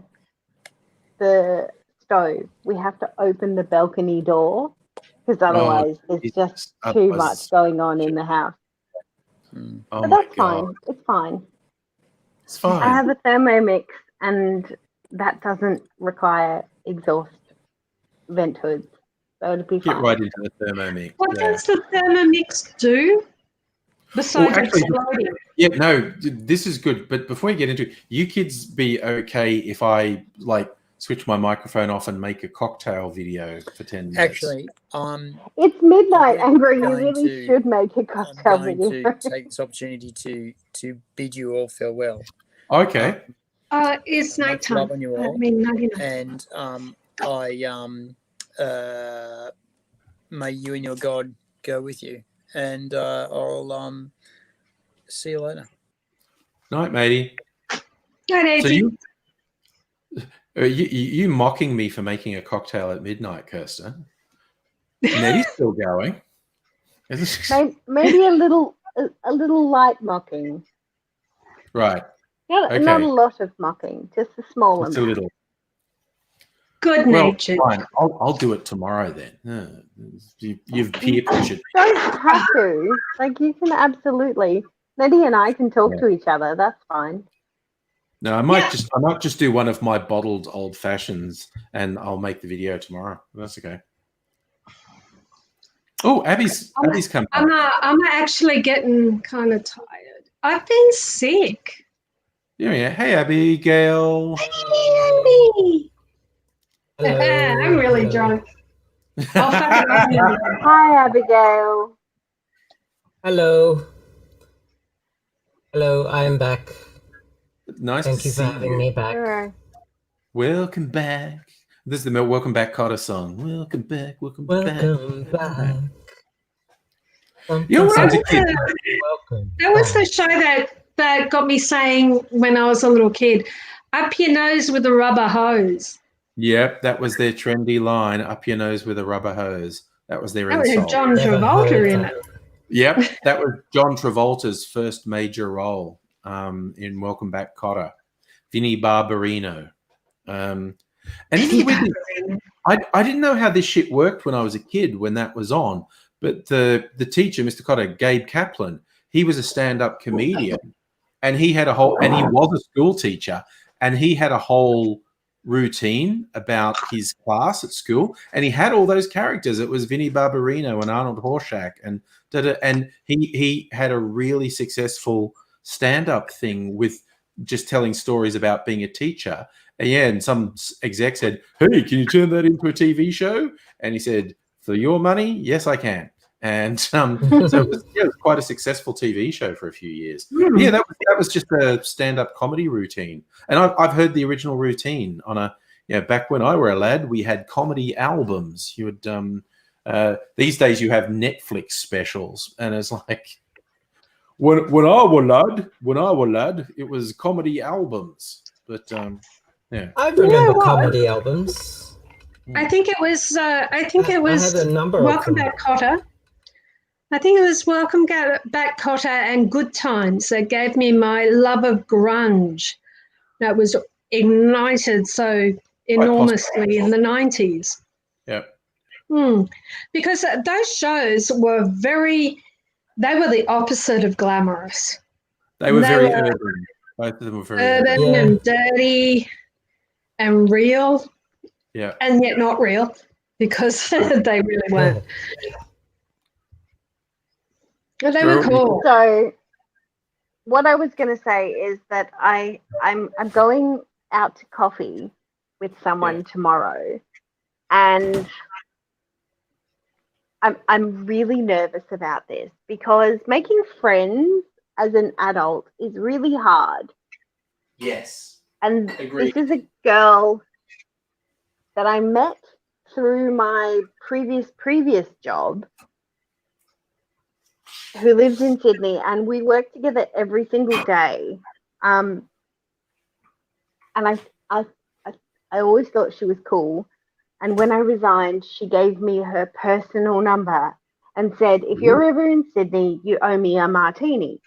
And I said, 100%, I absolutely owe you a martini.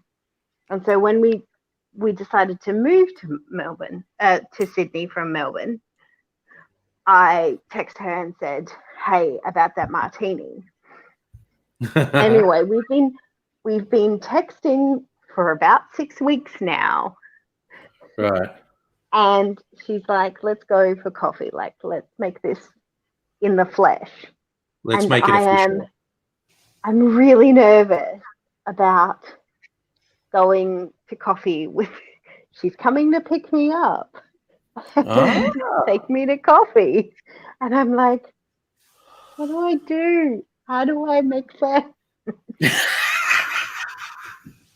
Oh, it is such a fucking tragedy, isn't it? I'm getting anxious Sydney, just don't hearing worry so this.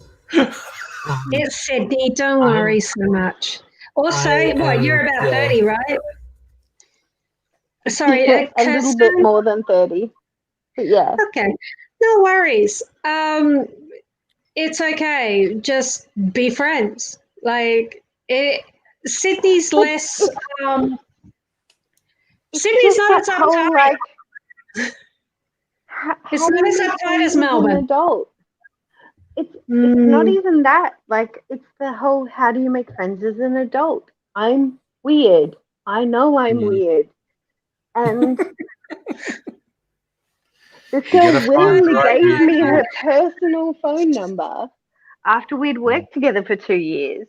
We'd only ever spoken on the phone. We've never seen each other in person. Anyway. Look, I'm going on a date tomorrow and I'm full of anxiety. Sydney's a different environment from Melbourne. It's assumed that you have way too many people to keep up with. Okay? Right. It's a secret. I'm so See, lonely. you're giving Abigail more anxiety talking about this. I'm sorry, Abigail. It's unkind Just when of I me came to. back and I had to Talking leave about it for socially selfish anxious reasons. Kirsten, dear. Listen. Sydney has a bit of a Sydney syndrome. Now, this syndrome is it's basically everybody has ADHD. They make way too many plans and they can't keep up with them all. And they have way too many demands on their time. So it is assumed that this is the same for you too. Okay? Any mistakes can be put down to, I'm sorry, I just got too much shit going on. Ah! Okay? Any mistakes can be put down to that. I'm glad you're making me laugh because I'm like shitting bricks for you, Karen. I'm so sorry. I feel like Kirsten, everyone is so chill. Mega Leech, she doesn't think it's a date, but like, what do two married women like? Yeah. I know she's married. Like we know enough about each other that it's not going to be weird. Yeah. We It's both a networking went through. date. It's not a romantic date. It's coffee. Yeah. Right. Friends. Yeah. Buddies. We went through Just a really gals rough being time pals. together. Exactly. But what else? I had to Look, remind myself gossip makes I had to Sydney move. Oh my God. Gossip. Go for the gossip. Okay. Whatever your rough time was before, give her the update. Straight in there with the update. So you remember how blah, blah, blah, blah, blah. So, yeah. No. And the thing is about gossip in Sydney, nobody takes it as seriously as they do in Melbourne. Okay? They're not like, what if someone tells someone will tell someone and then I'm blackballed forever?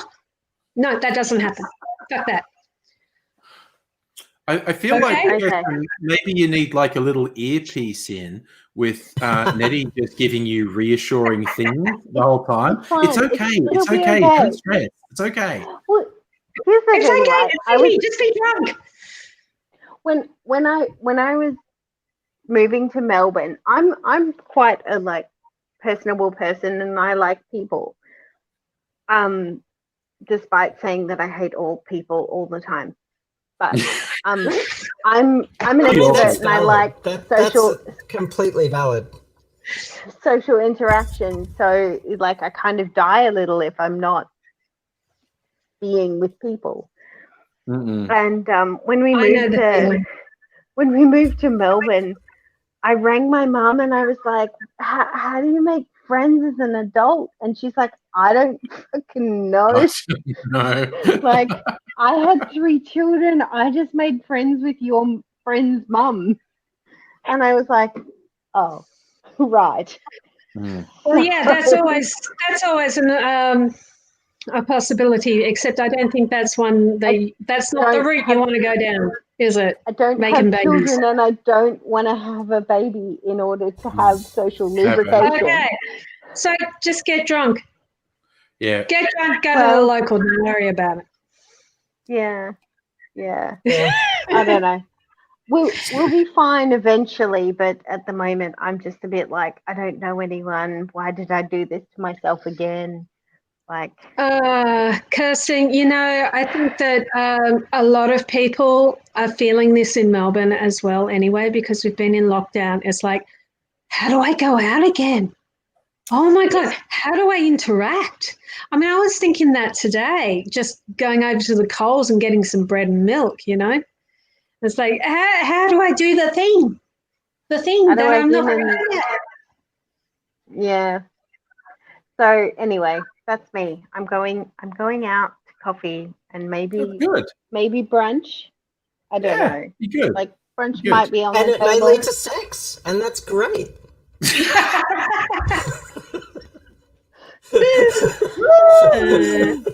Probably not. I really just want this girl to like me enough that we can catch up for drinks like once a month. Yeah. We both work in the same industry, so I think it's going to be helpful in that. Yeah. Like she'll be able to help me network. It's a networking It's coffee, also but like it's nice not to socializing have to do it with dudes. Yeah. Socializing with people after, after about 30 or so is harder. It's much harder, and you've got to sort of give it more space, more air to breathe, and at the same time don't let it starve. So you've got to stay in contact but not make it feel like it's pressured, which I think you can probably seems work way out for too yourself complicated. anyway. Yeah, you get what you're saying there, Nettie. It's You're got to be a saying balance that works for you too. stay in contact, but don't do it too much. But just have a free and easy thing, but let them know that you want to. And the anxiety is This just is too hard. I would change rather the topic. date people. It's turning into an anxiety-inducing. Sorry, I was trying to help. But So- No, you're being really calm, Nettie. Isn't it? So only because I'm full all of of my vodka and friends, gin. Not vodka. all of my gin friends know whiskey. that like I could like disappear off the radar for months, and then I'll like text them and say, "Hey, let's catch up," and we'll just as if it never happened, as if like we Yeah. saw each other yesterday, and everything's cool. Like all my friends know I'm like that, and it's great. And anyone who wants to be a friend has to realize that and be okay with it, or they just like if people ask too much of my time, I'm like, Yeah, this doesn't work. yeah, that's legit. Yeah. But the other really exciting thing is that in the next couple of weeks, we've got an actual like events calendar going on. So we're going to be seeing people, and a couple of my Melbourne friends are hoping to cross the border in time to do an event. And if they're there, I'm going to have the best time because they'll be able to introduce me to the other people, like the people in the scene, the people that I need to know, and then it'll be fine. But until then, I'm filled with anxiety because I don't know the people, and I've made this huge, big choice to leave Melbourne when we were just getting into the groove of being people. So, yeah. Yeah. But yeah, very funny. But it's everyone says that's a perennial problem, like trying to make new friends as an adult. I solve it by just not doing it, and it's good. I Although make friends of exes and exes and like partners circles. So like I'll date someone, get to know their circle of friends, hang out lots. We have inevitably break up, but assuming it's mutual, and most of the time my breakups are very mutual and we stay friends, then I've got a new friend and it's fine. And that's pretty good. if my friendship group gets too big, I have to prune or like cut back a bit, kind of like on Facebook, but in real life. But yeah, it works for me. When one of them comes back into your life and you didn't want them, you go, "No, I unfriended you. What are you doing here?"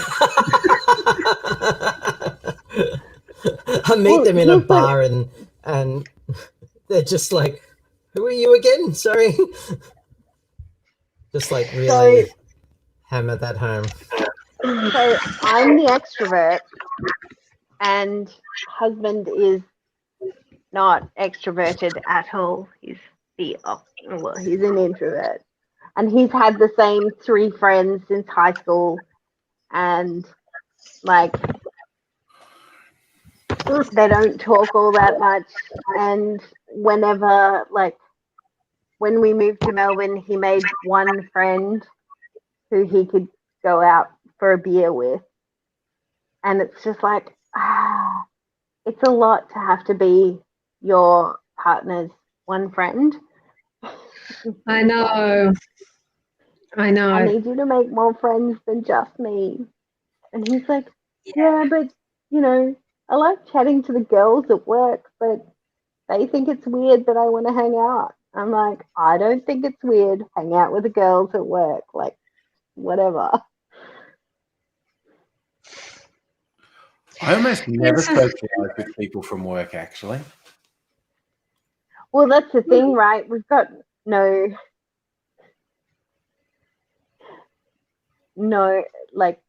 friends. Well, we know a lot of people from my industry because we go to all the events, and then people are like, I know you. You're like, yeah, you do. We've met before. So,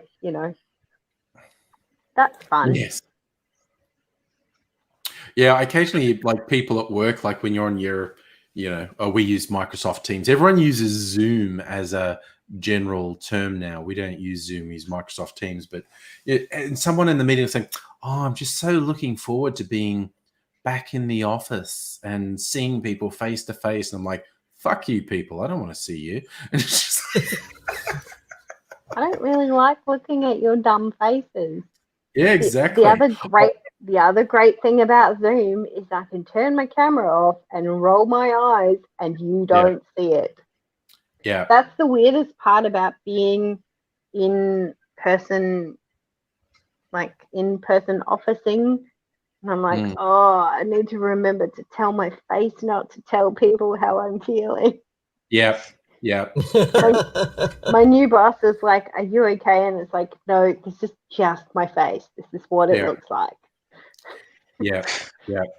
I did see a funny video, and it ended up being irrelevant, but it was done sort of after the first wave when people weren't working from home and they were going back to the office. It was an English one, and it was like a new job, training people to go back to face-to-face work. And there's this woman, she's getting a training session. She's going, "I know how to work. It's fine. Okay, let's just pretend. We're in a meeting. I'm talking to you." And she starts talking, and the woman who's in the training just starts like reading her phone, and it's just kind of like, "I'm listening to you. I'm listening." And no. But I can see you. You don't. What do you mean you can? No, you're there. I can see you. I know you're looking at social media while I'm talking. And she's like, "Oh, is that how it works?" And I think the final payoff was, "Oh, and you'll have to start wearing a bra again." She's like, "This is bullshit. This is bullshit. I didn't sign up for that." The whole bra issue. Oh, man. I still have not lived down. I normally, because we use laptops, and everyone quickly adapted to, no, we're doing voice meetings. We're not having the fucking cameras on. And so my laptop's always shut and I'm using a monitor. But one day I had the laptop open and I wasn't thinking. And because the laptop opened, the meeting thing automatically went, "Oh, you want your camera on? Cool." And I hadn't gotten dressed, and I'm sitting there and I hadn't had a shower. And so my hair's everywhere and I'm wearing a dressing gown. And because I was the only one in the meeting who had the camera on, from everyone else's perspective, it just put me full screen because it went like, "Hey, there's someone with a camera." Oh, no. And they just all laughed, and I closed it. But they've never let me leave it down. It was like 4 months ago. And whenever we have meetings with other teams, and they go, "Andrew's probably got clothes on," but you never know. And so Did I tell you about my physical therapist session I had on telehealth a few weeks ago? It's fine. Like, my physical therapy's going okay. But like, she wanted to demonstrate a few new exercises that I need to do, and she wanted me to do them with me. And I'm like, "Oh, I'm just going to have to go put on some pants. Hang on." And because I had to stand up, and and the thing is, I didn't even realize that I wasn't wearing pants at the time. Until she said stand up, and I'm like, "Okay, I'll wait." And she just laughed and said, "That is peak 2020 right there." And laugh was had by all, but I felt so silly. It's like, no, that's pretty funny. That's But Yeah. no, I my love team would that. not let me live down the dressing gown incident. They bring it up to everyone, and I'm just like, Quite okay. rightly so. Like, Yeah, I accidentally turned the camera on, and I hadn't bothered to get dressed that day, and I was just.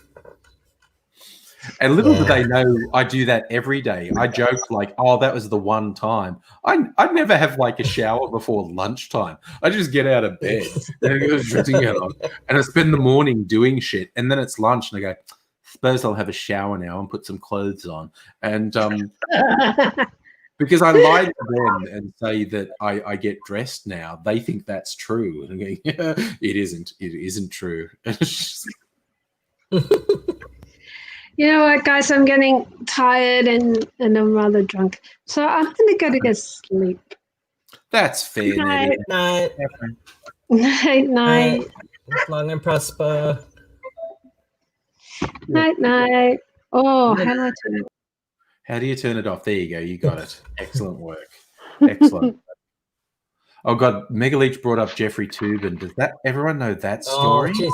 Yeah, look, when back I in don't March get it, when everyone started using Zoom, there was a viral video that came out of a guy who started to masturbate during a stream. Yeah. And like he thought his camera was off. He told everyone, "Oh, I have to go do something." They all said goodbye, and he thought the camera was off. And he goes away, comes back with some moisturizer and some tissues, and like it's a work meeting, and everyone's like, "What the?" And like the guys are sitting back, yeah, and the girls are like, no, and it was just funny as, and you don't see anything, you just see everyone's reactions. Yeah, yeah. But the Jeffrey Toobin thing is like next level. Like he apparently had his dick out. Everyone saw it. But if you're, I think you said you didn't know it, Kirsten. It was for one of the media outlets in New York, and they were having a practice for the election night or for a presidential debate. It was a practice thing. And they go, "Oh, we're all playing roles and whatnot," and they had a short break, and then everyone came back, and this guy Toobin, for the way I've heard it described, he was looking at another, like he had a laptop over there. He was looking at another monitor, and he was doing some webcam sex. Either maybe he was just watching porn, or he was doing a webcam sex thing. But he clearly thought his Zoom thing to everyone he worked with wasn't on, and he just whips his dick out, and his dick was visible, and he just started whacking it, and I think he had the Zoom thing muted, so everyone's going, "Dude, for fuck's sake!" And he didn't know. He didn't know that he's just sitting there with his dick out. I was like, "Oh God, That's hideous." it is hideous. It's fucking terrible. Yeah, that's just fucking what the fuck. But yes. Chilling out. Oh well, I think the only people still in the stream are like Megaleech and Stella, and I might cut the stream off and we can hang out and chat if anyone's still up for it. And Megaleech and Stella, just in case you missed it, I'll put the link back in. But I'm going to say bye to the stream because it's 12:30, so that's a 4.5 hour good night stream. stream. So Good night, stream. Don't cross the I'm stream. sitting around 10 watching. I don't know. But I'm going to go to bed at some point. So stream go bye. But anyone wants to join after party can do that. Bye.